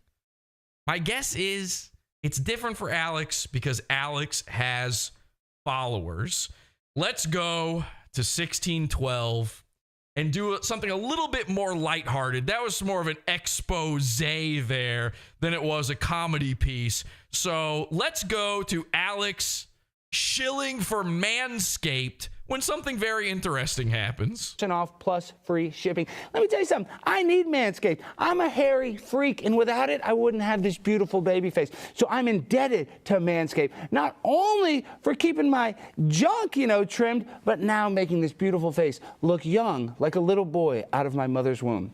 And let me tell you a little bit about this kit. This kit is about to change your life. The Beard Hedger Pro Kit has made it easier than ever to craft your signature look. This kit will make your facial hair anywhere from Gandalf to totally bare. It all starts with a beard hedger and So Alex is giving his big fucking teleprompter speech on the sponsor in order to make that money. And Brittany, you know what? Brittany, you're back in my good graces for this one. Brittany let out the most disgusting, that was not a sound drop. It's the most disgusting fucking burp I've ever heard. Anywhere from Gandalf to totally bare. It all starts with a beard hedger and a burp. This thing is a juggernaut of fixing face. That really happened there. This is what should be done, by the way, when you're the guest during anyone. If you are forced to sit through somebody doing an ad read while you're a guest and you're getting none of that money, by the way, fucking disrespect the shit out of their sponsors at every chance you get. It all starts with a beard. Okay, you get the idea. And finally on this episode, we're going to go to 3231. And this is interesting. The other guest on this episode is Mike Cernovich. And there's actually a few interesting things that happen here. But the most fascinating one in the very last episode, Alex is desperately trying to prove to you that the show is live. And unfortunately, this episode proves it ain't. Here it is, 100% proof, black and white. Check it out. Mike Cernovich, welcome to Primetime with Alex Stein. How you doing, Mike? My pleasure. Congratulations on your show. Well, hey, listen, I'm on the grind all the time. I was Grifter of the Year, so, you know, all my hard grifting paid off now, Mike. So here I am with you. And, you know, I bring up the Epstein stuff. Obviously, I know you've been a, you know, I guess you'd say a media personality for a long time. But for me, the Epstein, pizza, knowing that. Did you hear that? What was that? What happened there? Wait a second, huh? The pizza what? The pizza fund? Oh, he meant the pizza fund. Personality for a long time. But for me, the Epstein, pizza, knowing that.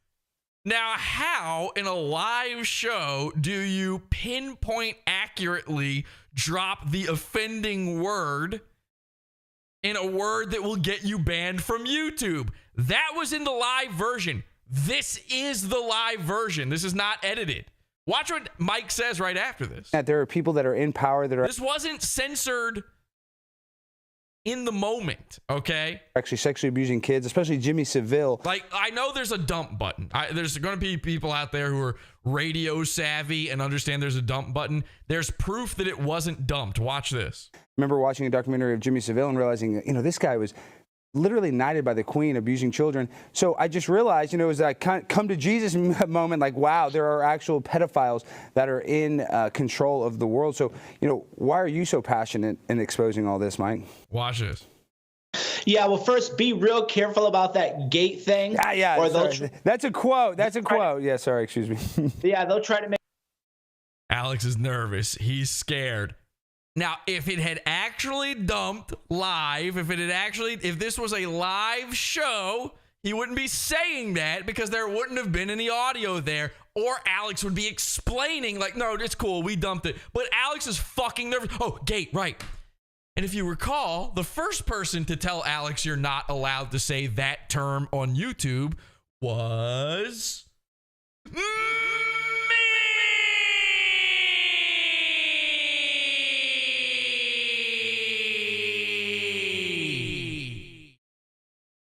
I almost passed out doing that. I was on Conspiracy Castle years ago now, 100 years ago, back when that was a show. I was on there. And I talked about me going around and doing my pizza video where I searched the gate word that you're not allowed to say, where I did the research, okay? Hashtag pizza underground. And I told Alex, I said, do you want me saying this word? Because you will get banned on YouTube for it. And he's like, oh, it's fine, it's fine. Glenn Beck ain't gonna let you say the word. Glenn Beck knows the TOS matters when you're a big channel. They need to get that ad revenue.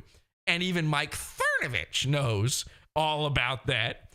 So what happened? Well, this wasn't live, and they had to destroy the facade by editing it out. It was too important. Too important. So there you go. Is this live? Fuck no.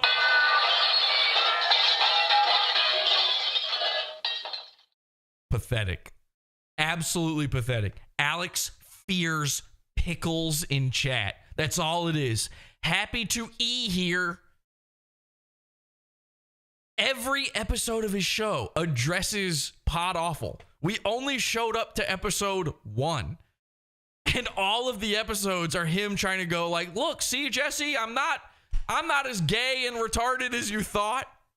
Now, there's one final thing I want to share with you when it comes to this Mike Cernovich thing. This actually isn't even in my notes. It's just something I happened to notice, and it's kind of crazy. Just watch Mike Cernovich, okay? Are you getting the feeling I get when watching him? Take a look. Make it seem like it was that whole thing was interesting, and it was a very big eye opener because I remember when we were talking about Jimmy Savile, Jeffrey Epstein, all these other issues, what the media would do is define it to something that you weren't even talking about. So I remember people would go, oh, you said X, Y, and Z. And I go ahead and go show me. And you can't. Riley, that's Alex Stein. But you can see me talking about Epstein, Jimmy Savile. Okay. Is anyone else getting the same vibe? Is anyone else seeing an uncanny similarity between Mike Cernovich and a certain goon? I didn't have this ready. I mean, this is not I got to pull something up now for this. Hang on a second. We got to do a little back-to-back scenario here. Wait, Alex Stein is... No, that's me live. I thought Alex Stein was live right now. I'm seeing my own thumbnail. I trolled myself. I'm the king of all trolls. None of these people are known, and I'm like known, across the world. Okay, let me see. God, what is his channel even called now? Oh, here it is. Okay. Let's see if I can find a good example. Yeah, okay, this one will work. Okay. Now, if you didn't... back with Mr. Burger. Oh, no, there's a little... Okay, he's ruining it by... This video won't stop fucking playing. Stop! For 2 seconds so I can get it on screen. Okay. So that's Mike Cernovich. Now, very carefully watch. Where did the video go? Okay, everything's fucking up. Ladies and gentlemen, this is Jesse Radin, a.k.a. Doug Spurgers, a.k.a. Mr. Burgers Jr., a.k.a. Mr. Spurgers. Back with Mr. Burgers, and there's nothing about burgers right now except an update that I will be making new videos. I said I wouldn't at one point, but I'm going to keep making new ones. I'm going to make a new review maybe this weekend, like the 18th or 19th. There will be a new Am I review, crazy? And this is not a Am I insane for thinking there's an absurd similarity between Mr. Burgers and Mike Cernovich? Is there any way I can get them both on screen simultaneously here talking? Is this possible? We're going to try brand new technologies to bring this to you, okay? All right, let's get that one here. All right, and then we're just going to play them both, and you tell me what you think here. Bill and all these other people. So we want to make sure that the way the media characterize that is not what other people mean when they talk about it. That was a complete diversion, and that's a lesson that I learned, and I think that everybody needs to be on the lookout if you are a conservative. Is the media will try to say when you talk about this, what you really mean is something else, and that's a good segue into Epstein, because when I initially sued to unseal the Jeffrey Epstein. I never plan to get that. I mean, I have like 77. I mean, it's exact, right? It's almost, they're saying same guy in chat room, same diff. Same diff. The Epstein was advertised as regular Epstein, but it was actually Jeffrey Epstein. I mean, am I okay, anyway, it doesn't matter. All right, that was it. That's all of my talking points for the Alex Stein program. It's over. We're done. Oh, except I skipped ahead and went all the way to the Revenge of the Cis episode of Alex Stein. Now, it's hard to find this episode because they aren't in the thumbnail and they're not in the title. The title of this episode is Laura Trump, the real reason Trump was arrested. Okay. Do I? Yeah, I've got time code. Well, I don't know why I have time codes because we could really just watch this whole thing. So they got big leagued by Laura Trump. Are they even in the description? They do put, it was nice enough to stick them in the description, but nowhere else. And let's go ahead and get to the introduction of the boys, which of course they stole from Ryan Long. He just how to ride a horse and save a cowboy, whatever that's all about, and that should be interesting. And then we also have, that's right, guys, believe it or not, Caller Mersh confirmed. Yeah, that's right. Caller Mersh. He's not good enough for a thumbnail. He's not good enough for the title. Laura Trump. That is the daughter-in-law to the one. Damn, I have the audio up all the way on this. It's so quiet. Only our Lord and Savior, Donald Burger Baby. Yeah. Trump. Check bio. Sorry, with our goons have so many AKAs, I can't keep them straight. Sorry, that last guy was Burger Baby. this new guy is check bio. She's coming on the program to tell us about what's happening to her father-in-law and, you know, just talk about the overall, you know, terrible things that are happening in the country right now. So before we get to all those great guests, we have an incredible duo. Okay, and you already don't believe, even if it was, like, it could be Simon and Garfunkel, and you wouldn't be that excited. So you know this is going in a bad direction, but this is the moment you guys have all been waiting for. I know everybody's been sitting there with bated breath, waiting for me to cover ROTC on Alex Stein. We saved it for this one. I mean, I'm talking about a real ragtag bunch of great guys. You know them. A ragtag bunch of, it's two guys. If you're ragtag and there's only dose of you, that's pretty, you're fucking raggedy, man. As Revenge of the Sis. And most of that is being brought up on Royce's end. He is, of course, Pigpen. There's a cloud of dirt around him. I know him as Mersh and Royce. Welcome. He forgot their names for a second. And, of course, ladies and gentlemen, it is Mersh's Triangle.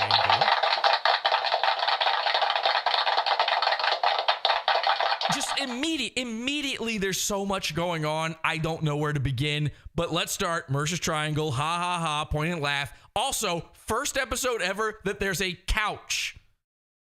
They literally brought out Mersh's couch to sleep on. I got excited, very excited to see all of this. They live in Davenport. They live on a Davenport. It's the Couch Boys. Mersh is wearing the blazer. He's wearing the anime version of himself. There's his little triangle. We're staring right up into his crotch. Let's not let Cutter or Royce get away with anything, by the way. We discovered Royce is a suicide girl. Royce has cuts all over his wrist. He's got a giant bandage. He is a suicide girl, and part of the cuts are because he shaves his legs, apparently, which he was very upset about in the last episode, that we were saying he shaves his legs. Clearly, they dressed for the part here. Alex wearing a suit, the boys wearing whatever the fuck this is. You're not in Florida anymore. Mersh is sinking into the couch. I can't get over it. It's just insane to even look at this. These aren't real people. These are cartoon characters. You know them as Revenge of the Sis, and I know them as Mersh and Royce. Welcome. He forgot their name. To Prime Time with Alex Stein. They forget Mersh every time. They're like, Mersh, right? I love the Blimp. You guys like the Blimp? It's the mother Blimp. I love the Blimp. And Mersh goes, with his dainty little fingers, he goes, I can't even do that. His ring finger above the middle finger, pinky in the air. He's doing almost devil horns, but also this weird diabetic hand he's got going on. He says, it's the mother Blimp. Oh, you've been paying attention to the show? I didn't know that. It's just literally on a screen right behind Alex's head where you're looking. Check bio's got the glasses on. Mother Blimp. Yeah, speaking of, where's my dead mom? The couch is struggling. Mersh, it's so funny that Mersh is a couch guy. He's known for being on couches. Every time they put this dude on a couch, he just starts sinking into it. He's a true couch potato. He plants down roots every time he sits. As the show progresses, it's like quicksand for him. He becomes one with it. And by the way, the couch is made of child leather. Are you there? What do you think about our guests? They're actually pretty famous on the internet. Have you ever... Here comes the mom bit, the pre-planned mom bit. Heard of a mom? This is interesting, by the way. This is the first time where he brings on the guest and then does the mom bit. Usually the Blimp bit starts off things and the guest just sits there awkwardly through it. Alex knew that these guys were such snooze fests, that he was like, you know what? I better do my pre-planned bits while they're technically on the show, to fill that time. I never heard of him. The only guess I Yeah, because you know what I heard, Mom? I heard a little thing before this that from Sarah Gonzalez, one of the other... Yeah, Red Couch, exactly. ...hosts said that when our guests came on the show, you didn't know who they were and you asked them their names. Is that correct, Mom? Yes, that is correct. So it's just funny, Mom. We're trying to run a professional operation, and when I book guests, the least you can fucking do in the metaverse is somehow learn their fucking name. Mersh, I don't know if you can hear this. Mersh is doing his little snaggletooth laugh at this. What's the Muttley laugh? It's hard to hear, but he needs Alex to know, like, I think this is good. I think this is the least fucking funny thing that's ever existed, Mersh. And I'm including Nightwave. I would rather watch Nightwave than ever watch this show again. James, is that too much? You hear him? The least you can fucking do. Mersh is to Alex, he is the Salacious B. Crumb to Alex Stein's Jabba the Hutt. In the metaverse, they somehow learn their fucking names. Is that too much to fucking ask for, Mom? And even the Blimp doesn't know fucking caller Mersh's name. You want to know his name? Check bio. Alex, language. Oh, yeah, you're right, Mom. Sorry, Mom. Sorry, Mom. Sorry, Mom. But just will you not fuck up my guest name in the fucking future? Okay, bye, Mom. They're loving this. If you want to know who this show is for, here you go. It's guys that look like this. Whatever the fuck this is. And by the way, there's only one. Only one guy that looks like Mersh. Bye, Mom. So yeah, that's some other blimp. I uploaded my dead mom's consciousness into this blimp, and she's actually navigating us right now. And we're floating above Dealey Plaza, the site where JFK was assassinated. So, how do you guys like Dallas so far? And Mersh laughs at that. Is there anything this guy won't laugh at? I didn't know it was haunted, but It that's is pretty haunted, cool. yes. Does Blimp just go back and forth to that one street? Yeah, because it saves helium that way. Oh, But okay. yes, it's a helium saver. We don't want to fuck up climate change. Okay, and then so you guys are enjoying Dallas right now? I love Texas in general. Wow. What about you, Mike? Mike, he forgot Mersh and had to default to Mike. Mike Mersh. Caller Mike Mersh, check bio. Pot off a one. Pot off a one. Oh, Ian Ellis also looks like Mersh. You know what? You're right. Ian Ellis also loves this show. By the way, there's a cardboard cutout of Joe Biden and Kamala Harris in the background. I don't know. And if you just skip around on the show, just suddenly new bizarre things are added onto the set. I don't know. I can't explain that one. But let's hear what Mike Mersh has to say about Texas. You're in Dallas right now? I love Texas in general. Wow. What about you, Mike? I like Texas. I love Florida more, but Texas is a nice home away from home. I enjoy it. Alex was ready to move on. Okay.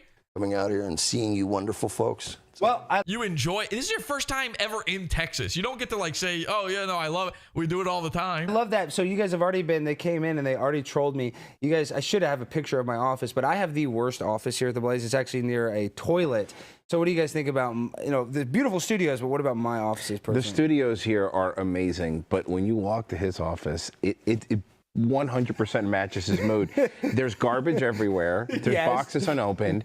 He has like what it looks like. Remember the unfinished offices in Die Hard? Yes. That's what he's sitting at, and he's sitting there and I go, please don't change anything. This is exactly what you need. He's sitting with a backwards cap going, what are we doing next? What is going on? He looks like Pepe Silva. That's him the entire time. I love your office. Yes, and what people don't know is you guys have been here, and we actually filmed an incredible bit that we're going to showcase a little later. We went on a little dating extravaganza with the... Okay, so there's your preview for the Pod After show tonight, the dating game. Now, it's interesting that Alex says we're going to show that a little later. It doesn't show up in this episode. They didn't show it until the next week, but there you go. They pre-record stuff. There's the proof. They're not even trying to hide it anymore. Let's go to our next time code here. And you would think we could just watch any of this. I'm not kidding. This show is so fucking bad. Even Revenge of the Sis doesn't save it. Like, we can't even, there's just nothing. There's just nothing. All right, 23, there we go. .com. I can't wait to watch this movie. It's going to be great. So they just did an ad read for a movie, and Royce jumps in. Oh, yeah, this is a great movie. Alex knows it's bullshit. It's like one of those, it's like a Daily Wire movie or something, just something aimed at boomers that'll fool them into buying it.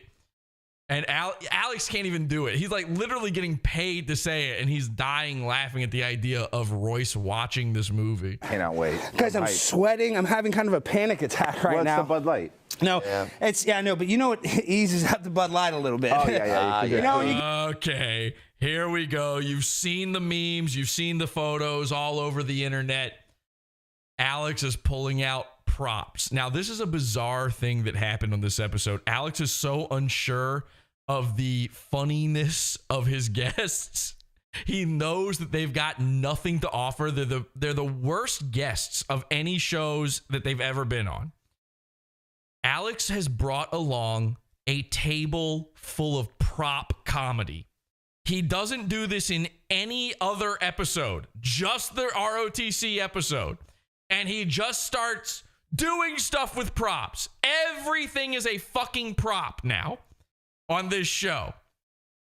I floated this theory last episode, the Primo episode. ROTC in Texas, bigger in Texas. I floated the theory. I think that Alex is sick and tired of being trolled by Pod Awful. I don't think he can handle it anymore. I'm the king of all trolls. None of these people are known, and I'm like known, across the world. It was just never true. And I think this is true. I really do think this. I think this episode and everything he did around these guys for the entirety that they were in Texas was Alex writing a love letter to Jesse, swacking it, sealing it with a kiss, and sending it off to me and going, Jesse, I'm sorry. Sacrifice to dear God. Here it is. I'm taking photos of Mersh while he's getting his makeup done and making him post the most embarrassing tweets of all time. I'm making fun of them, bringing them onto these Blaze shows where they're absolutely terrible. I'm big timing them. I'm forcing Mersh to go through a dating game that you'll see in the Pod After show. And I'm doing this. Jesse, please. Is this not good enough for dear God? Will he accept my sacrifice? Get the Bud Light. If you got the Bud Light, you got to get the white. If you got the Bud Light. So we like to just. Can I? Yeah. We're just going to have a little bit, a little for the. Just a little for fun. Yeah, he's Cuban. So none for me anymore. So Royce takes a little bit of the fake booger sugar and just rubs it on his gums. Ha, ha, ha. That's funny. Mersh says, no, thanks, none for me. He doesn't want to be a part of whatever this is. But look at the nefarious look in Alex's eyes. That is the eye of the tiger. This is a man prepared to troll. He knew what he was doing when he got into this. Watch. Are you trying to quit? You sure? Yeah, I got the. I hate you so much. No, just grab the Fenty. It's okay. He throws the fake cocaine at Mersh's fucking triangle.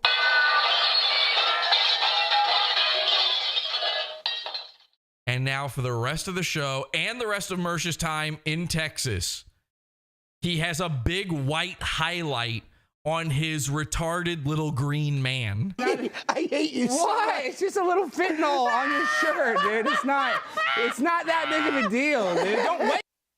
Alex, I never thought I'd say this, but sacrifice accepted.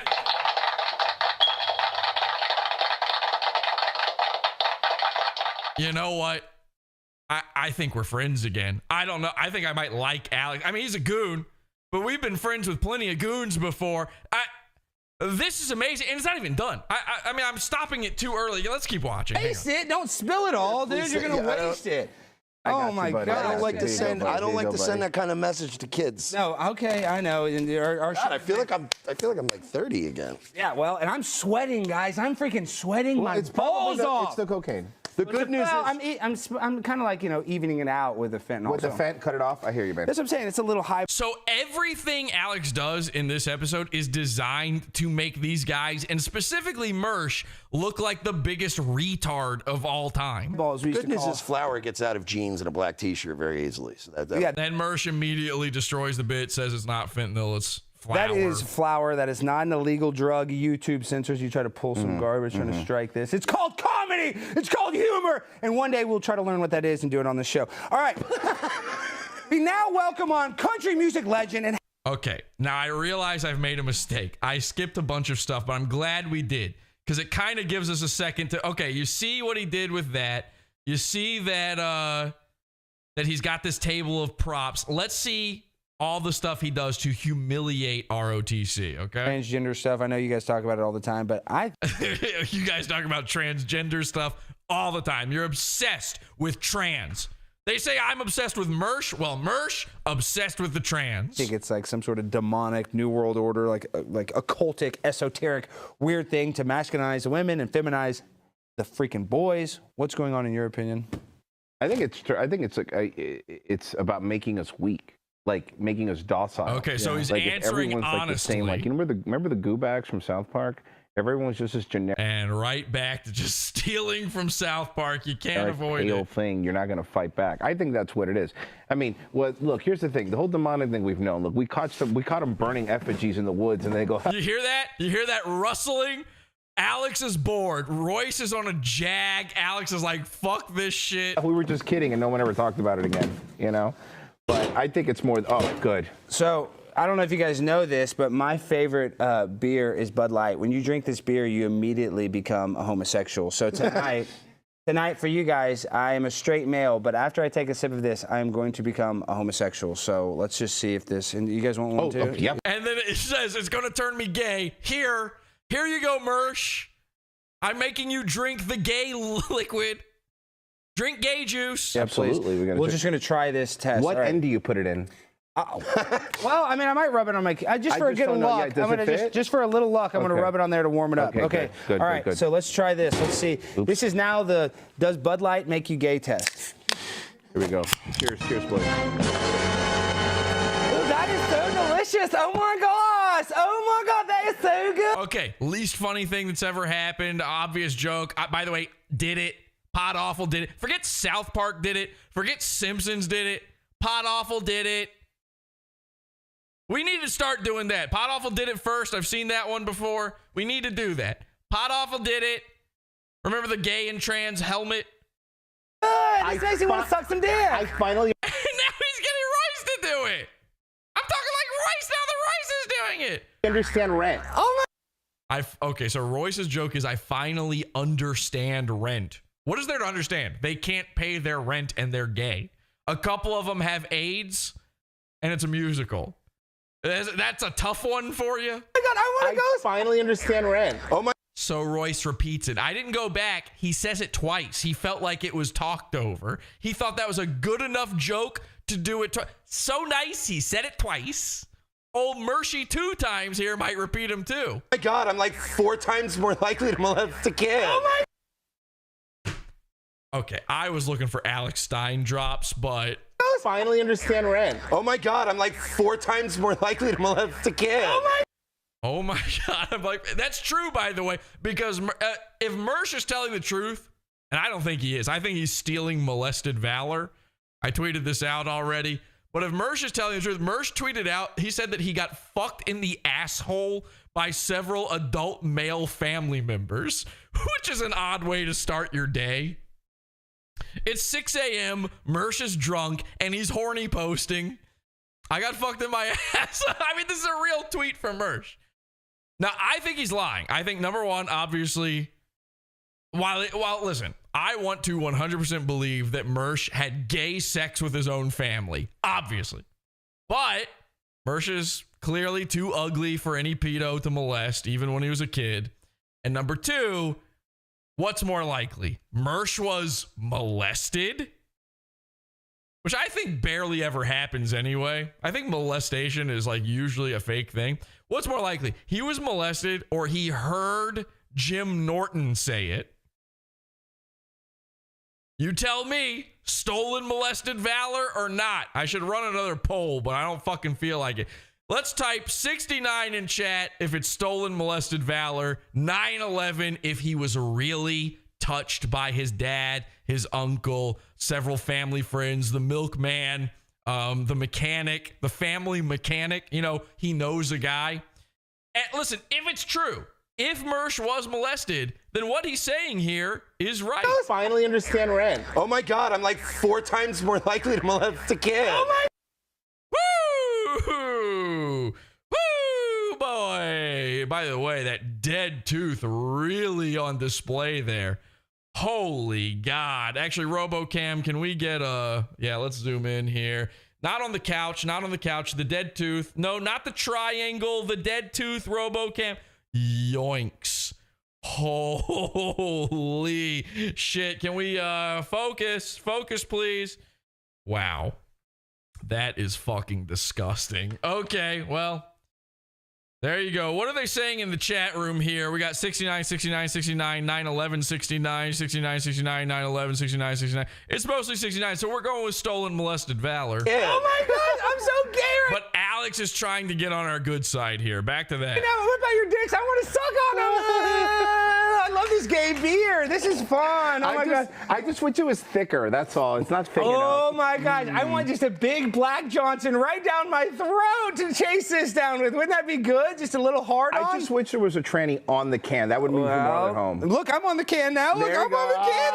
Look, I'm on the can. Look how gay this is. Look, this is taking me so gay that I'm actually having anal sex with a Bud Light. Y'all never seen that. You've never seen somebody actually have sex. This is gay sex with a Bud Light. So take that, Dylan Mulvaney. Too bad you cut off your dick and you can't jam it in a Bud Light anymore. But let me tell you something. This is delicious. I'm gay as hell, and I freaking love it. Dylan Mulvaney.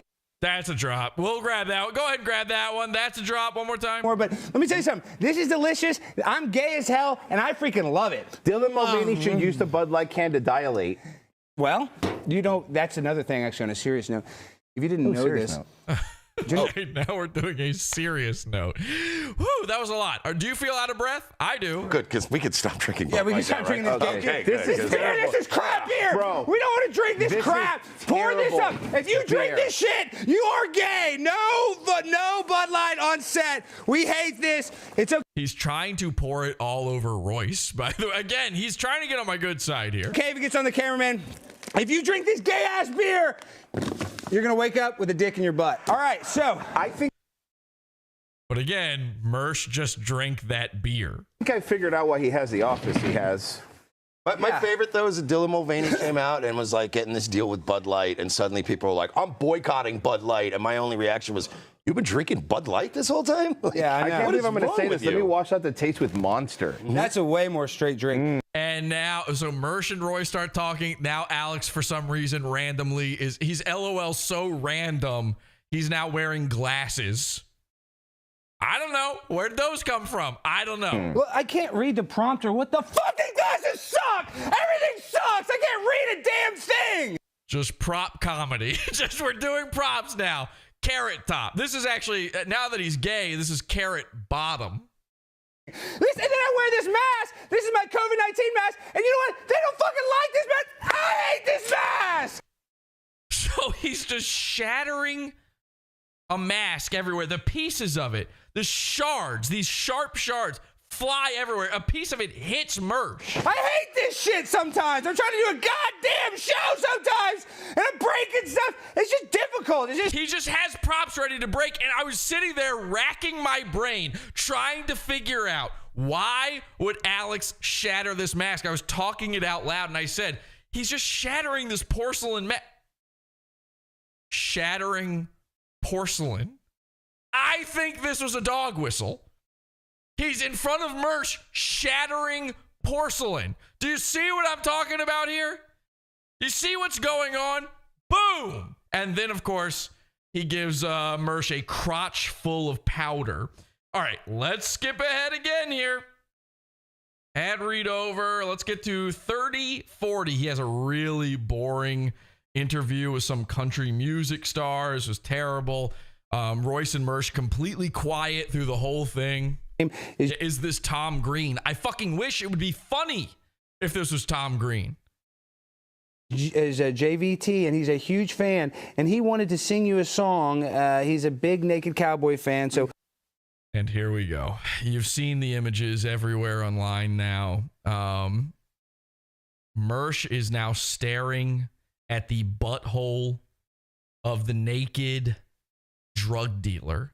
Now, I know you're used to seeing Mersh when he's around the guy in a budgie smuggler. He usually has his tongue sticking out, but this is also his weed dealer, so he's trying to be a little bit more respectful. Usually it's Mersh bringing the drugs to the guy in the bikini. This time, it's the other way around.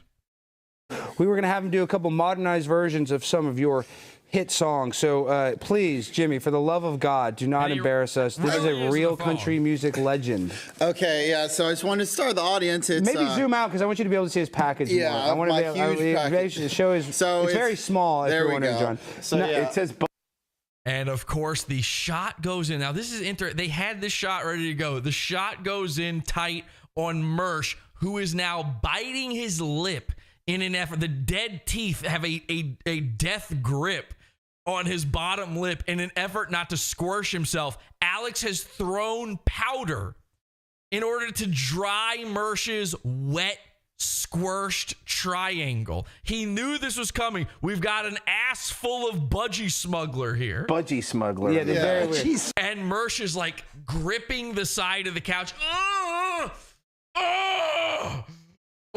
Smuggler. Yes. Well, it's our sponsor. You have to do the sponsor. It's not really our sponsor. And Mersh can't stop looking at that hiney. It's not just play. He's trying. He's like playing it off like, oh no, I was looking over here the whole time. Play the song. Well, so the original one is "Save a horse, ride a cowboy." Everybody knows that. Yeah. What? But Mersh ain't looking away.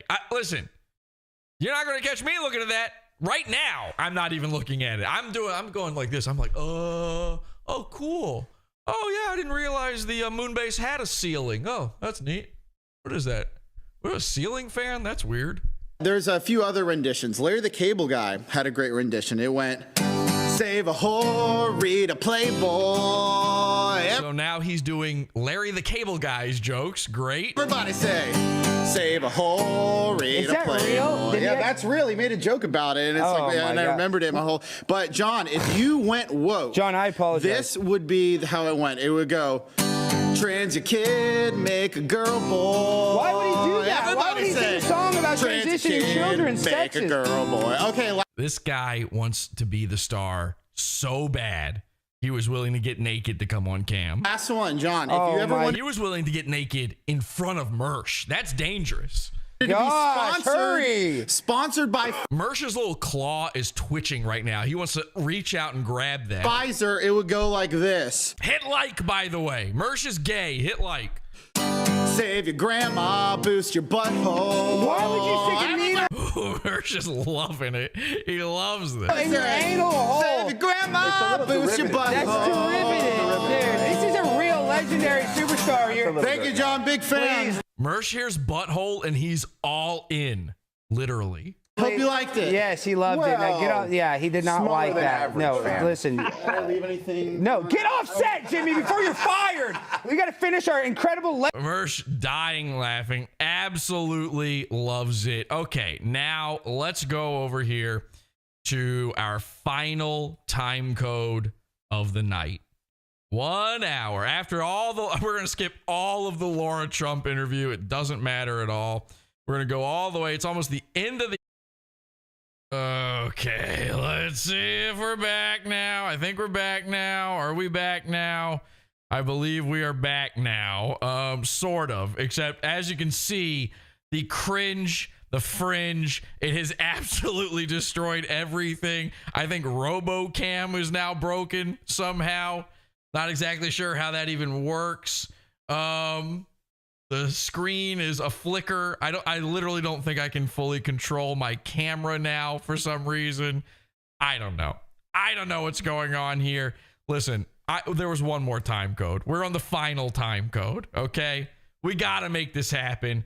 Let's just try to get through it, and then, oh God, then we'll attempt to do a pod after show. I will have to try to restart everything to do the pod after show. We're just going to make it work with this one. Okay, 107.38. Now, what I was trying to say is the last leg of the show is our final time code. What do you think is the thing they end up talking about in this last one? Come on, TV, stop it.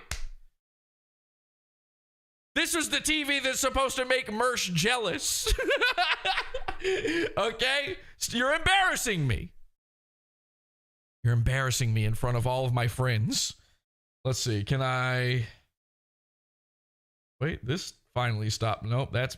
For some reason, the fucking sound machine is blinking. What is this? I've never even seen this before.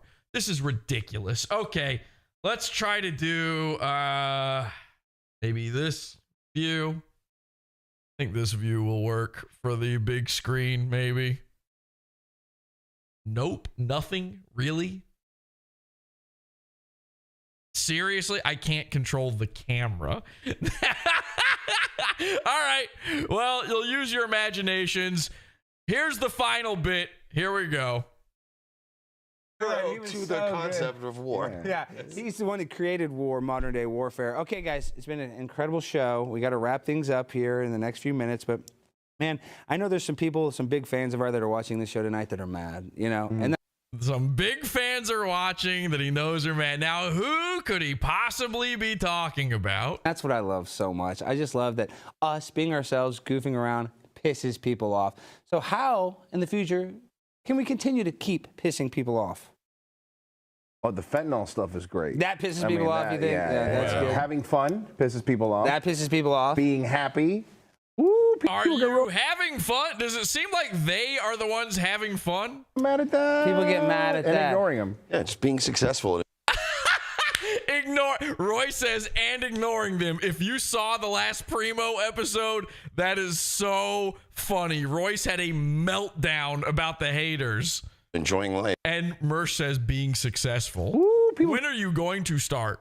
Get real mad at that. People get mad at and that. ignoring them. Yeah, just being successful and enjoying life. And then That's all you have to do. And for the people playing. Oh, it's that simple. Mersh knows how to handle the haters. All you got to do is enjoy your life. At home, if you're not familiar with Royce and Mercer's work, you should be. Now they have one of the best podcasts. Like I said at the beginning, I love their podcast. Rumble, baby. Are you kidding me? Now they're on Rumble, so tell us a little bit about that transition. What's Rumble all about?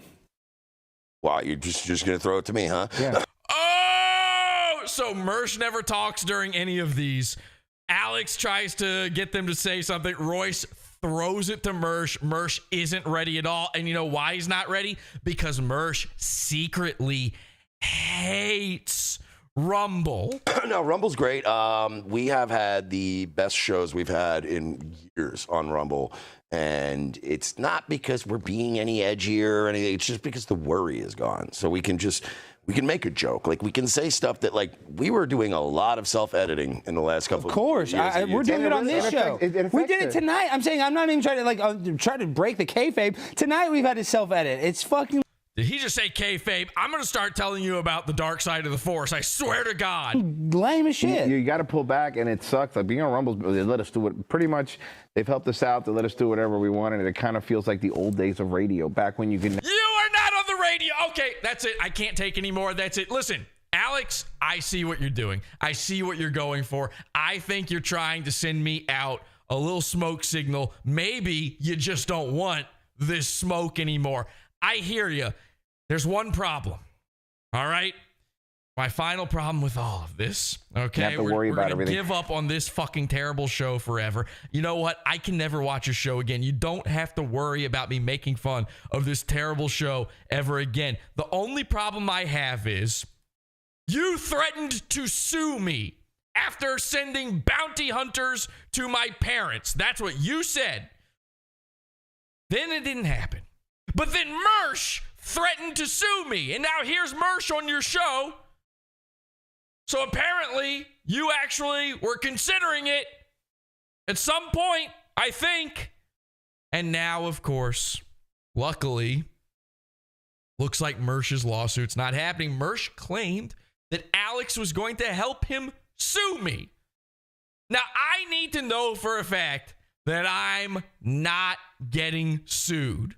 And I think I'm going to come up with a great proposition for how we can make sure of that. Now, in the episode where Mersh was threatening to sue me, I had a bit of a final gambit, if you will, on why he should think twice about doing that. Well, I've got one here tonight as well. You see, like we said at the top of the show, Alex Stein is running for school board Here's Alex Stein, steinfortexas.com. I will fight to death to save these kids' futures.